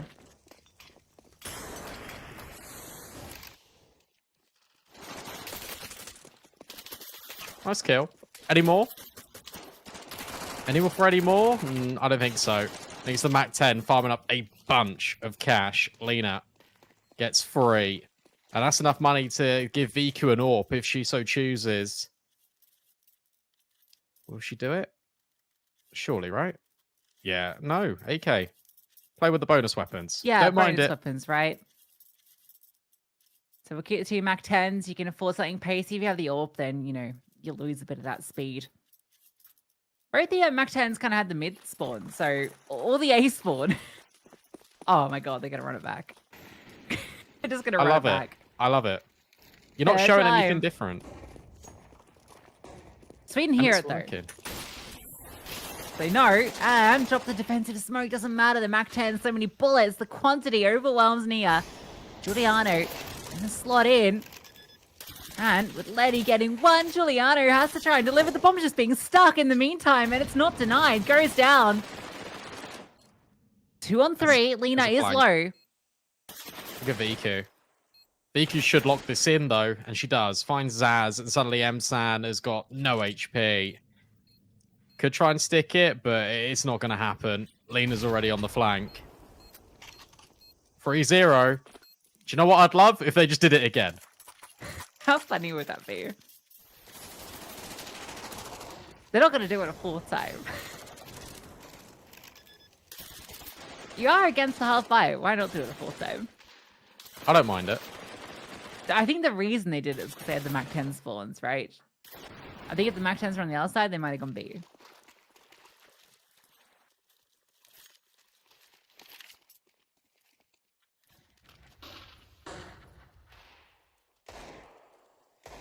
They're not doing it. Instead, they're going through donut. So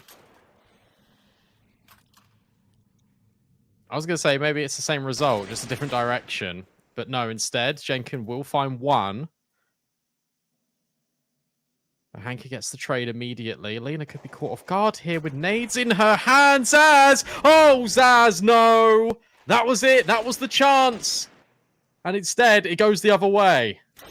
That's what it looks like when I use the Deagle. That's why I buy the 5-7.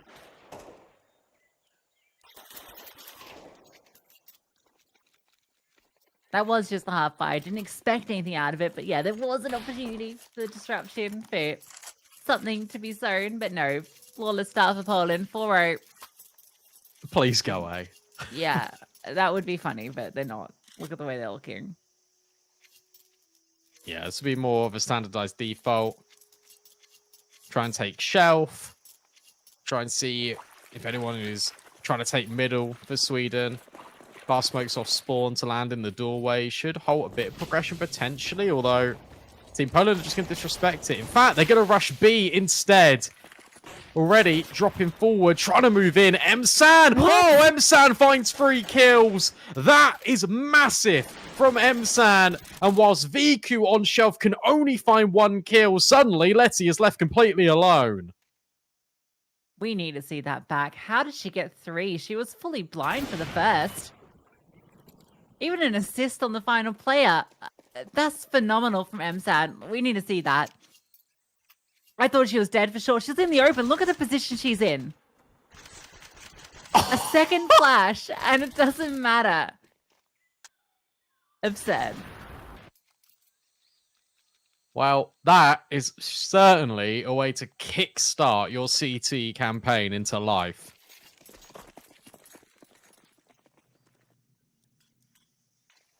Now, AWP revealed from Juliana. Lots of nades being put forward in towards mid. Counter utility, good. Oh, but Nia is better.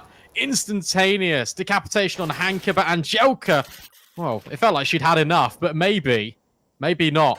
Back and forth we go. Biff for biff. Nia finds another and a third. Every single player for Team Sweden is now delivering in multi-kills.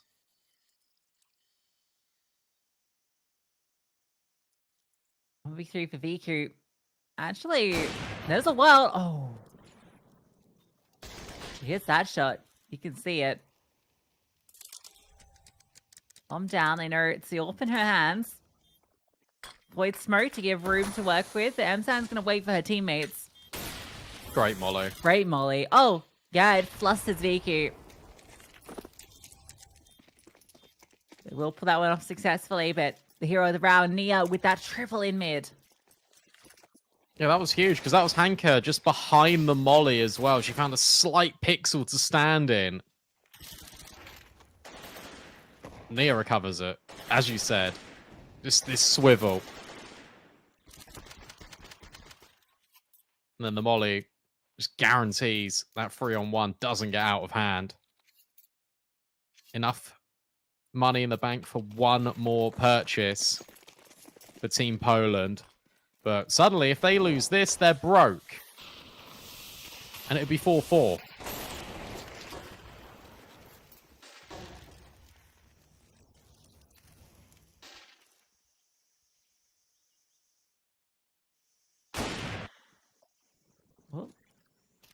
Emsan spots him. Daz, they're so focused on Emsan, she's able to get one. A slight reposition to first gives her a multi. Her spray is spot on. Scaling towards long, attempting 2, but the flashbang, Yankin gets 1. VQ again, left to pick up the pieces. And she might just do it. 1v3, 2 are hers, and that Molotov is perfection. Nia can't move forward. The thing is, VQ is not planted the bomb. Picks it up. So many question marks. Where is Nia in cave? VQ had the read, but Nia on the close angle, hard to clear. Yeah, you speak about that molly being perfect, and it was temporarily, but Nia actually plays a blinder. She doesn't need to move. Because as you said, the bomb never got planted.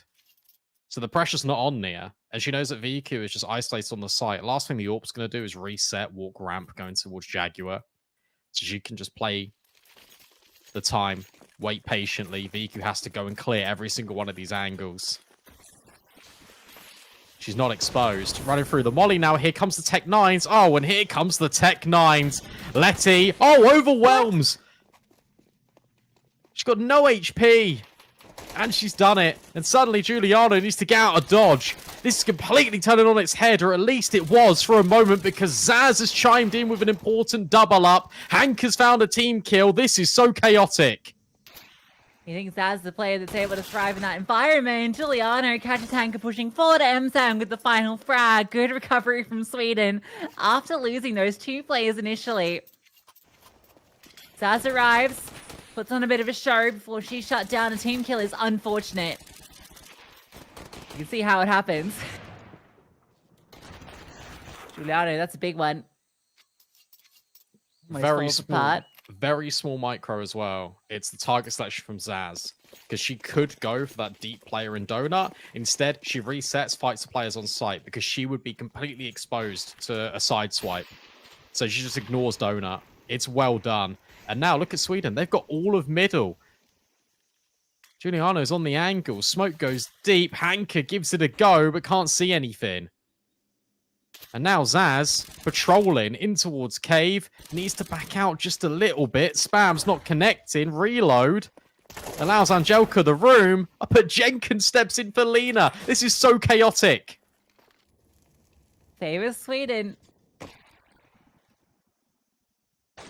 Capitalize on Angelka's position. We will look to re-clear middle as Smoke will fade. She'll have support from her teammates.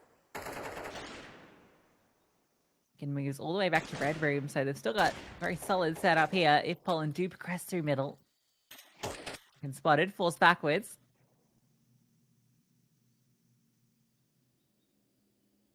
Zaz moves into cave up on the angle. That's a difficult position to get a multi from. Need to be hard cleared. If she takes one step to the left, there's a shadow she could potentially exploit. Msan, this is nice. This could be such a well-timed smoke on B ramp, and that's exactly where Team Poland are heading. They'll have to pop through it. There's no need to blow it open. That could not have been better timed. Over the top they go. Nia. Oh, Nia dropped the bomb. They have to go back for it. Oh, they can't even. There's no time. Doesn't matter. Zaz with a triple kill. Sweden take the lead. What a smoke. Again, that utility usage from Ensan. Sure, she doesn't get a kill. It doesn't matter. That one smoke forces Team Poland into a really uncomfortable situation with the low time. And it's all off the back of having that map control early in middle. Means you don't need to deploy any of the utility. There's been no pressure being applied to Team Sweden on the bomb sites early. So they can hold on to their util. And that's been a change-up because Team Poland was so aggressive for the first 4 rounds. And now Team Sweden are giving it right back to them.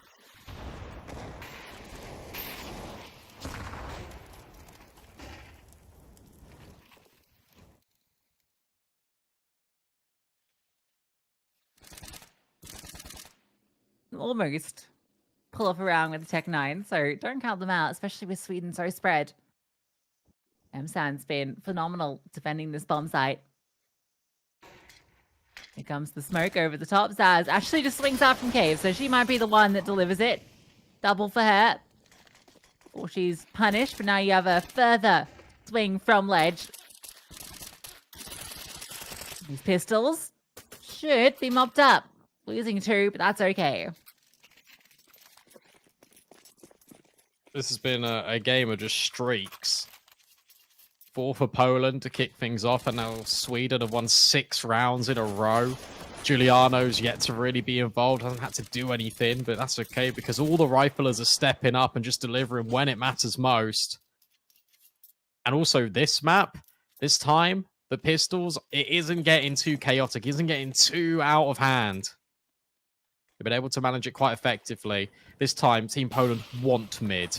They're so invested, they put 2 smokes down on it as well. It's such a late crawl, though, contacting out. So, slightly misleading for Sweden. Oh, Zaz catches Lena Cisa just as she walks into the smoke. That's such a frustrating one. However, Poland have a great timing in red. No, Sweden know this, though. Sweden are so aware because of Zaz's push. And because of that re-smoke in at Donut, that funnels Team Poland in towards red. Zaz only goes 1 for 1, but Jenkins still waiting on the edge of Donut. Oh, puts the cross back as well. Sam is a little worried about a late B play, so she can't put too much tension here. The smoke is funky, and Nia will actually get advantage of it for a moment. Letty gets the kill back, and a second on the Yankin trying to get the trade. 2 on 2. This is a weird round. Letty again. And now you just go straight to B. Giuliano fires off the AWP, so you know exactly where she is. The HG, 1 HP. 1 HP for Letty. And that's enough. I don't understand grenades sometimes in this game, because that was literally on her, and it does 20 damage. Whereas sometimes if they lands like 5 meters away, they do like 40.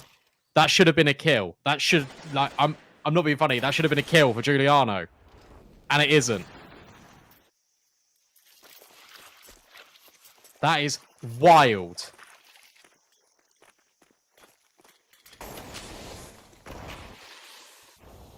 A little painful. Poland with a 5th. 6-6 would actually be almost surprising for them to pull out, but looks like they've got a good start to it. Clear advantage, lose control at B, but the A side of the map is completely clear.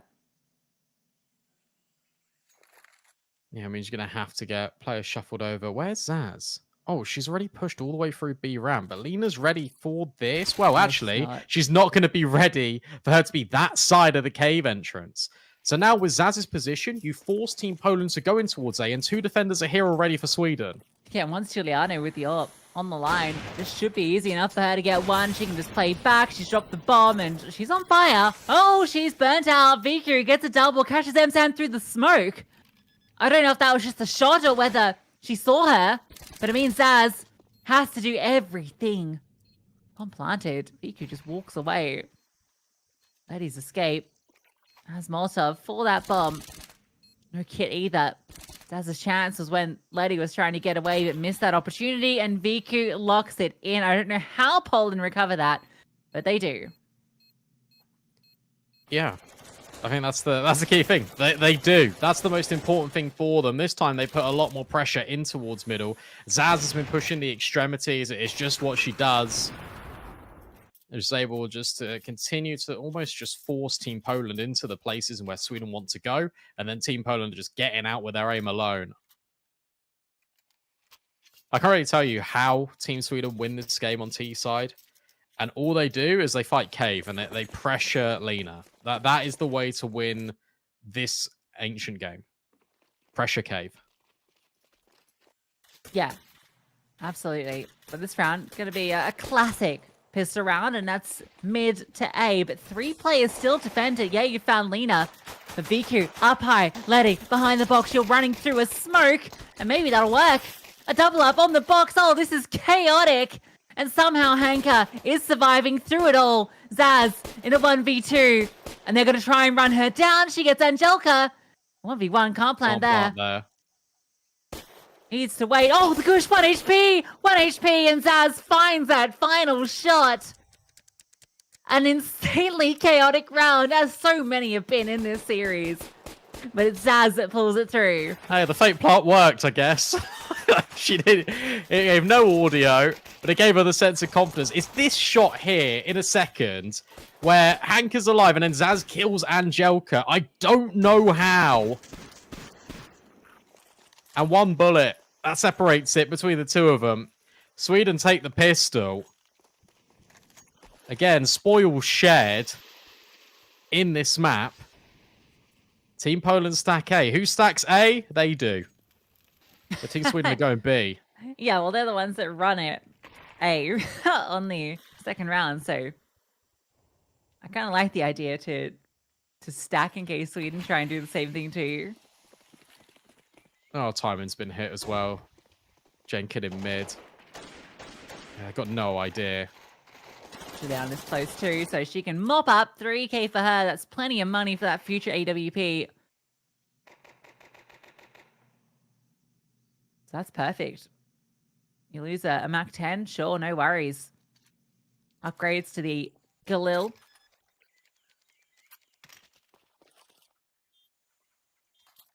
Sweden gonna have a 2-round lead. Oh, they swap roles. I think they swap positions on Team Poland. Because Lena was always a cave. Lena was always, I know, but Lena was always a cave player. She played red on the pistol. I know they stacked A. I'll wait for the gun round. Yeah.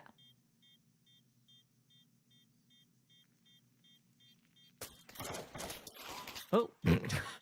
Where did that come from? Silence USP strikes again. Free Galil. That's not bad, actually. You take that all day long. Yeah, absolutely.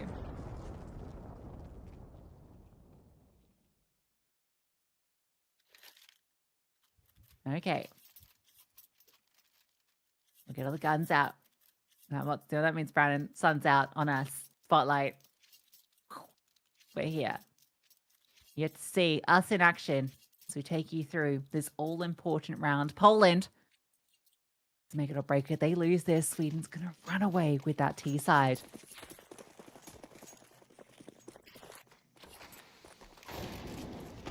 Yeah, no, she was going cave. Okay. That's what I thought. Big fight here in mid, by the way. Already scale up shelf. Zaz. Oh. Doesn't get Lena.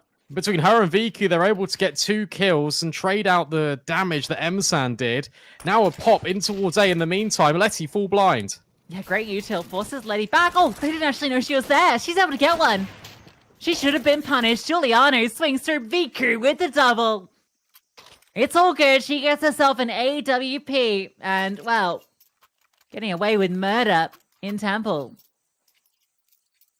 All of these rounds, I swear, happen in like 20 seconds. Yeah. I'm ready to give it to you. Like, oh wait, no, that I'm still talking. They're just fighting. Every time.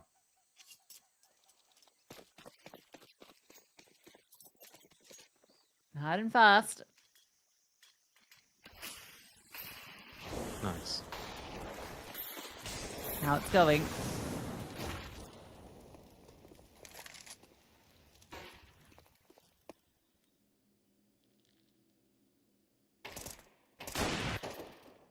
Ult misses the mark. 3 players on the B bomb side, but it gets a little claustrophobic against these pistols and against the AKs. Zaz gets that kill, the force buy. Looking good so far. Lena wants to slip in and punishes Giuliano, who just wanted to get her hands on that AWP. But Zaz responds. Oh, more damage. Angelica. Oh, she's done for. She's done for. Goodbye, Angelica. Yeah, run down. Good timing for the rest of the squad to chime in. Hanger's only good for 1. It's on to Letty. That's a brutal round to lose. You can't go for this Violetti. You got to save. You got to hold on to the Galil, which feels horrendous. But you need to at least have a rifle here. That is horrible. The first gun round comes in, you win it. And then suddenly you get put back down to earth by Zaz and her AK. Sickening. You might even be allowed to save this, you know. All right, maybe you will. That's an AK. That's a much better weapon to bring forward for Letty. Yeah, she actually brings forward a bunch, right? She's got almost the full utility, the kit.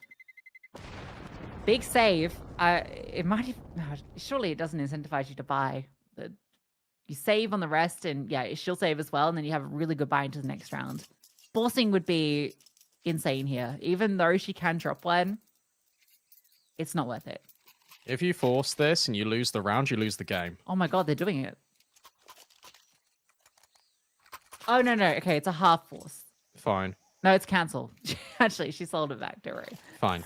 I thought she was dropping some MP9s so that everyone else had decent stuff and she would just go weaker into the next, but no. Keeping it even. Oh, big nades. Giuliano boosted. No one should swing her. Jenkin gonna be tested against Hanka. And Jenkin wins it out. Of course she does. Pistol versus Rifles. Rifles are gonna come out on top. Flirt. Don't let this slip. Yeah, you can see how this can get uncomfortable. Hey, look at VQ though. Oh, that's the bomb. Dropped. Pushed off. That swing. Zaz is so low. Letty's hitting every headshot. VQ hits hers. And Nia has to pick up the pieces. A smoke lands. She can't see a thing. The spray almost gets her a kill. Angelica runs forward to pick up the AK. There's a re-smoke available as well. Look how low Nia is. This is... she can't recover this, surely. No, she can't. Oh, that was the chance. If she swung while Vicky was throwing the smoke, that was the actual chance. But the re-smoke.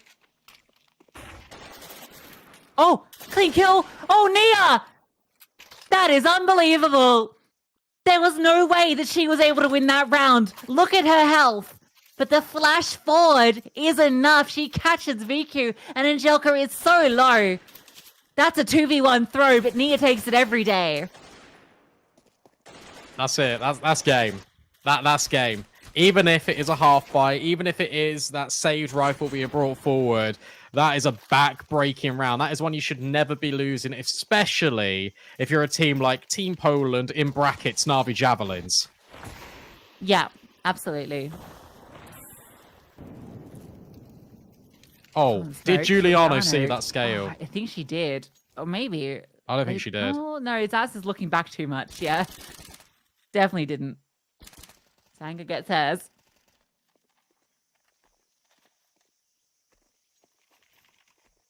Listen, it's still a way back in for Poland because the money's not good for Sweden if they lose this. How has she got that kill? And, oh, yeah, okay. Well, Nia. We saw that 1v2. I'm not believing the 1v5. Sorry, Nia. I'm believing. I'm locked in. I'm here for it. Nia, this is your moment. She's dying to Viku. I've never seen you lose these. Oh, she's about to double up. Okay, never mind. Stop. Get some help.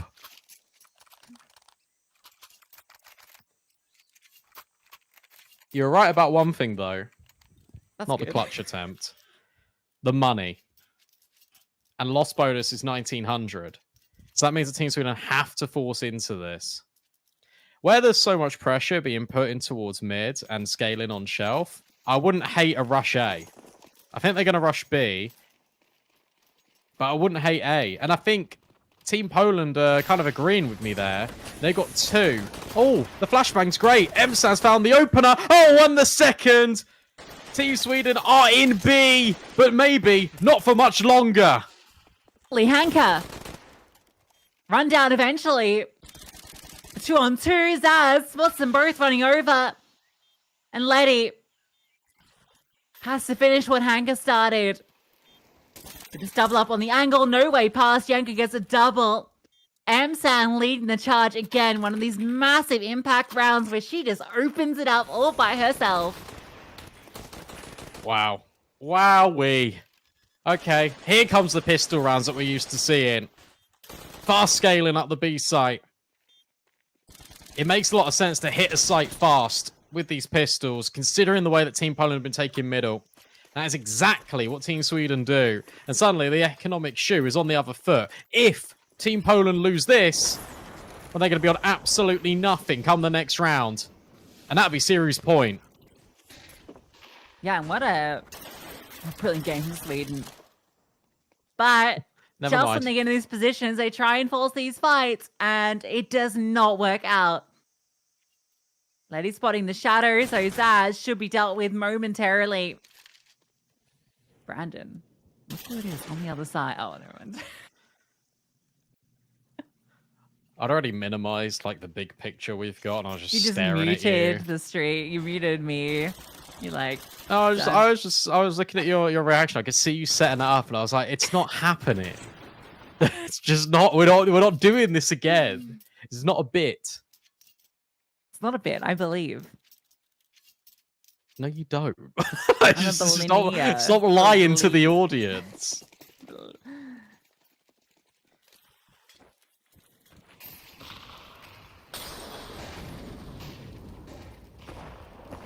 Weirdly enough, if Team Sweden did rush B again, it would have worked.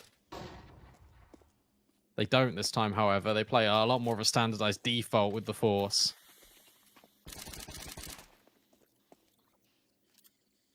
They're being allowed a false sense of security in towards middle because Hank is playing from Donut this time.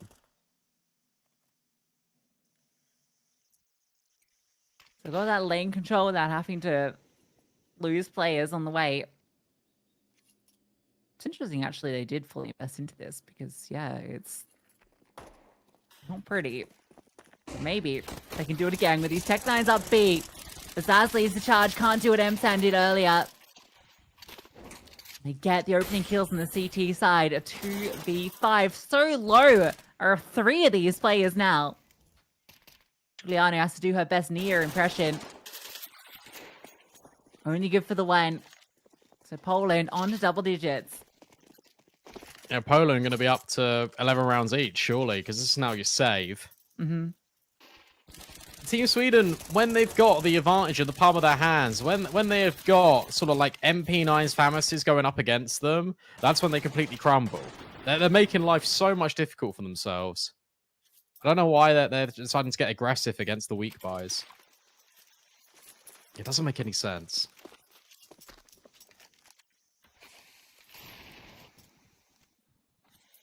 Hungry for those kills. It's like me for real. Then you die and everyone loses. Yep. Yeah.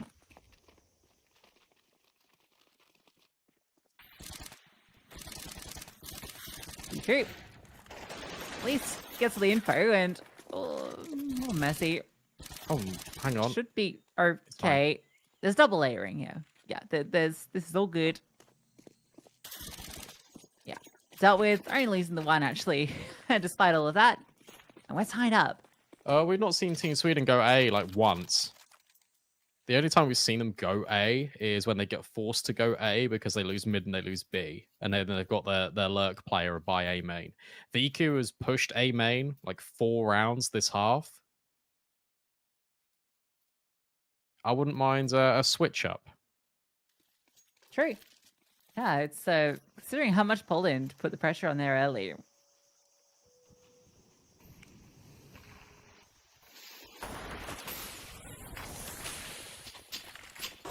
Fighting Cave looking to be the answer. Nia gets one. Slows them down. Hank is still talking to the cubby, surely, to be cleared momentarily. No. But no, she swings at a good time. At least there's the adjustment. She does so much damage. And now Lena, you think could get something done, but Zaz crouches under her. Look at the damage done to all these tiers, but it doesn't matter. They have 2 players worth of HP. 2 players more than Poland have. Now VQ is slipped in a good position. This pause from Sweden. If they catch Letty, surely they're round locked in. And Letty gets one. You can see how this could fall apart though.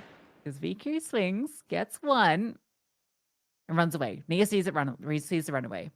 That's everything. Wait, did she you don't actually. You don't. Yeah, she did. You don't need to plant the bomb until Nia she saw the runaway. She saw the fallback. Yes. Thing is, you're wasting so much time here, and now Vika can flank. But as soon as Nia clears this, she goes, okay. Could come from Jaguar, could come from CT. So they plant it open. This is very smart. Giuliano going back into cave here is terrifyingly risky. Because that's why now Vika's in a one-on-one. Okay. And I spoke deep CT. You probably heard that. So you're expecting Nia to be playing this side, particularly when you see that bomb. Nia, do it again. the clutch queen of the Swedes. And she does. VQ taps it, draws Nia around, but it doesn't matter. Nia hits the headshot, and Sweden series point. Yeah, well played from Team Sweden. Even finding the opening kill, being ready for Angelica. It's Nia that opens up this round and then closes it. Thank God for Team Sweden that Jenkins able to immediately trade out on Hanker. And then the slowdown's perfect because you completely catch off Letty, who's having a lights-out game, by the way. That went under the radar. 25 kills for Letty. Yeah, she's actually having a phenomenal game, isn't she? We might go OT again. There's a good chance of it. These two teams, impossible to separate, it feels, in this series. OT Sweden just ran them down. Great HE. But it doesn't matter. Kill goes the way of the T's. Lena, good for one. Didn't want the glil. So bomb down again in the advantage. Sweden, 3 kills to eliminate Team Poland. Or sorry, knock them down. Win the seeding match. Flames forward, Youngkin swings, gets the kill. Nia Hurts, all in the VQ, all fires off. Swaps to the M4. But now they know where she is, surely. Despite low HP, there's just no world that VQ can win this. Zaz will swing as soon as Just Eagle comes. VQ actually reads that to perfection. And oh my god, VQ! How has she won that? Because I peeked her. Clear and simple. I'll tell you how she's won that. Because they peeked her. Did you need to peek her from sight? No. And then you're in a 2-on-1. You're playing up, down, sure, but you've got like no HP between you. Take nothing away from VQ.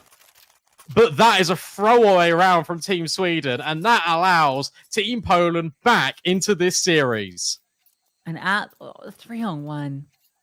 1-on-4, actually, from VQ.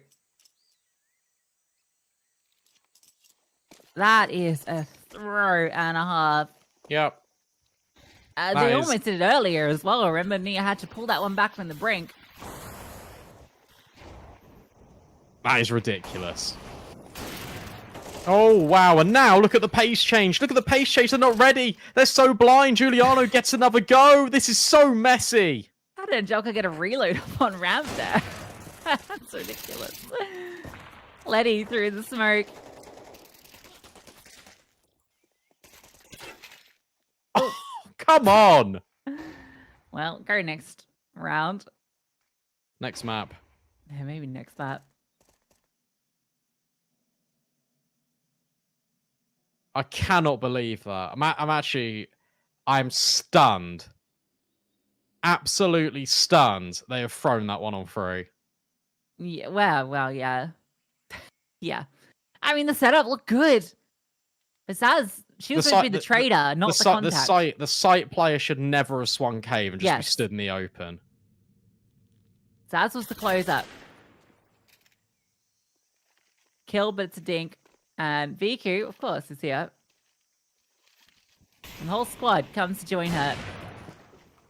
Kills the high HP player, so no chance for Zaz.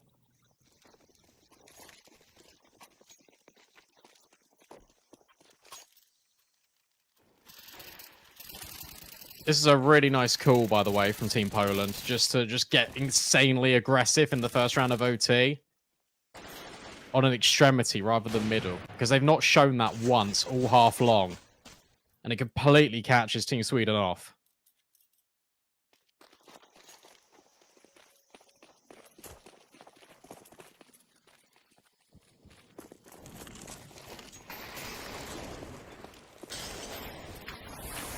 Big fight in middle, well, big group of players from the Polish, and flashbang is perfect from Viki to set up Letty. Lena wins hers as well, and they're just crunching and does get one back on the site, so they can just start to move quickly. Smoked off, I don't know if Nia realizes that it's actually safe for her to cross. She's had to call back support, and now the smoke will fade, so it's no longer safe. Oh, I think Giuliano was spotted. Yeah, Hanker knows, trained on the angle. Will drop the incendiary, but they threw the bomb over. That's actually really nice. And now Nia's holding for this ramp flank. But everyone is going through cave. Yeah, this is wacky. Isolate Viku, then you can focus elsewhere. But Viku almost takes on Youngkin just with the Hey, Cheap misses her shot on that swing. So now they can focus the other direction, but with Nia out of the picture, Giuliano, oh my lord. Yeg's able to swing. Letty, 1v2. And can't convert it. Giuliano, what a ridiculous shot through the smoke. Yeah, that second kill is everything. Really nice from Team Sweden, though. Even the fact that Nia has said to Giuliano, come back, take the bomb off me, and then I'll hold the flank, just in case. Doesn't actually end up mattering. It's this shot right here by Giuliano that locks it in. And then they double swing together as well.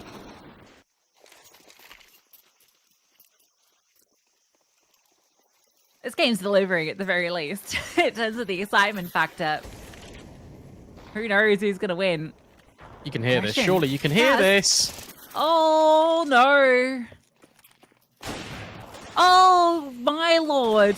Okay. Recovered. Is it? No. Lena's going to go back down ramp where Emsan was left bruised and battered and, yeah, get the kill back. So now you saw the bomb. Giuliano, you saw two people in A main. Emsan's taking all that space for free. No, Emsan, sorry. Lena taking down Emsan. They throw an incendiary in A main, Team Poland. If they did, that masks the footsteps. Perhaps, but if they didn't, I don't know how they didn't hear it. But that's my only little explanation. But I can't remember because this game is just hurting my head. Yeah. Oh, the timing on this, but it might not matter. In fact, it's not going to matter. Yeah, it's cool from Poland. You bring the two riflers together to B. Hanka can get traded immediately by Lena. This only goes wrong if they push anywhere, but they're not. But this smoke does cut both of them off the swing. Hanka whiffs and still kills Giuliano. Yeah, Giuliano needed to just fall back there instead of trying to light a gun. So Poland will get 2 rounds on the CT side.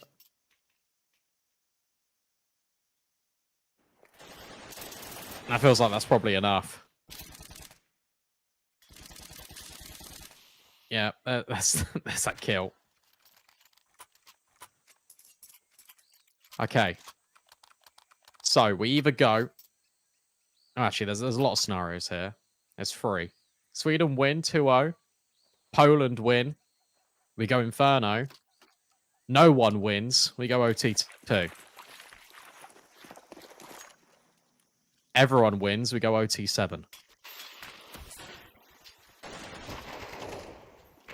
OT7. That's old. Hope not 7.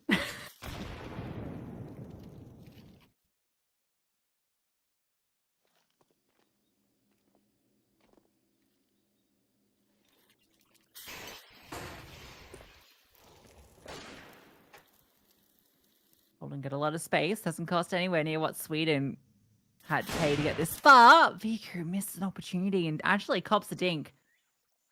Remember how good Emsan was on this B defense. The free alien is just because Poland kept going A. And yet, it still might come into fruition. Giuliano, went to look up when should have looked down. And suddenly that molly is going to upset Jenkin. Hanka takes her head straight off. And now look at A main. You shouldn't be expecting Nia though, should you? No, not at all. But she's only good for 1. Giuliano needed to get a kill.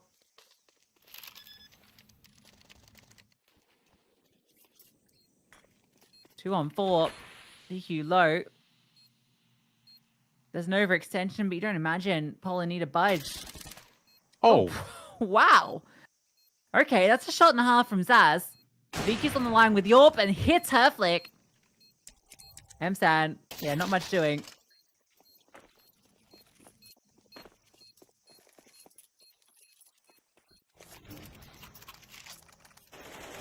Well, looks like we're destined for map 3. We should never, ever in a million years be here. But we are. Yeah. It's a bitter pill to swallow for Sweden.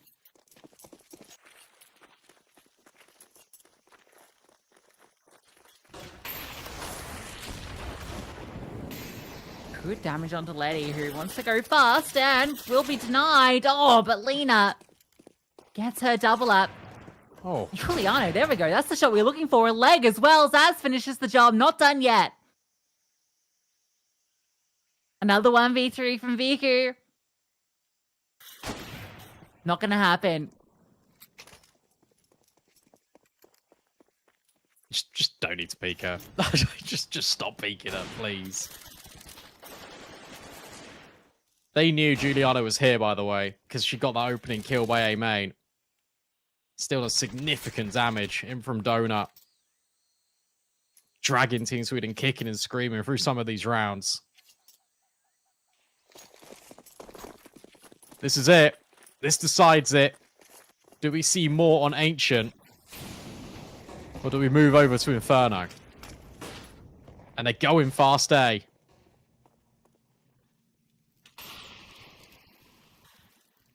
Flame slows them down, but yeah, 4 players about to burst in. Having to fall back. Good flashbang.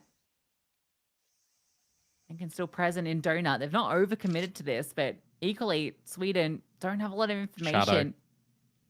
Vicky seeing that.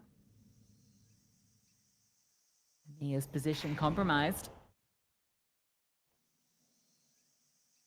This pause from Poland has Sweden concerned. They're going to take aggression down ramp, so they get that information. I feel like you need to make some moves off this. I really like that they're not progressing too far forward, though, because Lena hasn't seen anything, and now she's just moved off her perch. So now you can leave Zaz to try and deal with this mid lurk. You see she's holding the line from Donut, and now M-San can start to clear. They've got to go. Over. Lena gets a freebie under Zaz, but trades fast. Hanka onto Yankin. That's Donut space being created, being taken by force, and Nia was known the whole damn time.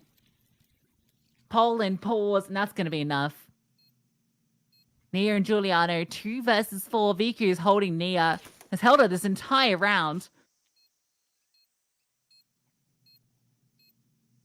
No way. Shouldn't be at all. Nia's been given opportunities finally on the 3rd time. Will find one, but without a smoke to put onto this bomb. There's just no way. Getting ahead of it, maybe that was it. But Hanka, nice tap. And they'll lock it in. Poland will take map 2. Sweden, feeling silly. Yeah, absolutely. Look, that was gifted to them. Sure, take nothing away from VQ because that was an incredible clutch, but she should never have been allowed the opportunity to clutch. I think that's the main takeaway there. Sweden had done all of the hard work. They had won some of these rounds in which they really shouldn't have. They'd been able to stabilize themselves back in after going down from 4-0. They won the pistol when they wanted to on that T side. It felt like they called the perfect game, especially in that last round, and then they gave it away. Yeah, it was a little sad to see because it really felt like Sweden were going to do this in too. It really looked like they were the better team. And this was with Poland starting actually really strong, right? They had that 4-0 start on the T side where they just went A over and over again for the first 3 rounds, and it just worked. We'll see that back on the highlights. And it looked like Poland were just going to run through this and send us to a quick map 3, but Sweden's recovery, their resilience, it reminded me actually of Sweden versus Denmark in the opening game where had a slow start, first half didn't go the way they want, but they were able to build back into it. Yeah, it's just that round, that final round, putting the nail in the coffin, hammer slips, you've accidentally hit your own thumb, falling off, you have to go to A&E, you get to A&E and they amputate your whole hand. It's one of those where you can kind of argue, okay, well, Nia shouldn't have won that like 1-on-2 where she just runs through the smoke and kills both. So it's kind of like a gimme one back. So you look at it that way, but at the same time, Poland, when we did get into overtime, they were fantastic. They were really good on that T side. And then when they swapped over to CT, they had the right reads. They knew exactly what they wanted to do. And it was very impressive. That speed up on A as well in that final round where they slowed things down for like 30 seconds. They got all the info and then they activated. just guaranteeing the success. Yeah, and what a game from Letty as well. You know, she really stepped up, and that's been important because Angelica's been having a tough series, has not been sort of performing to the standard you expect from her, and having another player step up, you know, in her place to be that firepower alongside Hanker and VQ has been absolutely necessary. So that was massive for them, something they were missing, I think, on map 1. Have it here on map 2. It's enough to push them over. I don't even remember what map 3 was, by the way. Inferno. Yeah. So who knows what happens when we get there. It just feels like with Sweden losing this one, that now Poland should be in the position to close. Yeah, Navi/Poland are really good at Inferno, so I do expect them to come in a bit stronger. But with that being said, I said this is like their best map, and they shouldn't have won. Like, I'm just being honest. They shouldn't have won. So we then go into an Inferno where they've looked a little bit shaky at times. This is still very much in Team Sweden's wheelhouse, and I really have no idea what to expect. The only thing I can do to get us there a little bit faster is throw it to a break.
Well, I didn't think we'd be here, Brandon. Sweden had that one in the bag.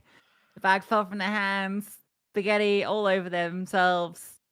Didn't work out how they wanted. To be fair, I mean, overtime map 1 as well, so it could have been 2-0 the other way.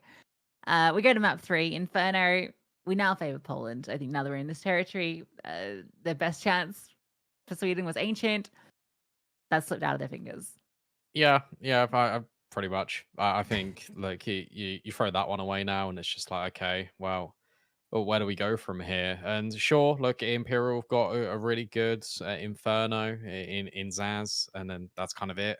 Na'Vi are just really strong on this map generally, which obviously translate quite well when their roster is Team Poland. So I really expect them to do well on this. However, with that being said, now that you've done the hard bit, Team Poland, now that you have battled back, you have forced OT, you have now put us on here, this decider map, don't throw it away. Make the most of it. Because if VQ clutches that 1-on-4 to send it into OT and then you lose Inferno, what was it all for? You know? What was it all for? Yeah.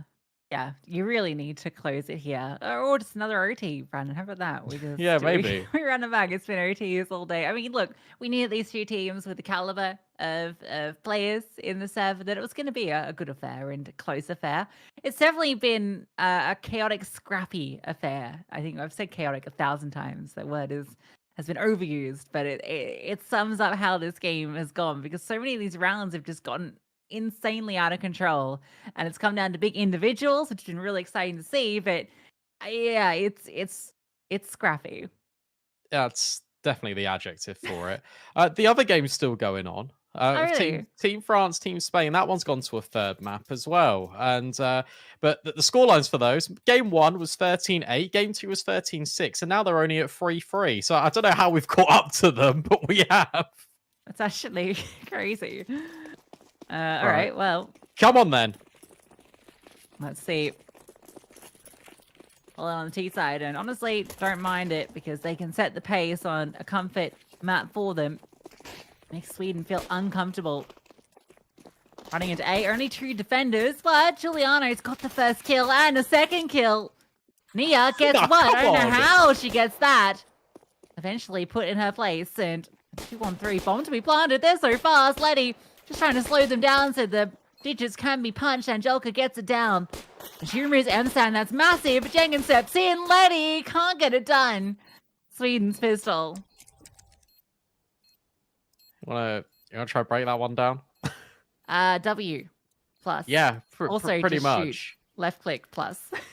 I mean, that was Giuliano hitting some really nice shots. These were the only, I think, actual pistol kills that looked like pistol kills in this round. The rest were just ridiculous, and the numbers of advantage just favours Sweden. So they draw first blood. They get the pistol round on that CT side. Will be a force buy from Team Poland, of course. They got the bomb down. They made it like a 2-on-1. That's fine. Well, 2 players staying alive, I should say. I don't know. Anyway, they're buying.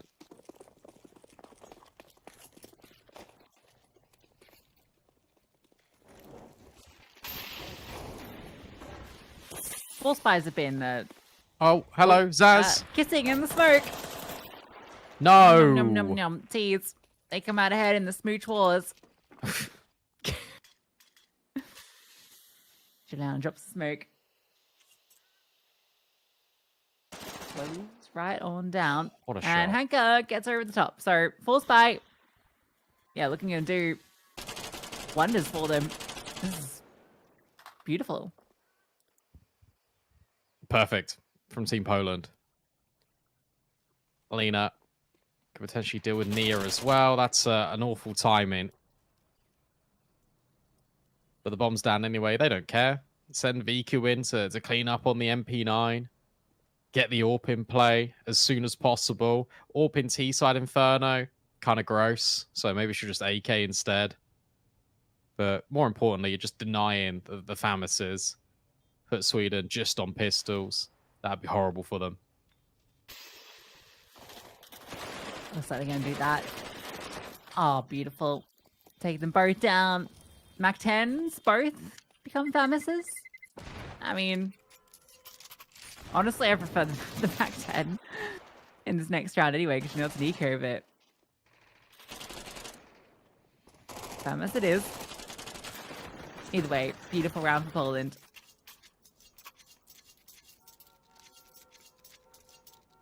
Yeah, and now obviously you got this force buy. It's just Deegs. However, I shouldn't say just Deegs anymore. I'll never learn my lesson. No. None of us will.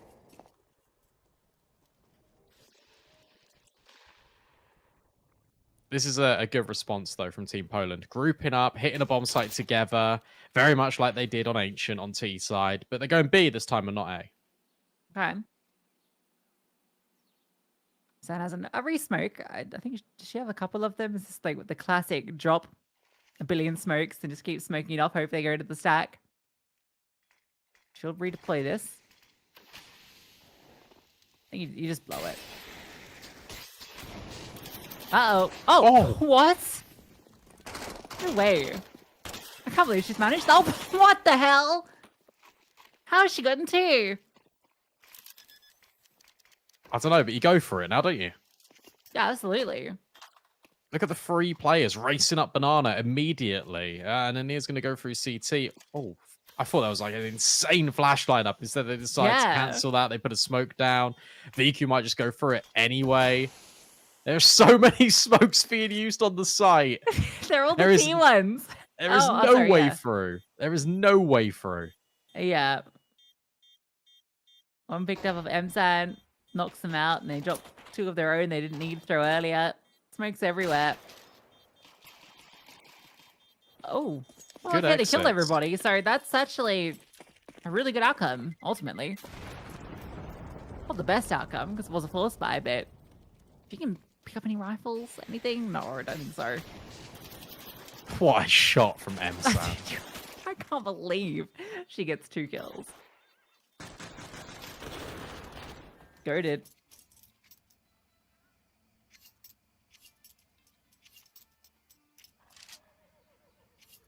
Yeah, with those kills, you actually get a pretty decent buy out of this. And I guess with all the saved Kevlar. Yeah, this is nice. This is fine. It's basically like deja vu. Except there's no repercussions of having a full eco in the next.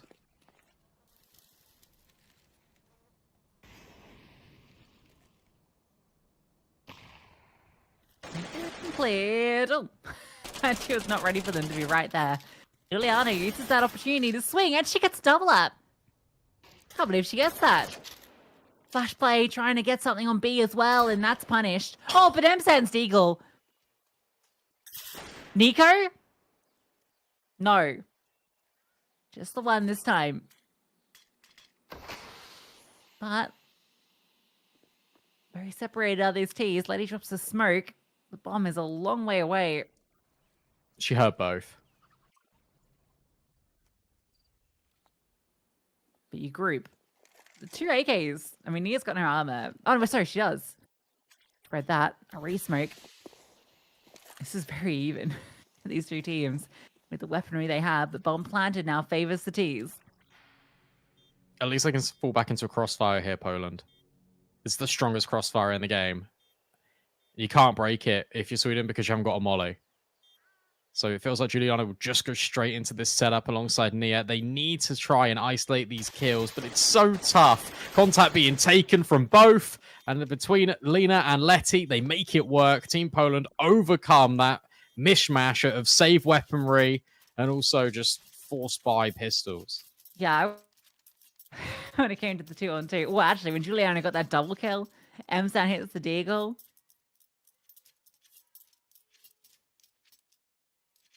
Poland. 3 in a row. Sweden finally get a proper full buy. Not this kind of mismatch. 5 M4s. It's 5 AKs. Good old-fashioned Counter-Strike.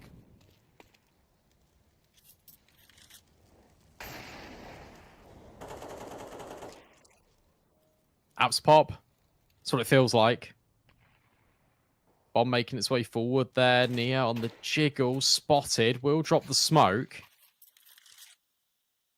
Don't know if she saw the bomb. But a good molly in response from Giuliano will keep VQ back a little bit at least. I think they're just going to re-exec into this. All bodies, which enough, and the rotation will be on its way. We'll get here in time. Double up in short.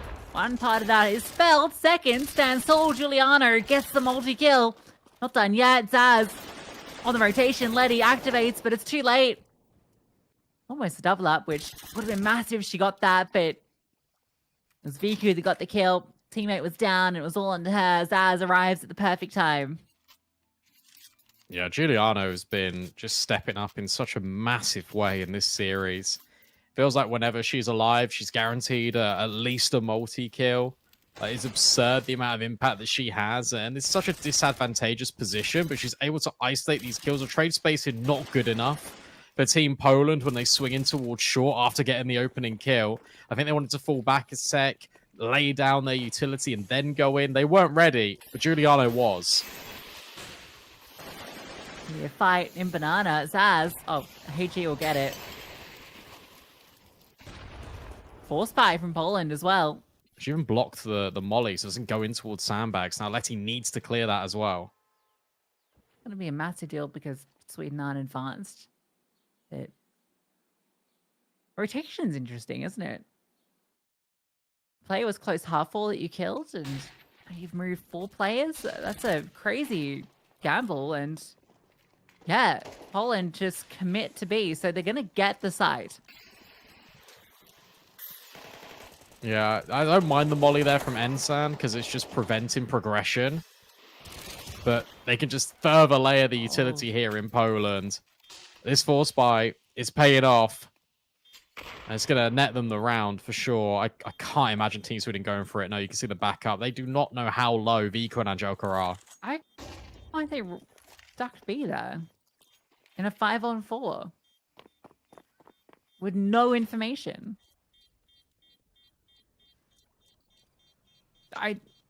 It just seems like an instinct call rather than, unless there was misinformation, but there's nothing that we saw that would indicate you would want to sack B.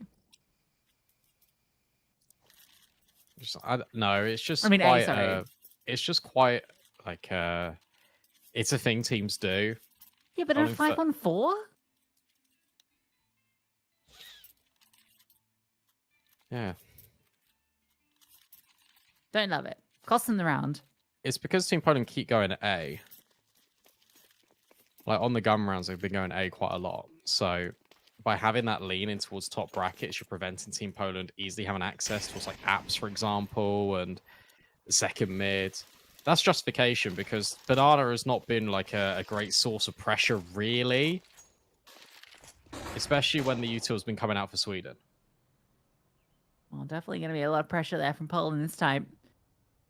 All rounds, they find success on this side. Emsan jiggles, and now there's 3 plays here. Really? Wide swings with the MP9. Almost gets a double. Enough of a distraction to allow Zaz to get that kill. Careful fighting through that smoke, Giuliano. Joker catches a beautiful timing to swing on Yankin. Nia. The apartments, they know that she plays over this side, so she's just going to move forward, give them the space. The bomb's not with them. That has to still arrive. You assume where could Nia have gone, right? Has she rotated? Have they gambled? Or is she in the apartments? And definitely keeping their eyes on apps. Jelka jiggling between the positions. A flash. Oh, not quite it. Round 3. Nia is going to reveal her position with that HE and get success. Player advantage. They've got to watch every single angle. Yeah, flashbangs are great, so you can throw them diagonally. Nia can drop another one in, but Letty finding 2 kills. You think it might be enough, but it's Zaz that gets it. Defuse locked in. I felt for sure that Nia was going to throw a flash like towards where Zaz is now, just sort of towards like top graveyard, because one went the other way and they could have like diagonaled them. So when you're dodging one, you go straight into the other, but it doesn't matter. It works out anyway. Like a crisscross.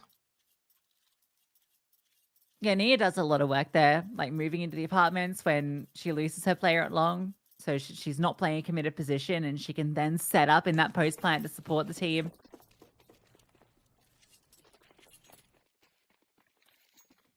Sweden get their third. And Poland, again, one of these buys that isn't all there, but they found success before, and I think they are considering popping through this smoke or just walking. It's their own smoke. So by design, Giuliano, oh, she manages to fall back. And the swing from short doing a lot of damage on the spray. Giuliano, always good for the double. Nia steps in. Letty low, 2-on-4. Poland trapped, but Angelka trying to find her way out. Yeah, that's classic Angelka. She will just try and take every single fight she can. Zaz is in the winning position, though. This is checkmate, surely. And it is. 2 quick kills, stepping in from top mid, a really fast rotate out of Zaz. Sweden equalise. Should be in the lead, really. But they'll take the equaliser. And this is the big round to win because Poland can't force into this one. So Sweden will be able to take the lead after being embattled early on.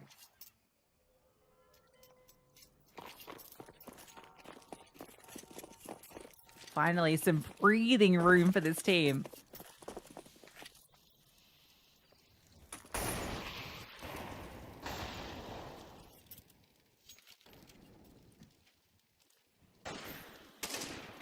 Oh, wow, yeah.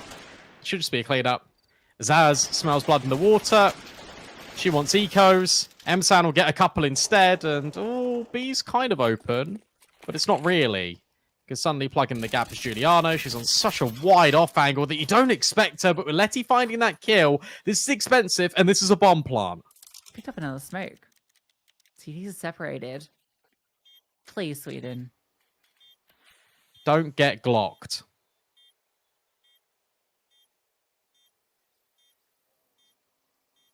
CTs are isolated. Letty.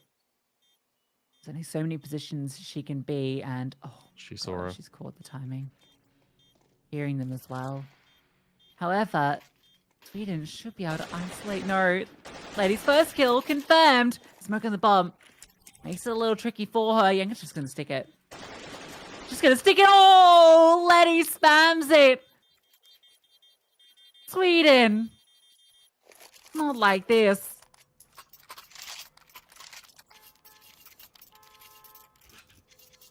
You know what? You don't deserve to win the series if you're going to lose that game defining rounds to put you on Inferno in the first place. And then you don't deserve to win the series if you're going to get full eco'd.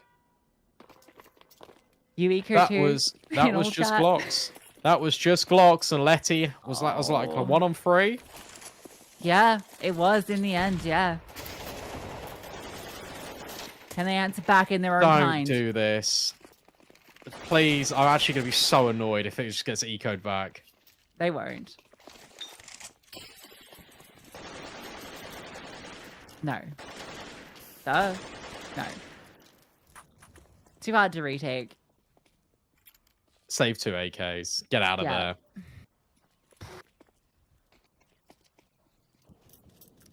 Holy Lord.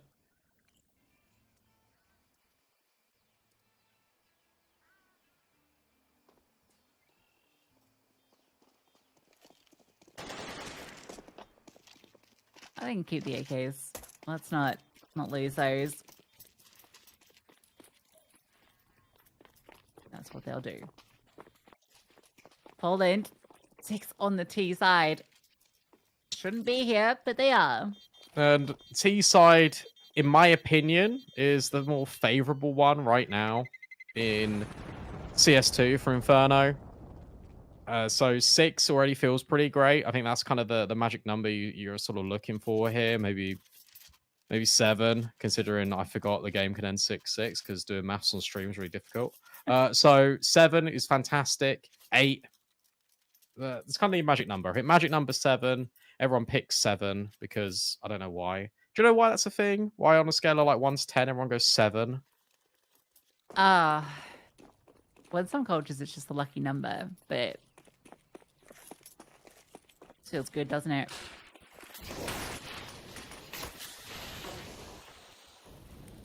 Look at this pace out banana. But this time it looks like Sweden wants to contest it. Flashbang is perfect from Giuliano. Zaz finds the opening kill.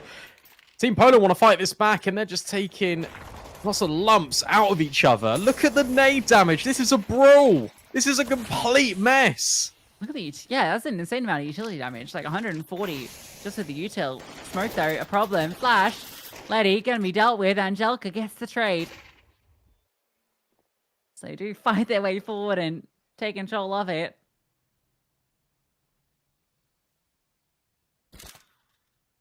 Oh, what a shot. Okay. That one's nice and easy. 2 and 4. Last smoke deployed by Sweden. So Poland with 2 of their own and a bit of patience. Maybe find a way in on the boost. Yeah. Zasfeld. It cost Angelica a lot of health though. Juliana's position. Guaranteed one. Might even just win the round with both. No, VQ. Uh-oh. 1v3. Bomb being planted. Has a re-smoke that she can put down. Dead though. Gonna start moving about. There's that redeploy. Maybe. No. If she puts it in coffins, it would be criminal, but no. They're gonna double up from that position, and she's just holding this one angle. Oh, gun barrel, no. 4x3. It's been commed, but doesn't matter.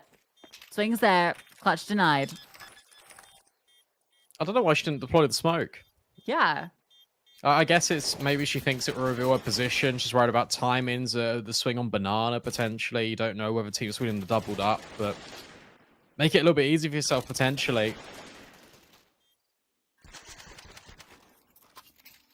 Unfortunate, but that's the way it goes. Team Sweden able to pick up that one. And for the last round of play here in this first half, Team Poland have got a pretty decent buy. It's just a Mach 10. That's the only sort of booby prize. And it is on Lena. She's not been having the best game, so I don't think it matters too much.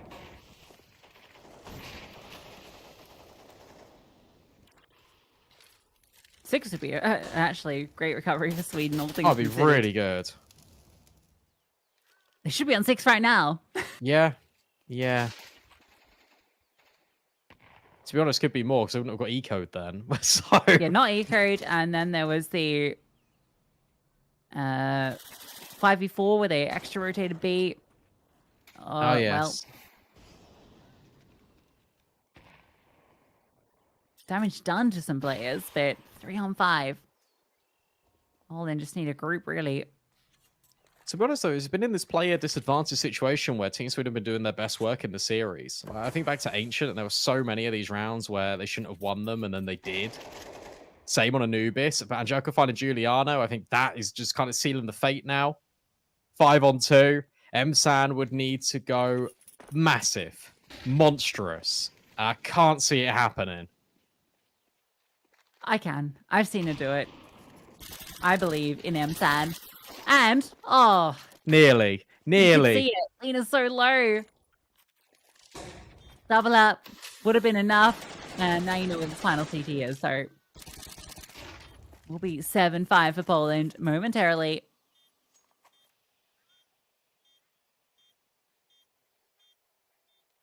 Smoke just delaying the inevitable. Yeah, unlucky. You're walking through that. Sorry. Goodbye.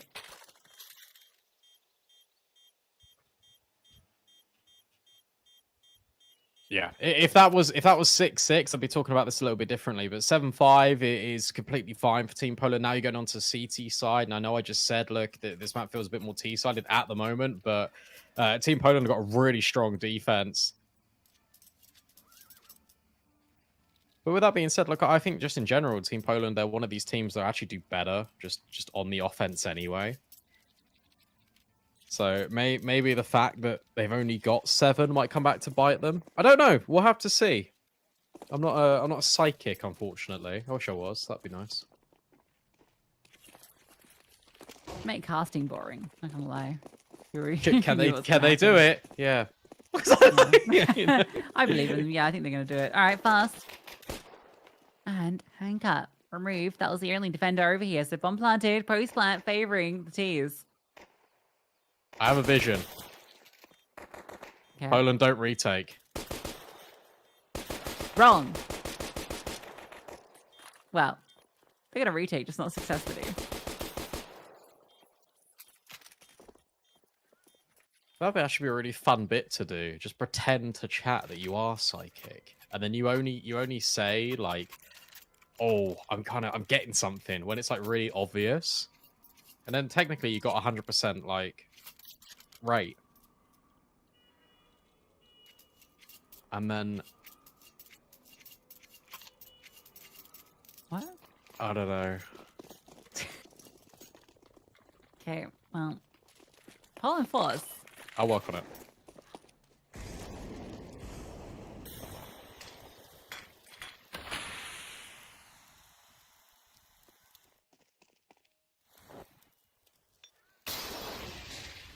Oh, great flash. Oh. Oh, okay. Still get the kill. I'll pick up the Mac 10, but I guess that's not so bad. You got 5 sevens.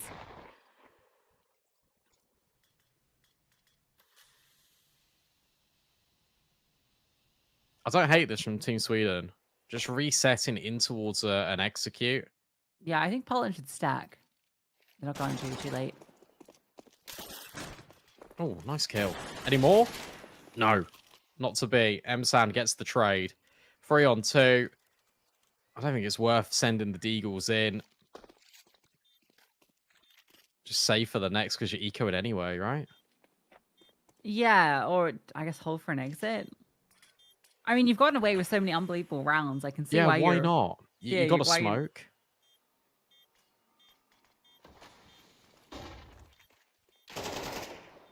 But yeah, not gonna get anything now. They're both no.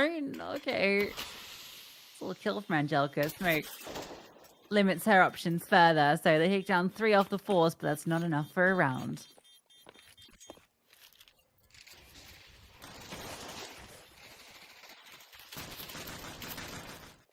As soon as you said, well, they've done unbelievable things before, I was like, you know what? Maybe you're psychic. I believe. And then they didn't. Unfortunate. But that's a tied game at least. 7 rounds each. What's going on in the France one? That one's still going. 11-7. Spain are winning. Okay, that's... Wait, really? Yeah.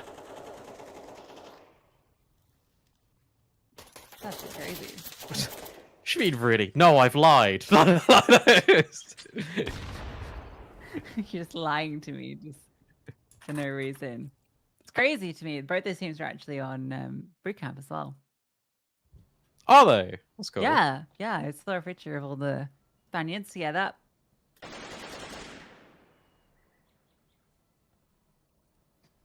Again, like this game already qualified for Riyadh. Oh, where's that smoke going? It's going. That's the deepest long smoke I've ever seen. It's like, it's probably an old one when there was the wall that was blocking the roof. So yeah. People invented all those like ones you just throw up. Take a little bit longer to land. All right, it's 7 rounds each. Sweden's about to get this one. Lucy, who's winning? Not us. I think we are. Yeah, we're winning. We're getting a great series. 2 OTs. This one, close as can be. But which team? Poland win. I think Poland win. Okay, I don't. I think Sweden win. Kind of upset at Sweden for losing the 3-on-1 or 4-on-1. True. However, I like a redemption story. True. I like this save little like exit kill mission here. Look at them, they're so layered. This is really cool. However, it's not going to be found. We found it though. We did. Thank you, observers. Yeah, we didn't find it. I'm taking full glory from the observers. We didn't do anything. We just sit here.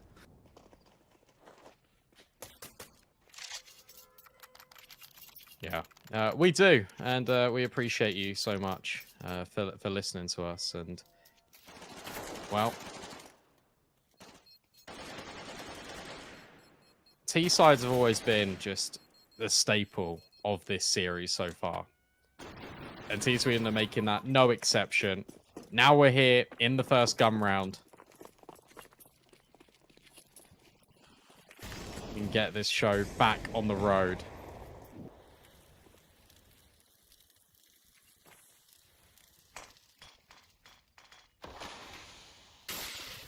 Fighting banana again? Mayhaps. Zaz is cool as a cucumber behind the flames. Lady, though, gets to kill the Giuliano, just spamming, but Zaz with M-San clean up the aggression. I'm expecting another player here, but she drops the smoke anyway. Oh, that is... What? What? Okay. Well, that's the round. You saw the smoke on B, so you know he's clear. M-San again. Sweden's winning. No, you can't change your mind. Unlucky. Damn. That was a great trade out of M-San. Not once, but twice. Helping out Zaz stay alive in banana and then just domes the player top brackets. M-San is her. I've been so impressed with her on this Swedish team, actually. I'm glad Angelika's come online this map, but it's come at a cost of both Hanka and Viku. Letty's still popping off. That's relatable. Whenever I'm playing well in my stacks, my actual good players have average games. I remember we're yesterday. gonna lose. If I'm top fragging, it's over.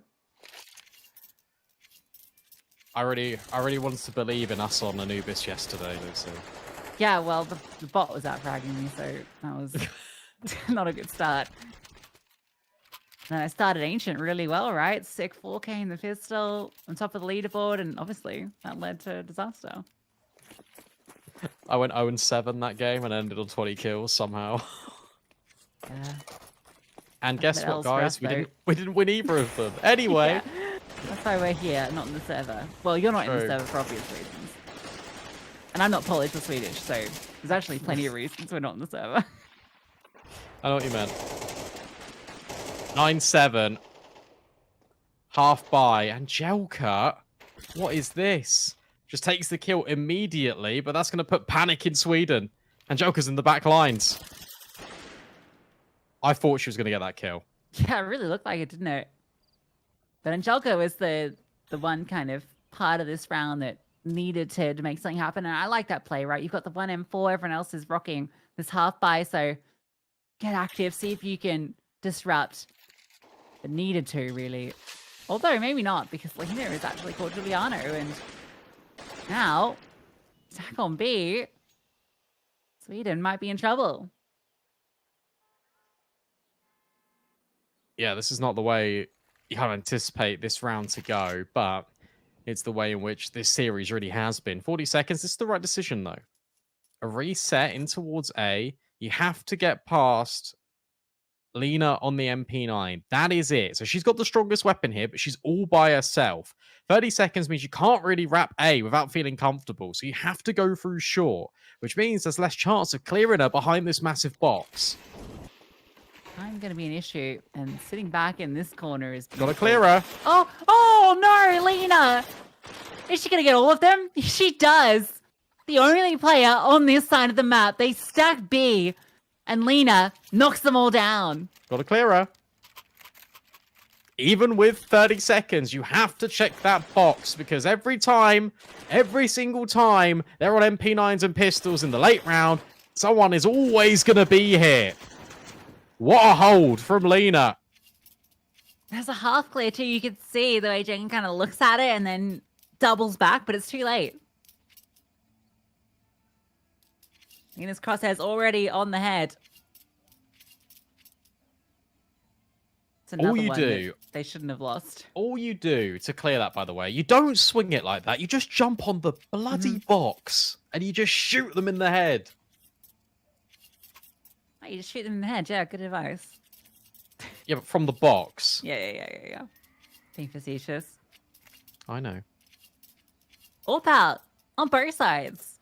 First time, right? Maybe? No, yes. no. We saw it on the first half, but first time this half.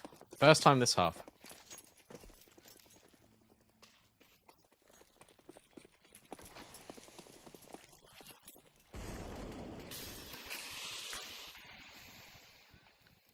Only one round separates these two teams.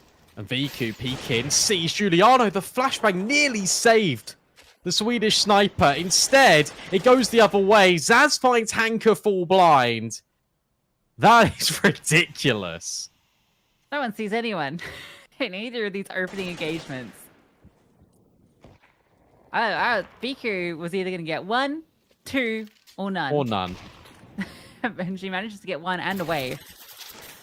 Oh, come on, Zaz. Oh, Biku, though, is just charged back in. M-San. Oh, this is crazy. Biku, you're a monster.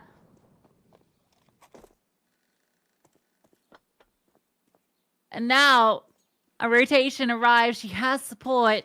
The re-smoke will give space for Sweden. I thought she was going to walk through that. So did I. She's in that killer form. She's going to boost up her teammate. And yeah, that's enough. Nia, GLHF. Jelka was silent on the descent. That was, yeah. That's crazy. I didn't know you could do that. Second time we've seen a silent drop on Inferno we didn't know about. We're equal. Biku. Crazy. And no bomb plant. No bomb plant either, so there's going to be, like, no money here. Oh, there might be a bit of loss. I can't remember anymore, honestly. But it won't be it won't be good. Yeah, Tech 9s. Spain beat France. Nice. Last map was a nuke. Yeah, 13-9. Impressive. That's cool to see. Because I'm not going to lie, I did not have that high of an expectation for Team Spain. But to see them popping off like this, it's cool to see. Tech 9's popping off in the face of Hanka. She finds 1, and look at Jenkins' spot. Yeah, great Letty should be position. dead. Oh, He yeah. clears it. Of course she does. M-San gets another 3-on-3. Now, all the advantage should be with Poland. Not even armor on 2 of these players. M-San is so low, and Nia gets the kill. Don't let this one slip away. Suppose it would only be fitting. Oh, gun out, please. Okay, gets the kill. Time ticking. Giuliano. Oh, gets the first. She can win this. Oh, she's going to win this. Is she? Eco's both ways. Knife out. Stabbing, stabbing, stabbing. She gets it. Both teams now have a round under their belts with just pistols. How does this keep happening? Hey, and for Giuliano, that's, after the Anubis 1v3 where she didn't get the knife kill, she gets it this time. I just don't understand how it keeps happening, Lucy. Viku even cleared Jenkin. Yeah. No comprendo. This game is so wild. Like, honestly, so wild. And we're actually at a point again where Sweden win this, they break economy, they go up to 12. I've always said Brad and I love Sweden. Had full belief in them. Actually, historically you have, in a weird way. What a shot from VQ.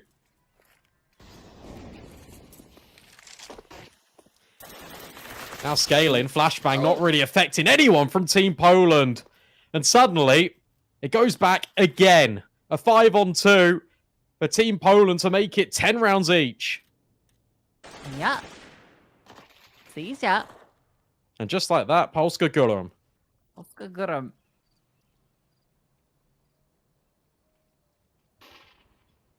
It's going to be another overtime. I can feel it in my bones. I was in Poland as recently as last week. Yeah, true. And I said Polska Gulam to just a random person. And they had no idea what I meant. Apparently it's very esport niched. Oh. Hello? Okay. Nice shot. Free. Gotta clear the corner, guys. Yeah, you've learned your lesson, surely. M-San did clear it, but not enough to get the kill. That'll get the kill. Boom. Oh, it's Nia. Oh, it's Nia! And you know you've got to fear her. The clutch master of this squad. Just gonna stick it. VQ surely locks this in. Or will Nia catch her? No. VQ plays her to perfection. But you can see it. A 4K for Nia. That would have been an ace clutch.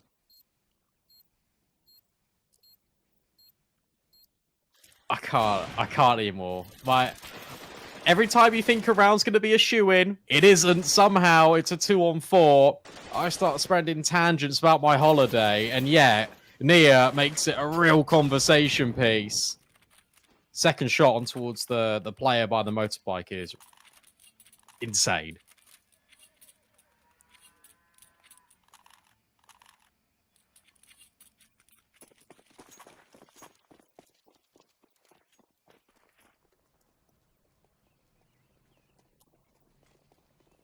Sweden back into comfort territory, aka Tech Nines.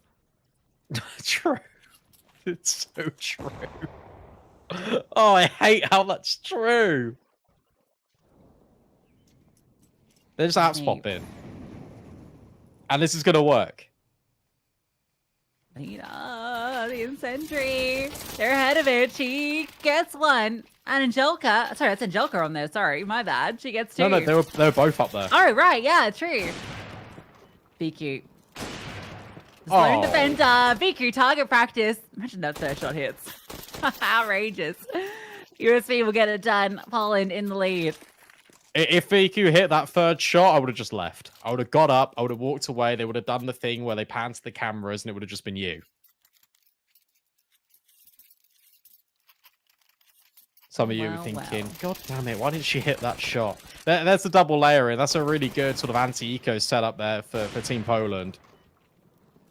It's going to show how quick that... No, okay. But the USV one did. Oh, yeah.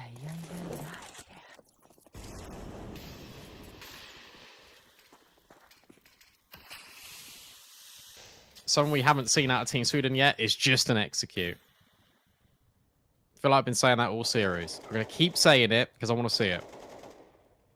Yeah, you're not going to. I'll tell you right now. A-Rap, haven't seen that yet.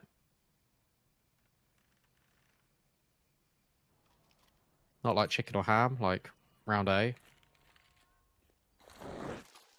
Gonna make like a rap music joke, but I liked your follow-up more.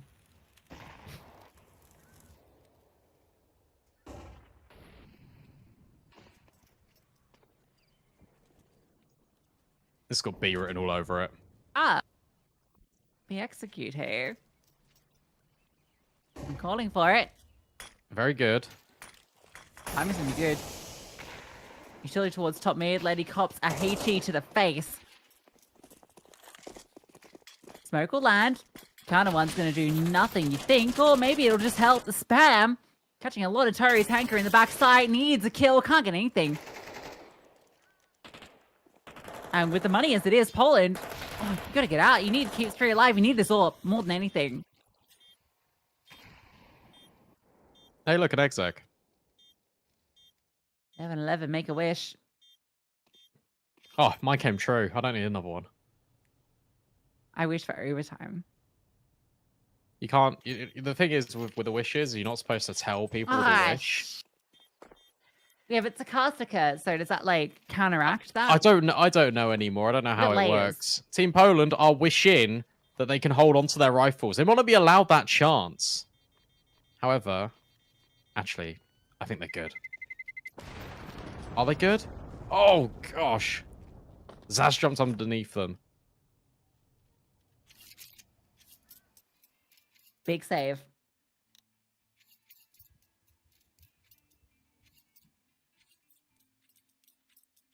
Moment to chat because this one, like every map so far in this series, you cannot separate these two teams.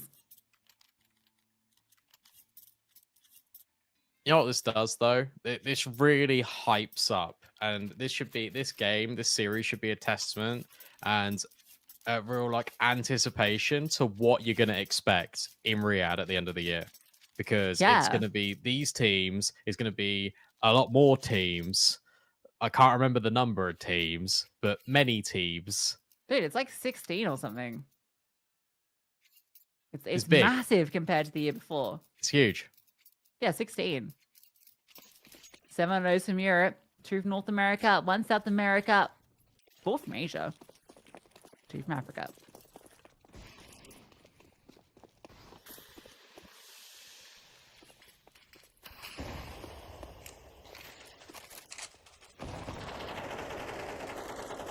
Giuliano with massive smokes again, looping over in towards short.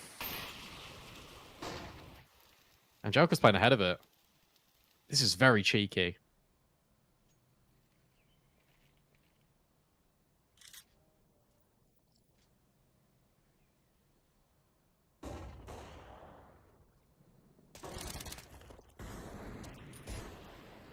Poking and prodding. Tell you what, this is the most reactive I've seen Team Poland play at all on Inferno. Like genuinely, like ever.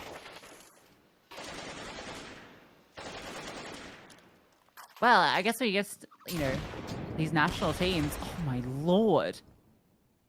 That just got destroyed.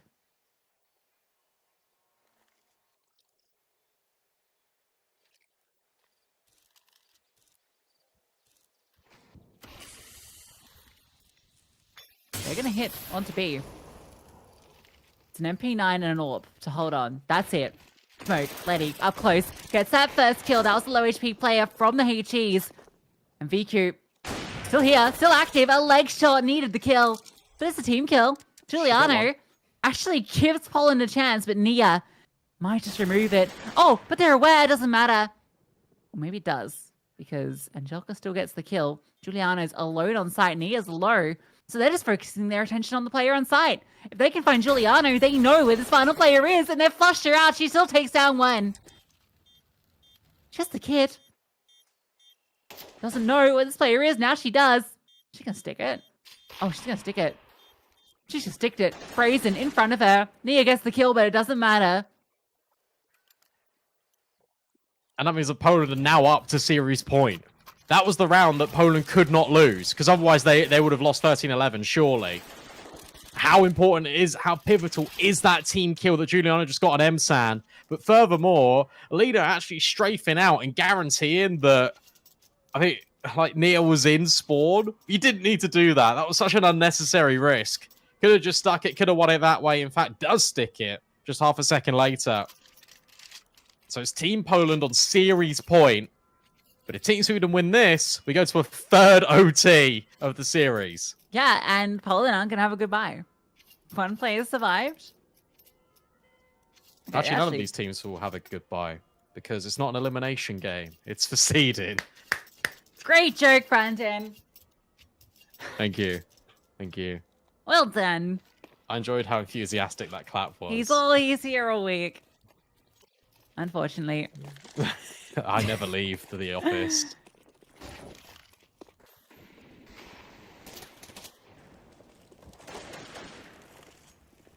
Pew, pew, pew.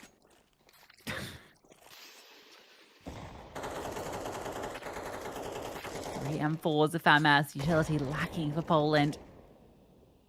Inferno, so important. They've got a double layering towards Sandbag. So if that crumbles, it's an express route to B. This setup's so strong on A. And I really like the fact that Team Poland are playing this one a little bit further forward compared to previous. Oh, Lena. Felt like she'd missed the time in there, but Nia shooting meant... Hang on. There you go. There's that aggression. Meant she'd get the smoke off. And meanwhile, Angelka has dealt with one. Jenkin will trade her out. It's a wrap on A. On A, Nia. On to Biku. This is the fight. Nia loses it. Lena gets hers. MSAN, 1 versus 4. And that might just be it. It is. Sweden will win. No OT required. Sorry, Poland will win. No OT required. Sweden couldn't quite get it over in the end. And those rounds that they lost, right? The eco. That's so crushing. And, I mean, they could have done it in 2. That's the worst part, right? It was so close for Sweden. And Poland were the favorite coming into it. They close it, but it wasn't the most convincing Counter-Strike. Yeah, no, that's the worst part. It is the fact that it could have been done in 2, but for Team Poland, that they actually take advantage, they make the most of the opportunity, and they actually win out the series. So, fair play to them. They will now have a higher seed guaranteed than Team Sweden. They'll keep going as well. I want to talk a little bit more just about that final round and the decision why Team Poland played a little bit further forward towards Banana. That's because they've been playing so passive. So it's the last thing Team Sweden expect. They actually stopped throwing a little bit of their utility towards the sandbags. And it's that false sense of security that ultimately undoes them on banana. And then they go into that forward setup on short. It was a masterful design in that last round of play that I just wanted to mention. But Team Poland, I think you're right. It wasn't the cleanest CS we've seen out of them by quite a long stretch. But Team Sweden, they're actually going to be feeling so hard done by in this series. And it's unfortunate for them, but that's the way it goes. The good news is, though, I mean, as stressful as this game felt and the stakes that it felt because of how close it was, seeding match. Seeding match. That's the important thing. Both these teams are going to be at LAN in Riyadh. Poland will go through with a better seed. And it could even be better still because they're going to have to play against Spain. That's going to be the upper kind of bracket decider to see who's going to have the very best seed. But yeah, great signs of what that land's going to look at. You mentioned that kind of during the cars. I think that's the most exciting outcome in my eyes of today is that the Counter-Strike, the level, the excitement, it's all there. And that means then, look, here's how it works out. Last 2 games for qualification tomorrow are Denmark, Romania, Portugal, Norway. Okay. Whoever wins those best of 3s qualifies to Riyadh. And then after that, that's when you're facing France. That's when you're facing Sweden. But then you qualified. So, therefore, that's it. We've got 4 teams that are still fighting for the hunt in Riyadh. And at the moment, we've got 4 teams currently that are fighting for just trying to seed. Yeah, exactly. And, well, first game's going to be exciting. Portugal should be favored against Norway, and expect Denmark and Romania is going to be interesting, actually. I think I've been impressed by both these teams at different stages. I think Denmark looks a little bit more cohesive as a unit. That's going to be maybe the difference maker. But yeah, that's going to be a really exciting game. I guess we'll see. That's going to be tomorrow's broadcast. But yeah, we had some excitement here today, Brian, and we had that game earlier where Slovakia weren't quite able to get done versus Portugal. That was a really close game as well. I thought Portugal was going to do it. They stay alive. We'll see if they can continue tomorrow. That's all the action today. It's been a long day, so why don't you go get some rest? We will definitely do the same, and we will see you tomorrow for more CS action.